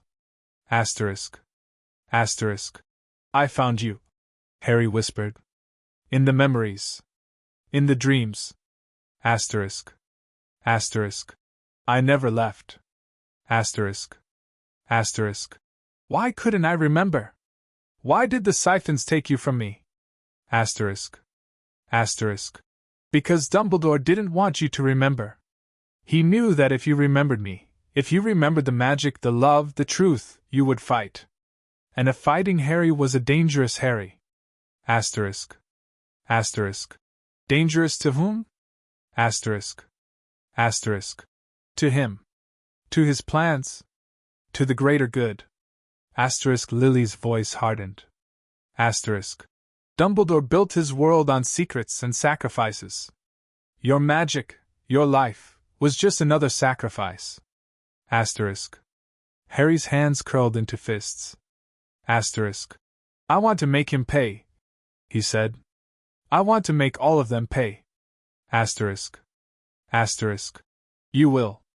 Lily's form flickered, fading. But not with anger. Not with hate. That's what they want. That's what the Siphons were designed to create, a Harry who was weak, angry, broken. Asterisk. Asterisk. Then how? Asterisk. Asterisk.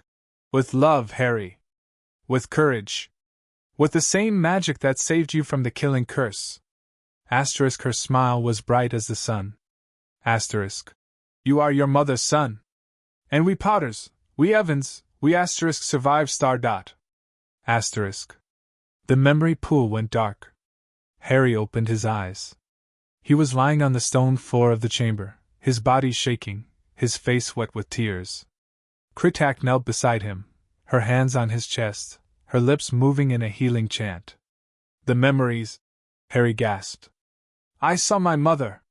She was there. In the cupboard. In the darkness. She never left. Kritak's eyes were wide. The Siphons suppressed your awareness of her presence, but they couldn't destroy it entirely. The bond between mother and child is stronger than any magic. How is that possible? She's dead. Death is not the end, Potter. Not for love. Not for magic. Kritak helped him sit up. Your mother's spirit has been watching over you for 11 years. Waiting for you to be strong enough to see her. Harry pressed a hand to his chest, to the place where the golden light burned brightest. She said Dumbledore didn't want me to remember. That remembering would make me dangerous. Dangerous to his plans, perhaps. To his control. What plans? What control? Kritak hesitated. That is a question for another day. For now, rest. Your mind has been through enough trauma. Harry lay back down. The orange symbols on the ceiling pulsed in time with his heartbeat. And somewhere, in the space between memory and dreams, his mother's hand rested on his forehead, cool and soft and real. Sleep, Harry, Lily whispered. I'll keep watch. He slept. The memories continued for 3 days.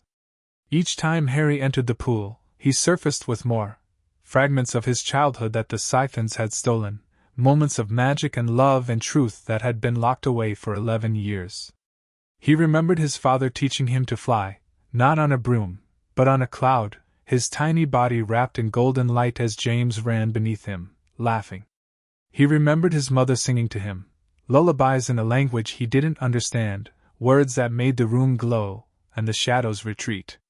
He remembered the night Voldemort came, the green light, the screaming, the moment of impact when the killing curse struck his forehead and bounced back. And he remembered after. The years in the cupboard, the hunger, the pain, but also the presence. His mother's ghost, watching over him. His father's voice, whispering in his dreams. The magic that refused to die, even when the siphons drained it dry. I was never alone, Harry said on the third day, sitting on the edge of the memory pool.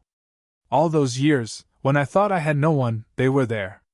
The dead do not abandon the living, Ragnarok said. Not when love is true. Harry looked at his reflection in the silver water. He looked different than he had a month ago. Stronger. Older. Whole. What do I do now? He asked. Now you go to Hogwarts. You learn. You grow. And you decide what kind of wizard you want to be. Ragnarok's golden eyes were soft. Your parents gave you the greatest gift of all, Potter. Not magic. Not power. Choice. Harry nodded. He stood up. Potter's blade was warm against his hip. The golden light in his chest was bright. And somewhere, in the space between life and death, his parents were watching. Proud, he thought. They're proud of me. For the first time in 11 years, Harry Potter smiled. And it was real. End of chapter 13. ## chapter 14, the 100th Siphon. The map room was empty when Harry arrived. The floating maps had been packed away, the silver threads disconnected, the evidence sealed in goblin vaults for the upcoming trials. All that remained was the stone table at the center of the chamber, and on that table, a single object. A siphon. Not the small, silver parasites that had covered his core. This one was larger, the size of his fist, and black as void. The core-eater's little sibling. The 100th Siphon. Ragnarok stood beside the table, his hands folded over his cane, his golden eyes fixed on the black device. We found it during the final scan, the old goblin said. Buried deeper than the others. So deep that it didn't register on our initial readings. Harry approached the table. The black siphon seemed to drink the light, pulling shadows toward it like a tiny sun of darkness. Why didn't we know about it before? The core-eater was masking its presence, using the larger parasite as a cloak. Once the core-eater was destroyed, this one became visible. Ragnarok's voice was grim. It's been feeding on you since birth, Potter. Just like the others. But differently. Differently how? The other siphons were stealing your magic. This one was stealing something else. Harry's blood went cold. What? Ragnarok touched the black siphon with the tip of his cane. The device hissed, a sound like steam escaping from a wound, and a wisp of silver smoke rose from its surface. Memories, Ragnarok said. Emotions. The very essence of yourself. This siphon wasn't designed to make you weaker, it was designed to make you empty. The removal chamber was prepared within the hour. Harry lay on the stone table, staring at the orange symbols on the ceiling, trying to calm his racing heart. The 100th siphon was different from the others. The goblins had made that clear. Removing it would be dangerous. Unpredictable. Perhaps fatal. But Harry didn't care. He wanted it out. The siphon is attached to your emotional core, Kritak explained, preparing her instruments. Unlike the magical siphons, which were wrapped around your power, this one is wrapped around your feelings. Your ability to love. To trust. To hope. Those are things, Harry said. Things that can be stolen? In theory, yes. In practice, Kritak hesitated. We've never seen a device like this before. The magic is dark. Older than Voldemort. Older than Grindelwald. Possibly older than Hogwarts itself. Who made it?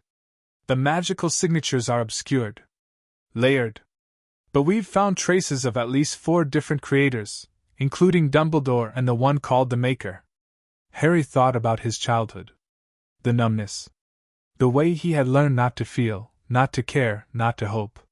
He had thought it was survival, a way to endure the Dursleys' cruelty without breaking. But maybe it had been more than that. Maybe the 100th siphon had been eating his emotions, leaving him hollow. Remove it, Harry said. Now. the procedure began. Ragnar's hands moved with surgical precision, tracing the edges of the black siphon where it emerged from Harry's chest. The device resisted, pulsing with dark light, sending tendrils deeper into his core. "The attachments are spreading," Kritak warned. "It knows we're trying to remove it." "Then move faster." The first tendril came free. Harry screamed. Not from pain, from loss. He could feel the tendril taking something with it as it left his body. A memory. A feeling. Something warm and golden that slipped through his fingers like water. "His emotional core is destabilizing," Kritak shouted. "The siphon is trying to take everything." "Hold him." Hands pressed against Harry's shoulders, his arms, his legs. But he barely felt them. He was falling into a darkness that had no bottom, no end, no light. He was 5 years old, standing in the Dursleys' kitchen. Aunt Petunia was screaming. Uncle Vernon was raising his fist. But Harry didn't feel afraid. He didn't feel anything at all. The siphon had already taken his fear. His anger. His hope. He was empty. The memory shifted. He was 7 years old, sitting in Mrs. Figg's front room, surrounded by cats. The old woman was kind, but Harry couldn't feel her kindness. Couldn't feel anything except the hollow place where his heart used to be. "You're a special boy," Mrs. Figg said. Harry nodded.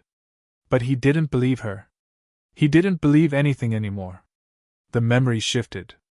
He was 10 years old, lying in the cupboard, listening to Dudley stomp up the stairs.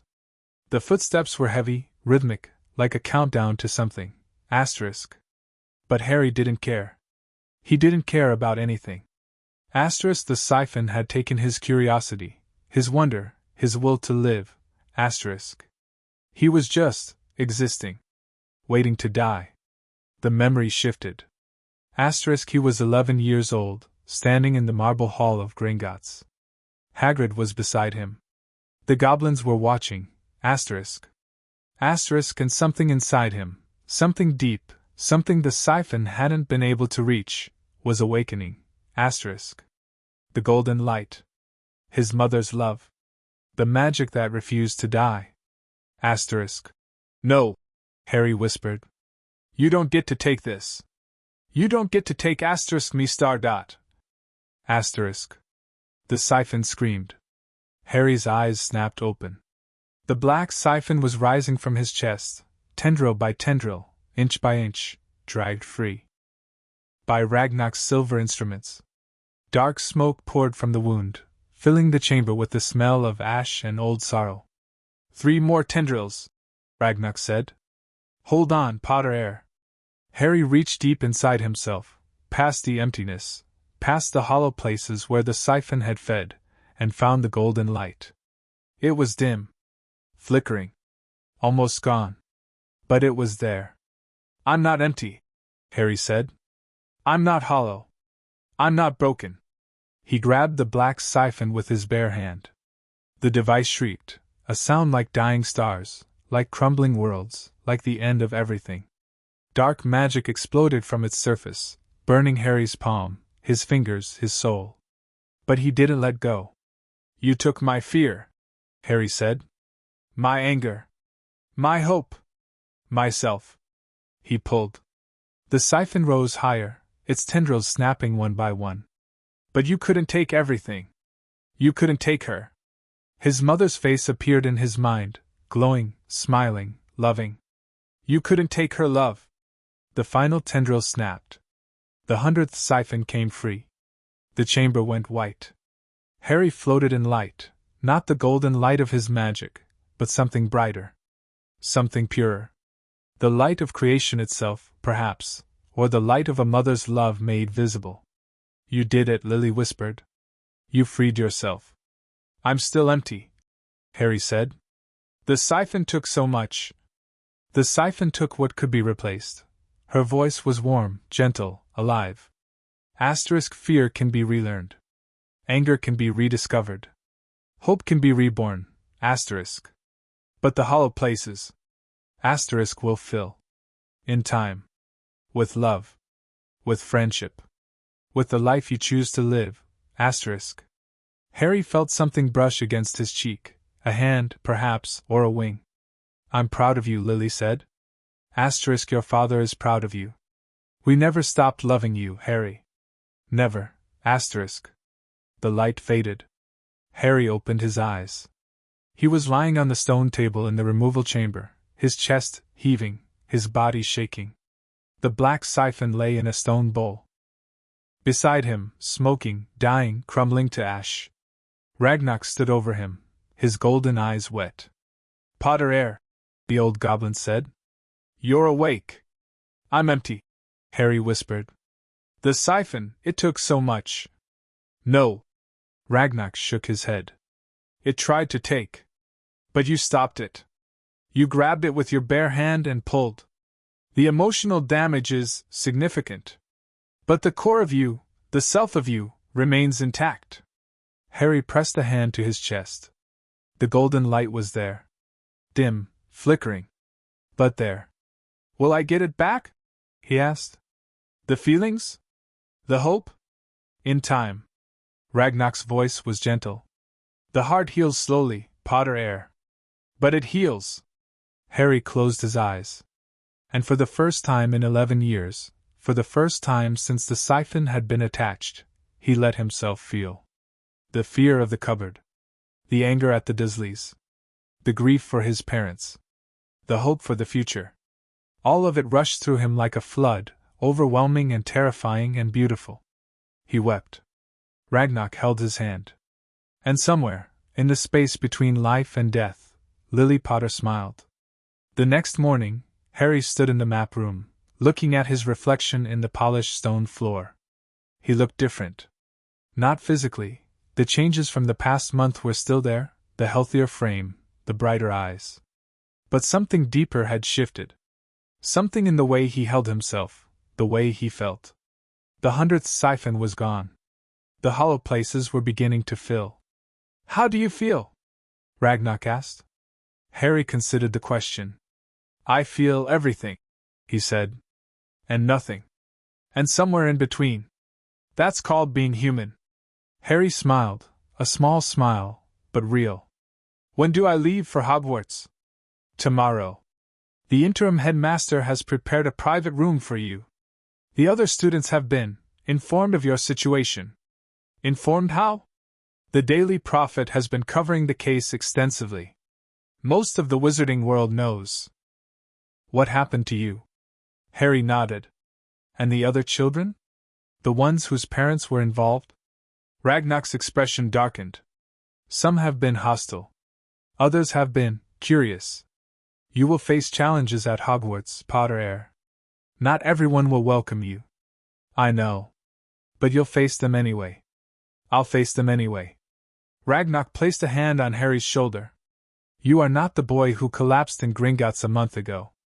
You are not weak. You are not broken. You are the heir of an ancient house, and the world is about to see what that means. Harry looked at Potter's blade, strapped to his hip. The sword hummed with golden light. I'm ready, he said. And for the first time in his life, he meant it. End of chapter 14. ## chapter 15, The Awakening. The morning of Harry's departure dawned grey and cold. He stood in the entrance hall of Gringotts, dressed in new robes, black wool lined with silver thread, the Potter crest embroidered over his heart.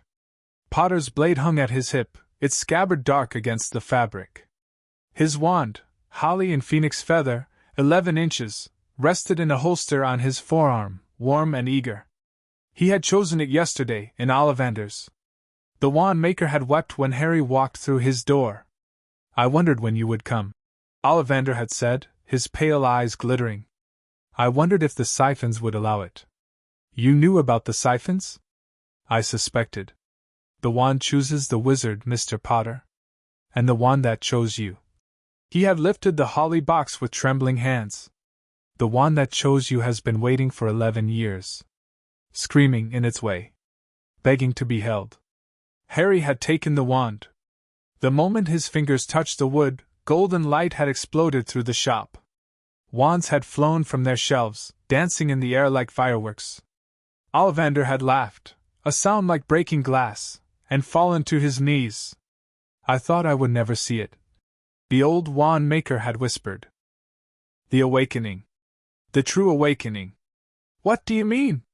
The siphons suppressed your magic, Mr. Potter. But they also suppressed your wand's awareness of you. Now that the siphons are gone. Ollivander had looked up, his eyes wild. Now your wand knows you. And it is hungry. Ragnarok waited by the main doors, his cane tapping against the marble floor. Your escort has arrived, the old goblin said. The interim headmaster insisted on accompanying you personally. Harry frowned. Tiberius Ogden? He's waiting outside. Along with. Ragnarok hesitated. Along with several others. Harry walked toward the doors. The goblin guards pulled them open, slowly, ceremoniously, the ancient stone grinding against the floor. And Harry stepped out into the London morning. The crowd was enormous. Hundreds of witches and wizards lined the steps of Gringotts, held back by a line of aurors in scarlet robes. They cheered when they saw him, some weeping, some shouting his name, some holding signs that read "We believe you" and "Justice for Harry, and the boy who lived deserves better." Harry froze. Potter air, Ragnarok murmured.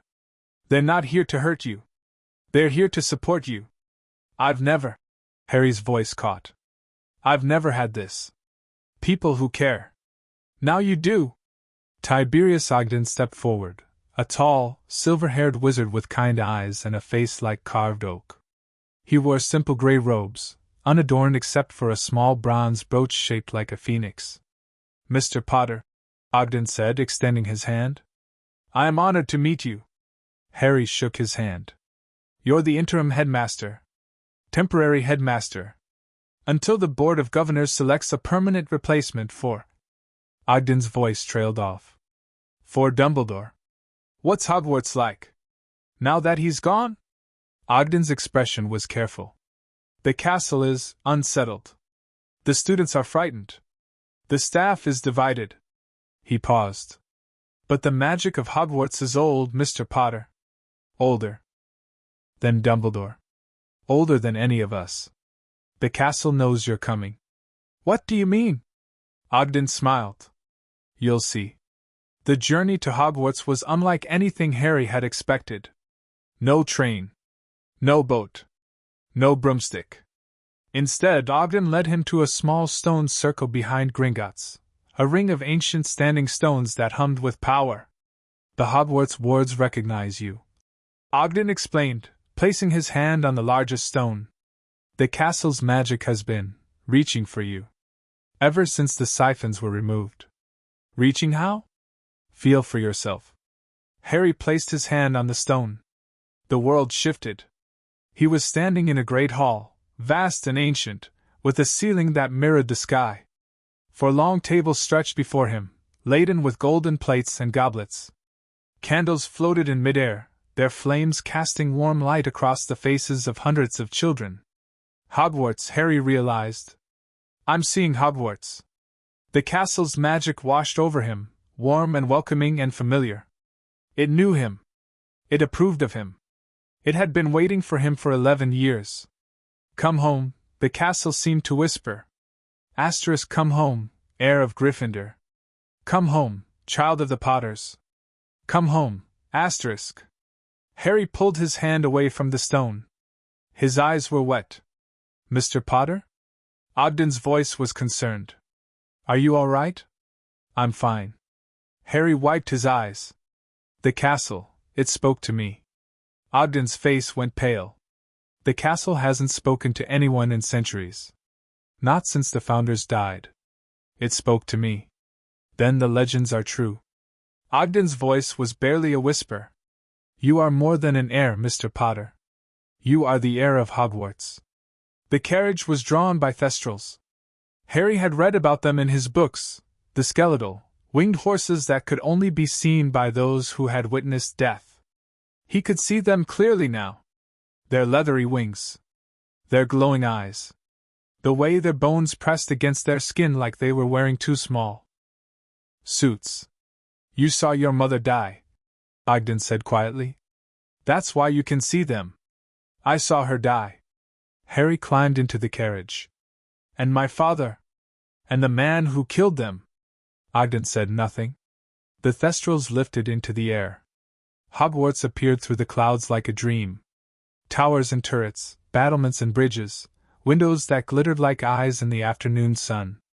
The castle was enormous, larger than Harry had imagined, larger than seemed possible, and it glowed with magic. The wards are responding to your presence, Ogden said, pointing toward the walls. They're changing color. Harry looked. The stones of Hogwarts were shifting, from gray to gold, from gold to a deep, burnished bronze. The Gryffindor colors. His colors. The castle is welcoming you, Ogden breathed. I've never seen anything like it. The carriage landed in a courtyard near the entrance. Harry stepped out, his boots crunching on the gravel, his heart pounding in his chest. The doors of Hogwarts opened, and the students poured out. Hundreds of children lined the path from the courtyard to the entrance hall. They whispered as Harry passed, some in awe, some in fear, some in confusion. Is that really him? He's so small. I heard he defeated 100 Siphons. I heard he killed Dumbledore. I heard he's the heir of Gryffindor. Harry kept his eyes forward, his hand resting on Potter's blade. The sword hummed against his palm, warm and reassuring. At the entrance to the great hall, a woman waited. She was tall and stern, with iron-gray hair and emerald robes. Her face was familiar. Harry had seen her in photographs, in memories, in the list of names on the siphons. Minerva McGonagall. Mr. Potter, she said. Her voice was cool, controlled. Welcome to Hogwarts. Harry stopped in front of her. You were one of the recipients, he said. The siphons fed you my magic. McGonagall's face tightened. I did not know. Not at first. When Dumbledore told me the truth, when I learned what the siphons were actually doing. When was that? 3 years ago. McGonagall's voice cracked. I confronted him. Demanded that he remove them. He said it was too dangerous. That removing the siphons would kill you. So you did nothing. I monitored you. Watched from a distance. Made sure the Dursleys didn't. She trailed off. Didn't what? Didn't kill me? Harry's voice was cold. They almost did. 12 times. And you watched. McGonagall's eyes were wet. I'm sorry, Mr. Potter. I know that means nothing. But I am sorry. Harry looked at her for a long moment. Then he walked past her into the great hall. The Sorting Hat sat on a stool at the front of the hall. Harry approached it slowly, his footsteps echoing off the stone floor. The students filed in behind him, taking their seats at the 4 long tables, Gryffindor in red and gold, Slytherin in green and silver, Ravenclaw in blue and bronze, Hufflepuff in yellow and black. All eyes were on Harry. Mr. Potter, Professor Flitwick said, climbing onto a stack of books to reach the hat. The sorting is usually performed at the beginning of the year. But given the circumstances, the interim headmaster has agreed to a special ceremony. Harry nodded. He sat on the stool. Flitwick lowered the Sorting Hat onto his head. Ah, a voice said inside Harry's mind. I've been waiting for you. You're the Sorting Hat. Harry thought. Asterisk I am. And you, Harry Potter, are the most interesting student to sit beneath me in 1,000 years. Asterisk. Why? Asterisk because you are not just a student. You are an asterisk awakening star. The magic of Hogwarts recognizes you. The wards sing your name. Even the founders, in their portraits, in their tombs, are stirring. Asterisk. Where should I go? Gryffindor? Asterisk Gryffindor is in your blood. Your father was a Gryffindor. Your mother was a Gryffindor. Godric himself walks in your dreams. Asterisk. But? Asterisk, but you are more than Godric. You are more than James. You are more than any wizard who has sat beneath me. Asterisk, the Hat's voice was thoughtful. Asterisk, you could be great in any house, Harry Potter. Slytherin would give you ambition. Ravenclaw would give you wisdom. Hufflepuff would give you loyalty, asterisk. And Gryffindor? Gryffindor would give you courage, star. The courage to face what comes next. The courage to rebuild what was broken. The courage to asterisk become star. Asterisk. Harry thought about his parents. About the sword. About the golden light in his chest. Put me in Gryffindor, he said. Are you certain? I'm certain. Then, the hat's voice rose, filling the great hall. Gryffindor. The table in red and gold erupted in cheers. Harry stood up, pulled the hat from his head, and walked toward his new house. The golden lions on the banners seemed to roar. The feast that night was unlike anything Harry had ever experienced. Food appeared on golden plates: roast chicken and buttered potatoes, steaming vegetables and fresh bread, puddings and pies and cakes that melted on his tongue. He ate until his stomach ached, then ate some more. The Gryffindors welcomed him with open arms. Fred and George Weasley, twins with red hair and mischief in their eyes, had saved him a seat between them. Harry Potter, Fred said, grinning. The boy who lived. The boy who was robbed. The boy who made Dumbledore cry. The boy who's going to pass out if he eats another bite. George added, eyeing Harry's third helping of treacle tart. Harry laughed. It was the first time he had laughed, really laughed, in as long as he could remember. We're glad you're here, Percy Weasley said stiffly from across the table. The family has been following your case. Mother cries every time she reads The Prophet. Your mother doesn't know me. She feels she does. She's like that. Percy's ears turned red. She's already invited you to Christmas. Harry blinked. I've never had a Christmas. Not a real one. The table went quiet. Well, Fred said, breaking the silence, you're going to have the best bloody Christmas of your life. Mum's mince pies alone are worth the trip. The trips to St. Mungo's, maybe, George muttered. She put something in them. Something illegal. Harry smiled again. The golden light in his chest flickered, warm and bright. Maybe, he thought. Maybe this is what healing feels like. After the feast, Harry walked the corridors of Hogwarts alone. The castle was quiet now, the students in their dormitories, the portraits asleep in their frames. But the magic was awake. He could feel it pulsing in the stones, humming in the torches, breathing in the shadows. Come, the castle whispered. Come to the tower. Harry followed. The stairs shifted beneath his feet, leading him higher and higher, past corridors he had never seen, past doors that opened at his approach. The portraits woke as he passed, their eyes wide, their whispers following him like smoke. The heir. The heir has come. The heir of Gryffindor. At the top of the highest tower, Harry found a door. It was old, older than the castle around it, perhaps, carved from dark wood and banded with iron. The Gryffindor crest blazed at its center, a golden lion on a field of red. Harry pushed the door open. The room beyond was round and warm, lit by a fire that burned in a hearth shaped like a roaring lion. Books lined the walls. Weapons hung above the mantel. And at the center of the room, a pedestal. And on the pedestal, a sword. Not Potter's blade. Not the sword of Gryffindor that Harry had read about in his books. This was something else.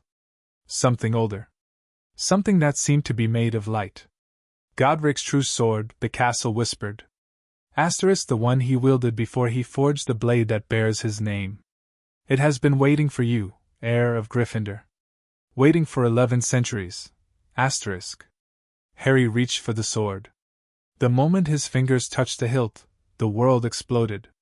Golden light filled the tower, pouring from the sword, from Harry's chest, from the very stones of Hogwarts. The castle sang, a sound like 1,000 voices raised in harmony. The wards blazed. The portraits wept.